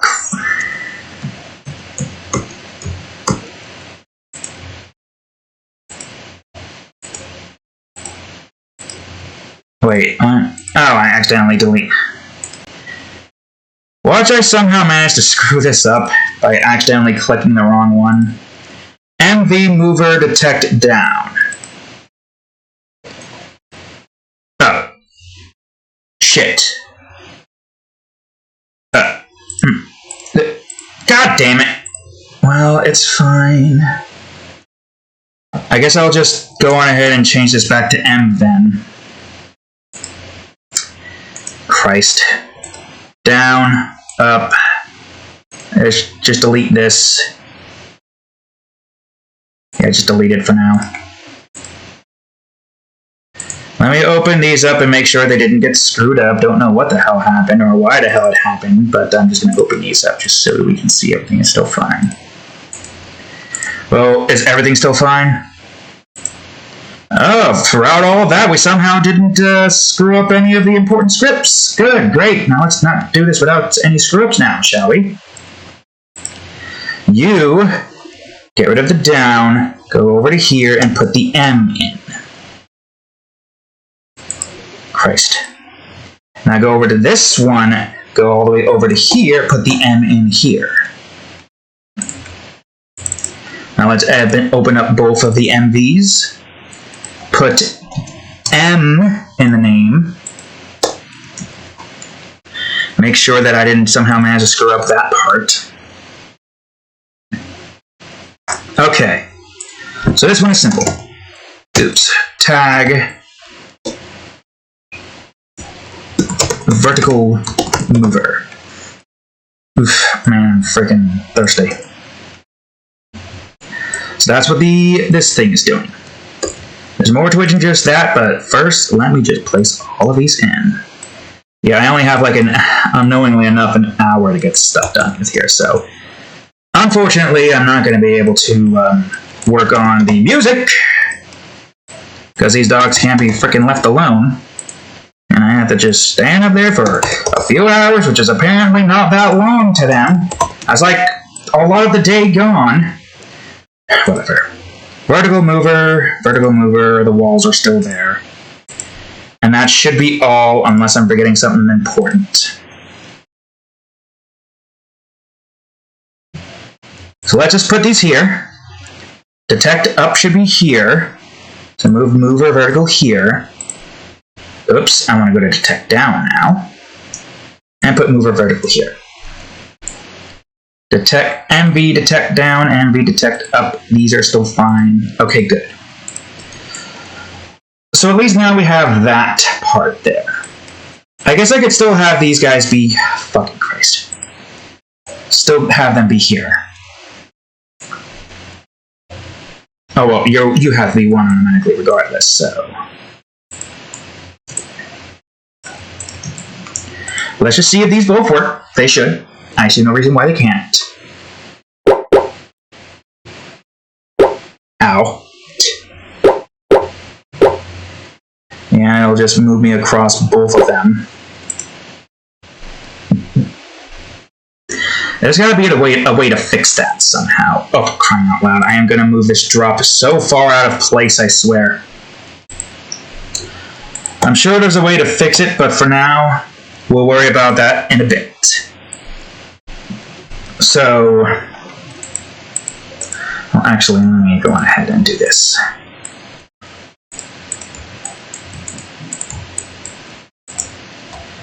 Where are you all at? Not all of that. Though I don't know why that's like that.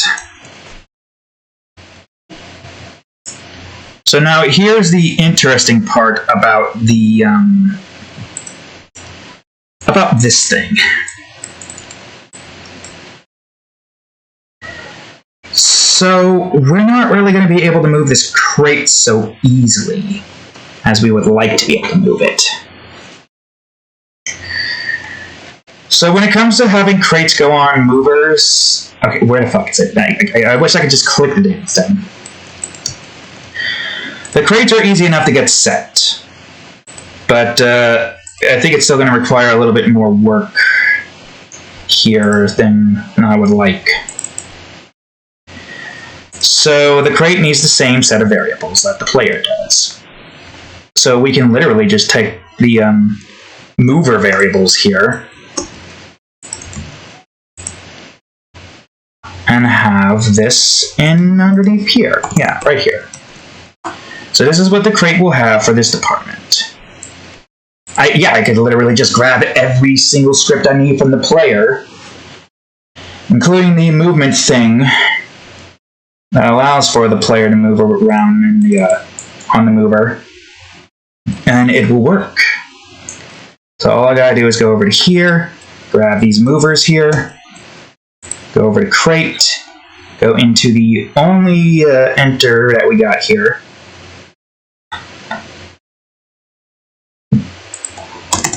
underneath all the teleporters apparently. Now I gotta change all of this to crate. Right, crate. Oh, wait, idiot. That is not where that's supposed to go. That's supposed to go underneath crate, detect below. You fool. And now we have crate here. So this is the thing I'm not entirely too sure about. The player needs to be able to get into the crate to be able to move it out and into a dangerous area.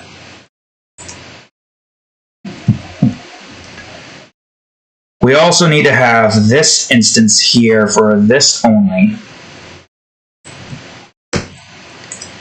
That will prevent the crate from dying in lava and drops. And again, that has to be crate. Oof. I mean, I don't know what's quicker. Typing crate out twice or some other third thing. That's the only one here that needs to be there.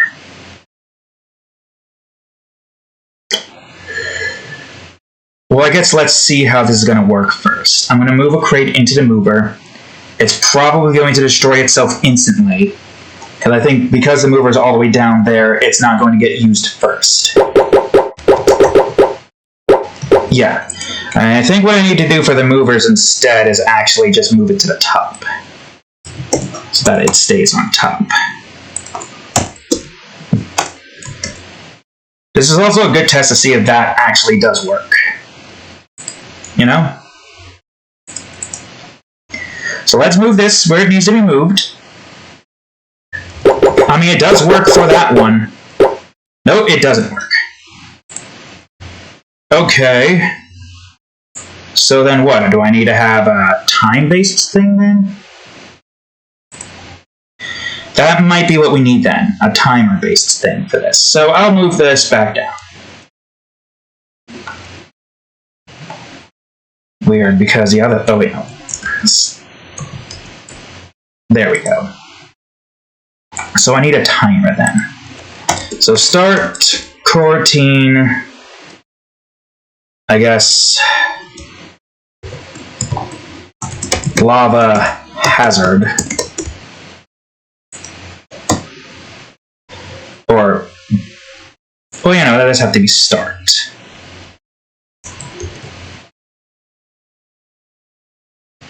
So start coroutine lava hazard. Whoops. I guess I'll just do another start coroutine drop hazard.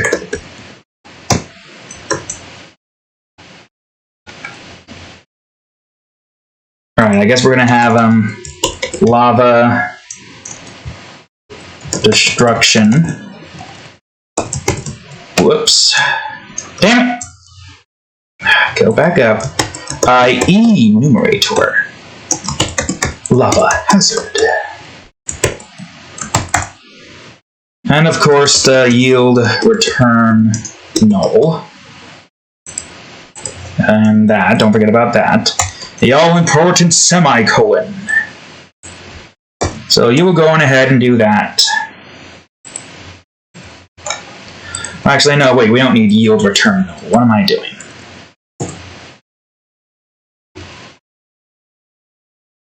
Actually, wait, the lava hazard won't work like that.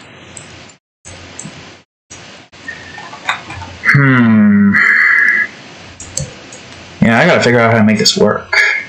Because I have to have it set up like this to destroy itself. So I do have to figure out how the hell to make this work. God damn it.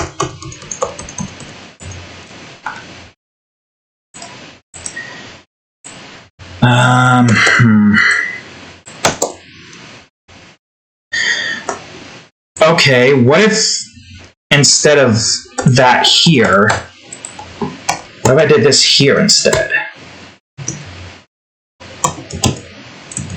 No, you idiot, you were supposed to go on the outside, but I guess you can't do that. That's also not what I wanted. What if we did that instead? The crate should not kill itself in this department.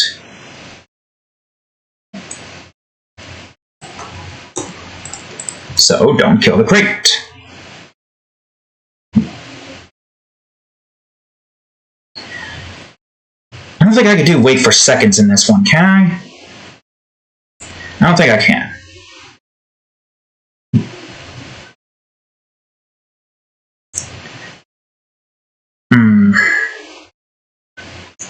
I'm gonna copy this. God, I wish this was easier to work with, but apparently not. No, it still does that. Maybe it'll work now that that's a second mover there? Because this is false, correct? Let me go all the way up here.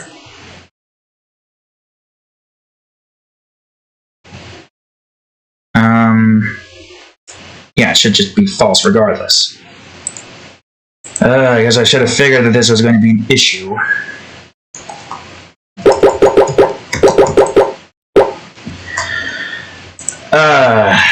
I don't think I can do wait for seconds. I mean, I'm gonna try.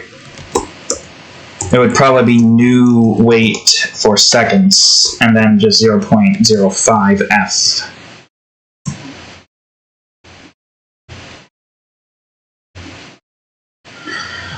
I mean, I don't know why that wouldn't work.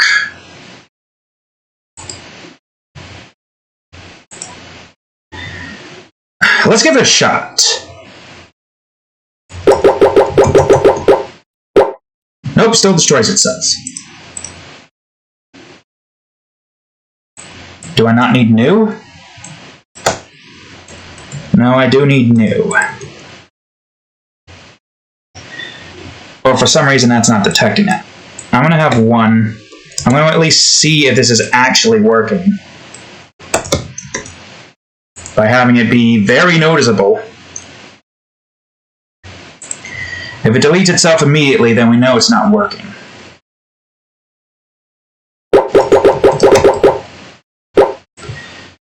Okay, it's not working.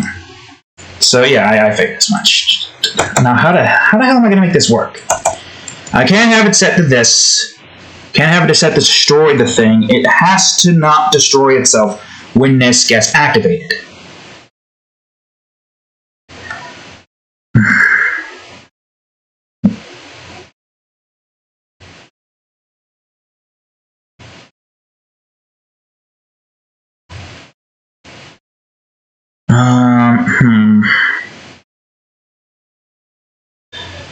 Well, that's not going to work.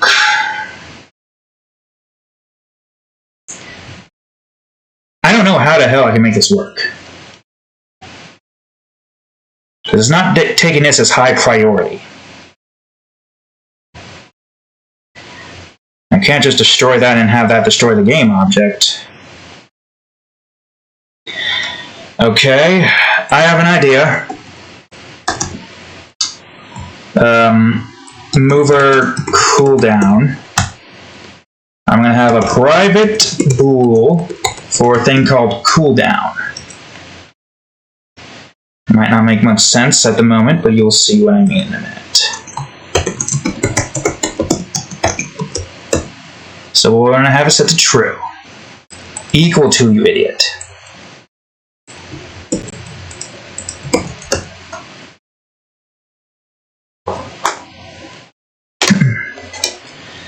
Okay, so this is how this is going to work. Because as soon as it sets to true, that means the crate's just going to get the hell out of there immediately. So, start, coroutine, hazard, cooldown.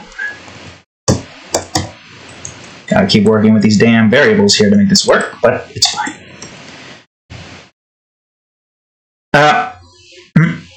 Maybe not here. Oh, I know, that's technically that's true. So it does have to be here. Oh wait, we could have the cooldown be elsewhere instead.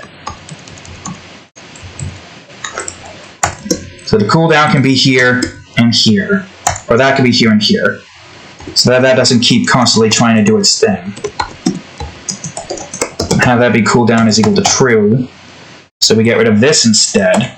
So that if one of those is equal to true, then it will not have this constantly start a new thing every single time. So move this into here. Delete these two. And okay. So we have that. Now I need to get the coroutine for that made. Hazard detection, I guess I'll call it. I.e. numerator, hazard cooldown. Oh god, what happened? It's fine. You return new wait for seconds, 0.05F. And then if that is equal to that, then cooldown equals true. Okay, so if these are true or false, cooldown will equal true. And this will always be here to be set to where if these are equal to true or false, then start the coroutine hazard cooldown, and then do its thing. This just makes it so that the crate will get itself destroyed as soon as it collides into it, but not if there's a mover there. Oh my god, there's so much that you have to do for the... Okay, so that worked. Good, great, we did it. It didn't destroy itself. I am happy. Now I have to go to the crate and get it moving. So you can still move the crate while you're on this thing. That will make both of those turn to false immediately. Okay, so I need all of the detections. I'll even grab the player's detection. I don't need vertical mover open anymore. And I don't know of any of that anymore. I don't think I need the crate anymore. And now you. Alright, now I need to go over to player and go over to detect below. Now this part's important because I need to have this detect stuff from below. So I'm going to have to move the crate's instances as soon as I can. So this is left. Alright, so then I need you to be left. On trigger stay. So I need to change some things here. Crate.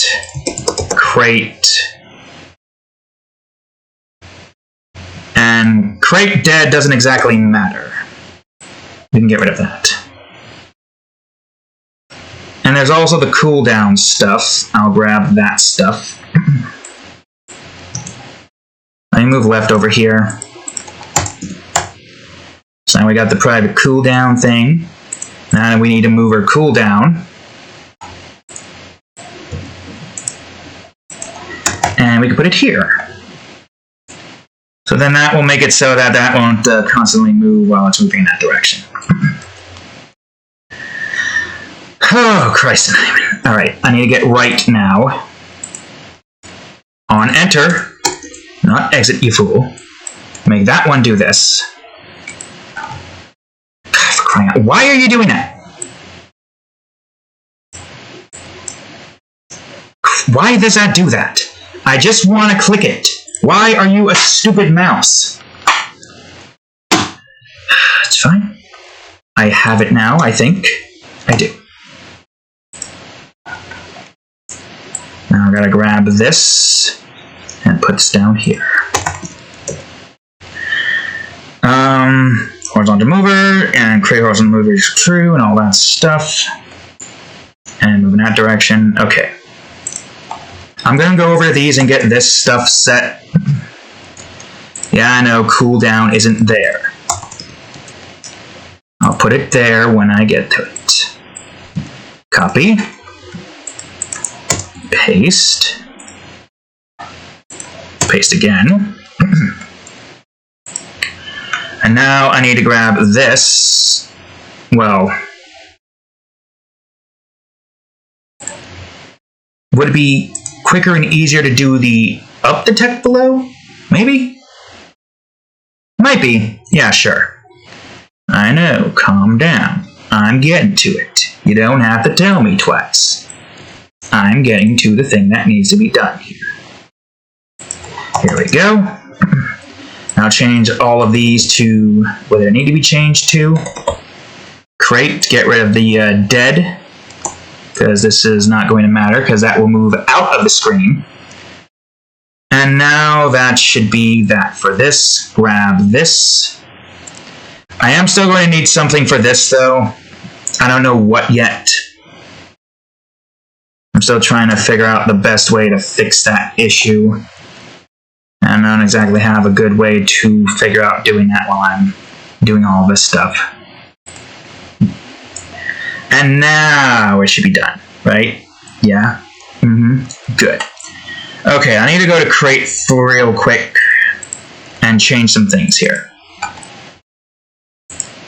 Where's the crate at? Oh god, where the hell's the crate? Why am I not at the crate right now, you fool?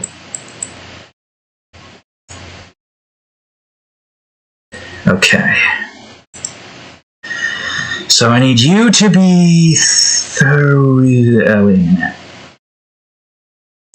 Well, I think just for the sake of simplicity, I will revert these to their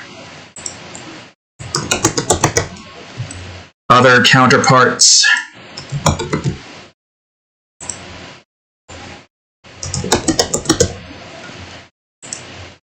And then we will change them as we see fit. That's not what I want.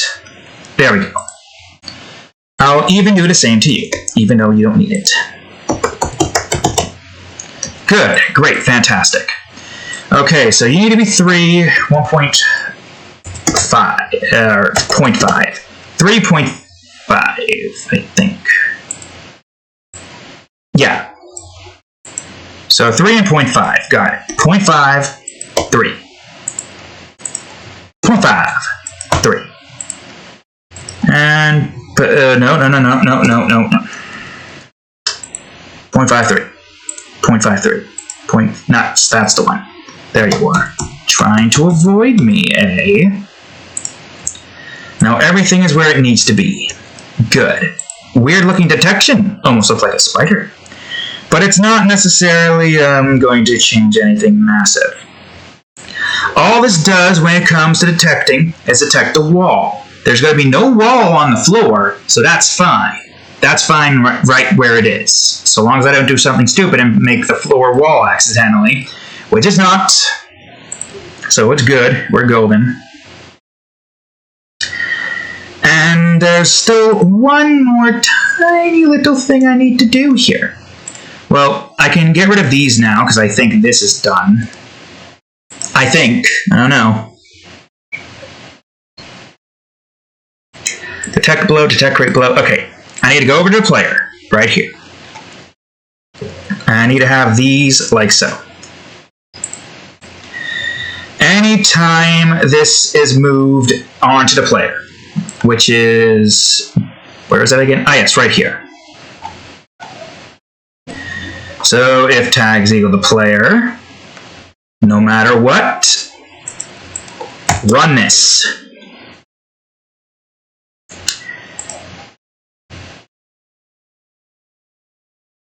Yeah, technically this does need to be here because if there is a wall there and you press W, it's going to screw you up. So that is necessary for this. But for the crate itself, it doesn't matter what happens.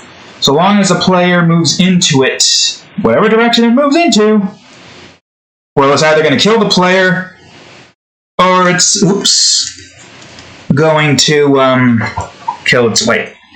It would just kill itself because it goes into the player. It makes this false. I mean, all it really does is just, like, deletes the crate where it would delete you. I guess I can still do this. I mean, yeah, we don't necessarily need to, but it's so easy to put in with a simple Control-B that why wouldn't I? I don't have to type all that in. So yeah, the player goes into the crate with the wall to the left. Or I guess it depends on what direction that they're moving in. Yeah, because moving crates onto a mover is a very complex thing to do. Not something that you can really do so easily. So trying to get it to be in the point where you can move that where it needs to be. Well, the crate's moving. Oh, I don't know what the hell happened there. Yeah, I'm not sure what happened there. Because technically speaking, as soon as the player enters it, it makes it false. Oh, or is it because of detect below? Well, that's going to be an issue. Where is it? Detect below.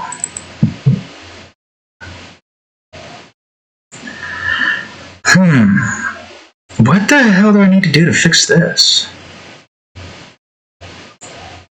Because that stuff only moves if it detects the thing, right?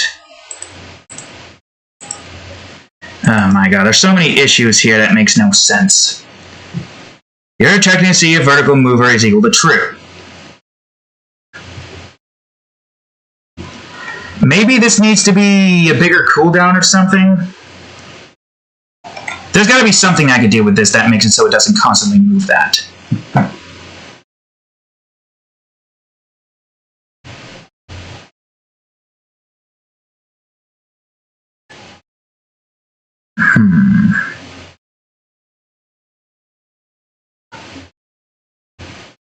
No, that wouldn't work. How would this work? Because as soon as it works for the player just fine, but as soon as this thing does its thing, it doesn't work. I mean, I guess I could test that out. Is everything here on that? Yeah, I'll move this here instead. Which it should work at that point, right? Oh, maybe, we'll see.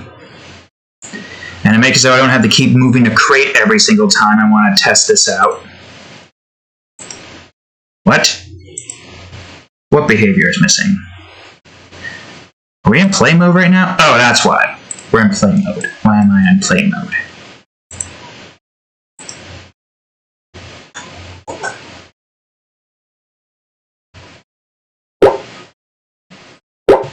No, it's still doing that. Which is not supposed to do. And it just kills you outright if that happens. Oh, why does... I guess it doesn't matter, because that's just going to do its thing.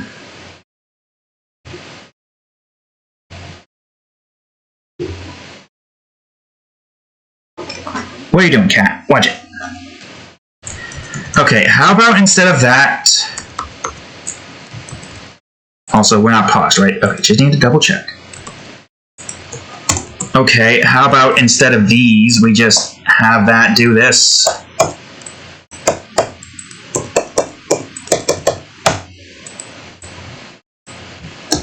I mean, why the hell not? Just make it automatically equal false no matter what. Right?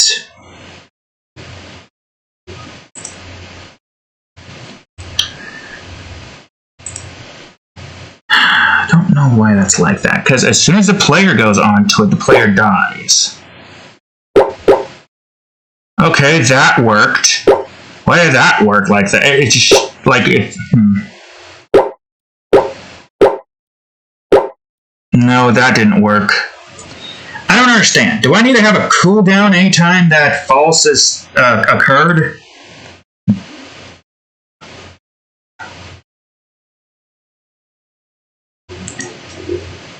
A cooldown might help. No, it wouldn't help the constant moving back and forth.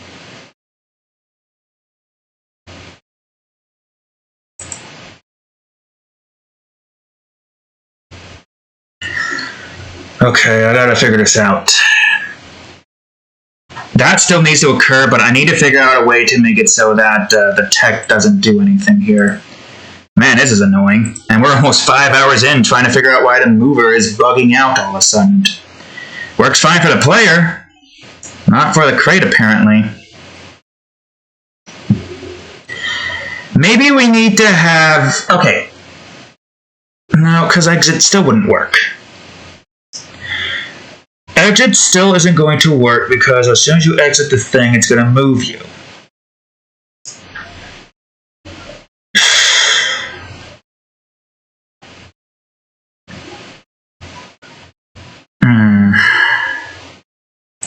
I have no idea.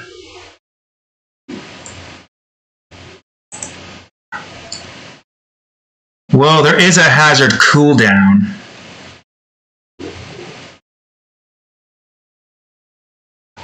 But I don't think that would work either, because that's just going to destroy the crate.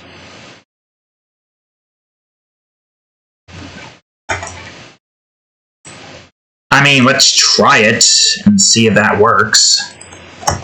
Oops, wrong one. Doubt it's going to work, but it's worth a shot. No, false, you idiot. False. Now I need to go back to the menu, damn it. Let's see if this works. As soon as it exits it, it makes it false. It's probably not going to move. Yeah, it's not going to move. I figured as much.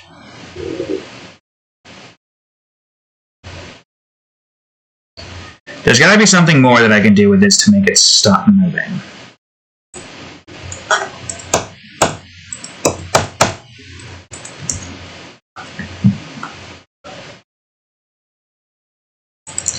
Well, this still needs to occur. Fucking Christ, man, what do I do here? Move? And we would check to see if move. Moving.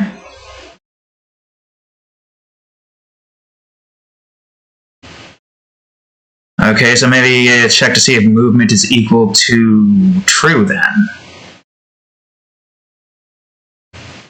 Because as soon as the player goes into, the crate, movement will equal false. So what if I did that instead? Okay, let's see. Crate dot movement. Oh wait. Wait, huh? Equals true. What? Oh, now it's working. I don't know why I did. Oh wait, no, not that. What am I doing? I need to put it here. And crate dot movement is equal to true. I think it needs to be true. As soon as it moves, it turns out to false. I mean, as soon as a player walks into it, it makes that occur. It's still doing that. Why are you still doing that? Oh, because it's down. Down's the one that's the issue. Or is it? No, up's the one. Oh, as soon as it moves up, then it moves down. Right, okay, hold on, right. That's not really gonna work if we don't have this on the end of this. Forgot about that tidbit. It's the tech down that we need, not the tech up. Now we should test this out and see if this works.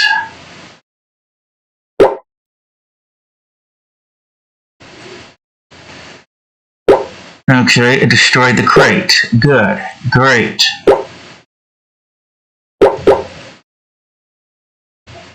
The crate didn't destroy itself fully. What?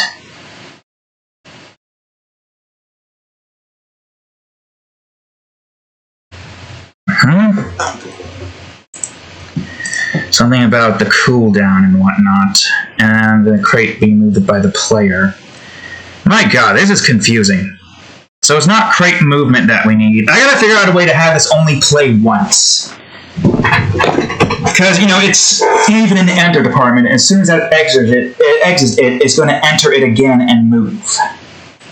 Maybe the cooldown needs to be longer or something. Like 1 instead. Let's try that. Let's try making the cooldown 1. Because maybe the cooldown needs to not be as long as the time it takes to exit it. Or maybe we need some exit instance that occurs so that once that exits the thing, and it does its thing. No, it's still moving the crate up there for some stupid reason. Actually, yeah, wait, why don't we have that? That would work if we had it set to a cooldown.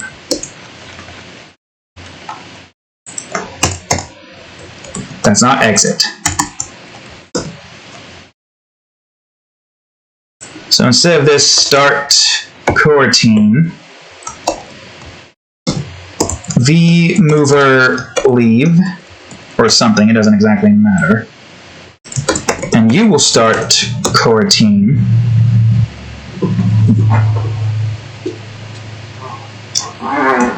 Which is H mover, in here, H mover leave.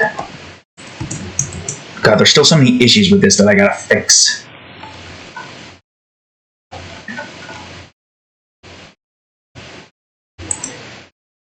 So you need to stop coroutine V mover leave.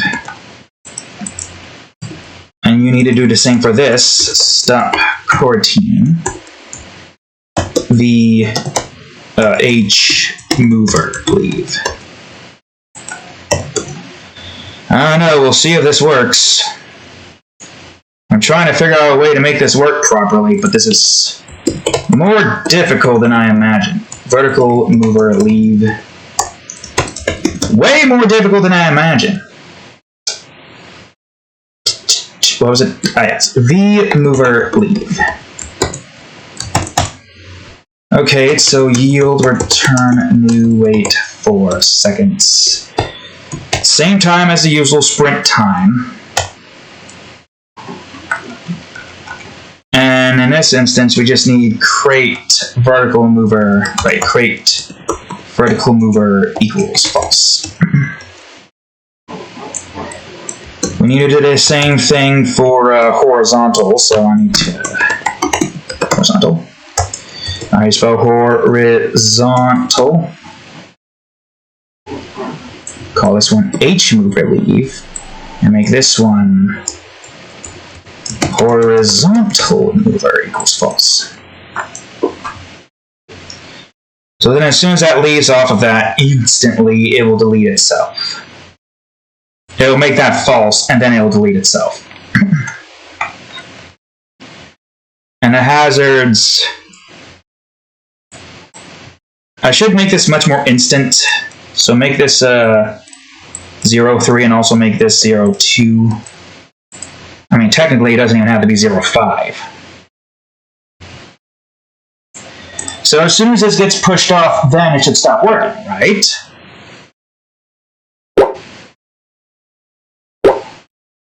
So as soon as I step onto this, it dies no matter what. That's what it's supposed to do.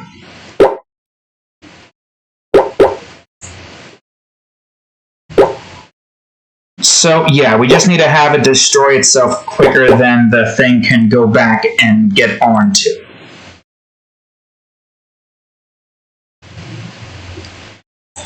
Honestly, I don't even think we need to have crate movement equal true, because I think that's just going to screw something up in the long run.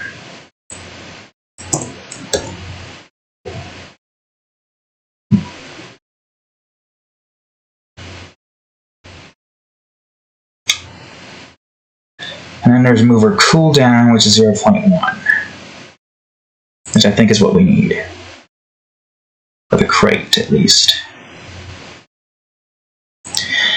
It's still working like it should, but it's still good to keep doing these tests to make sure everything works perfectly.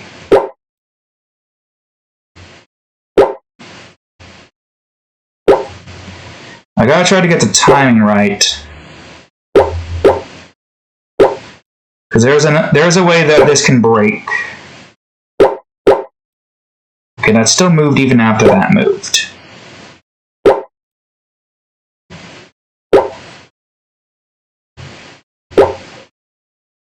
Okay. Well, I don't know exactly how you would be able to solve this, but that seems to be working. The basic premise of the movers seem to be working. Oh, well, I couldn't hit that in time.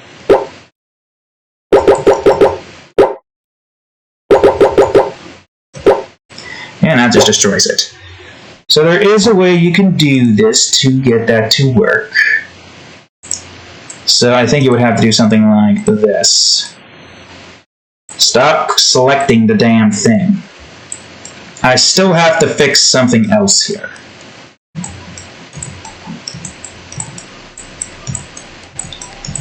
Something else that needs to be fixed. But for now, we're just going to see if we can get this crate pushed onto this side. Which we should be able to do if we time our movement right. No, that's just going to push that off. No, I think that would have been fine, actually.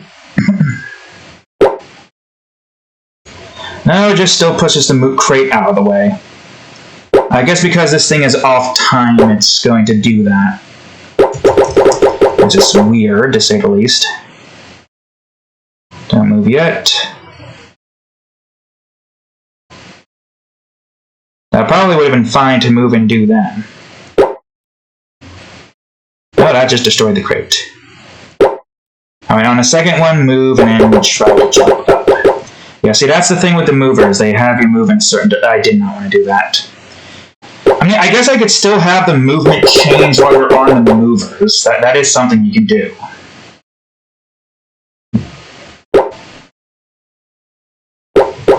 Hey, we did it! At least we know that that works. I still feel like something else is missing here. I guess because the movers have completely different times, some things just change. They can't really change as well as you could. Well, there is still one thing that I can do here. I still have to try to figure out how to get the system to work properly. Man, all this just to try to get movement to work. Or moving platforms to work. Why is that always the trickiest part when it comes to game development? I remember, even in Game Maker days, that moving platforms were such a pain to work with. Yeah, I think, what was it again? Movement, player dot something. Yeah, player dot player movement. I think that was it. And where did I have this exactly when I was moving? In the beginning? Yeah, player.player movement. Oh, wait. Player.player movement equals, in this case, 0. Yeah, we can just do that. Easy. Do it the way that works. That's easy enough. And as soon as you detect something above you, you're moving up. Same thing here. As soon as you detect something below you, you're moving down. So that still changes. Right is 1. And left is 3. There. So now, depending on what direction that the movers are moving us in, is the direction that the crates get moved in.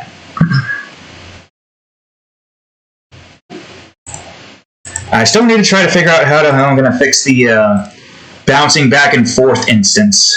That's going to be a pain in the ass to figure out. But there's a few things here that I want to show you in this department first, before I do anything else. First things first, I want to see if this works.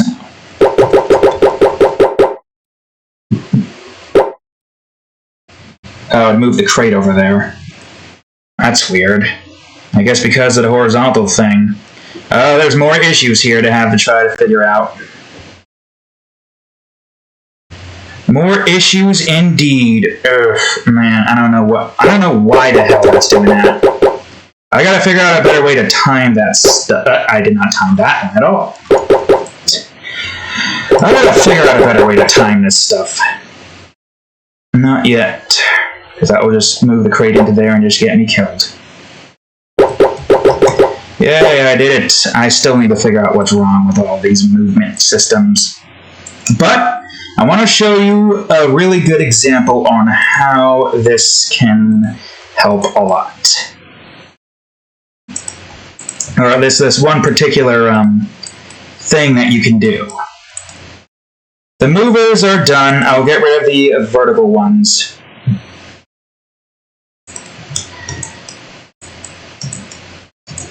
So here's what the idea is for this particular department.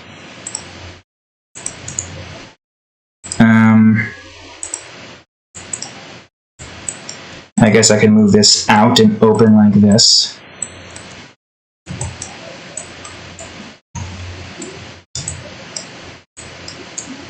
And I can have this do this. Just a quick little showcase to show you what this does. While I'm doing stuff, probably tomorrow, I'm going to see if I can figure out how to fix these issues while I have time to think. So I am pretty sure you know what I'm trying to do here. Hopefully this works, but I don't see why it wouldn't work since everything is now farther below than it really needs to be. So then that goes here. Obviously careful not to get caught up in that. Now I gotta wait for this. But because there's a wall there that I can move in. Yes, look at that! Well, now I can't exit, so that's annoying. Why can't I exit? Why is it doing that now? It was doing fine, just... fucking Christ. I need to figure out a better way to move across platforms instead of the movement via the other system, because apparently that doesn't work as well as it should. Well, that works. Whoops. Are you going to work? I don't know, I'm going to try to get onto here quickly. But you saw what I did there. I just got to figure out how to make it so these stupid movers don't do stupid things. So the inverse doesn't really work out too well. Alright, whatever. I will be testing this out. The basic premise for the movers, however, are finished. I just got to get the movement system to where it needs to be. That isn't going to be complete and utter dog crap. So, that's all the time I have for today, folks. So, thank you all for watching today's episode of Game Crafters. If you enjoyed it, please leave a like, subscribe for more, check out their playlists, and of course, previous episode of Game Crafters right over here, and the most recent episode of Minecraft ROTC Edition. Anyway, it's too bad I couldn't end this on a good note, but thank you all for watching. See you all in the next episode. Later.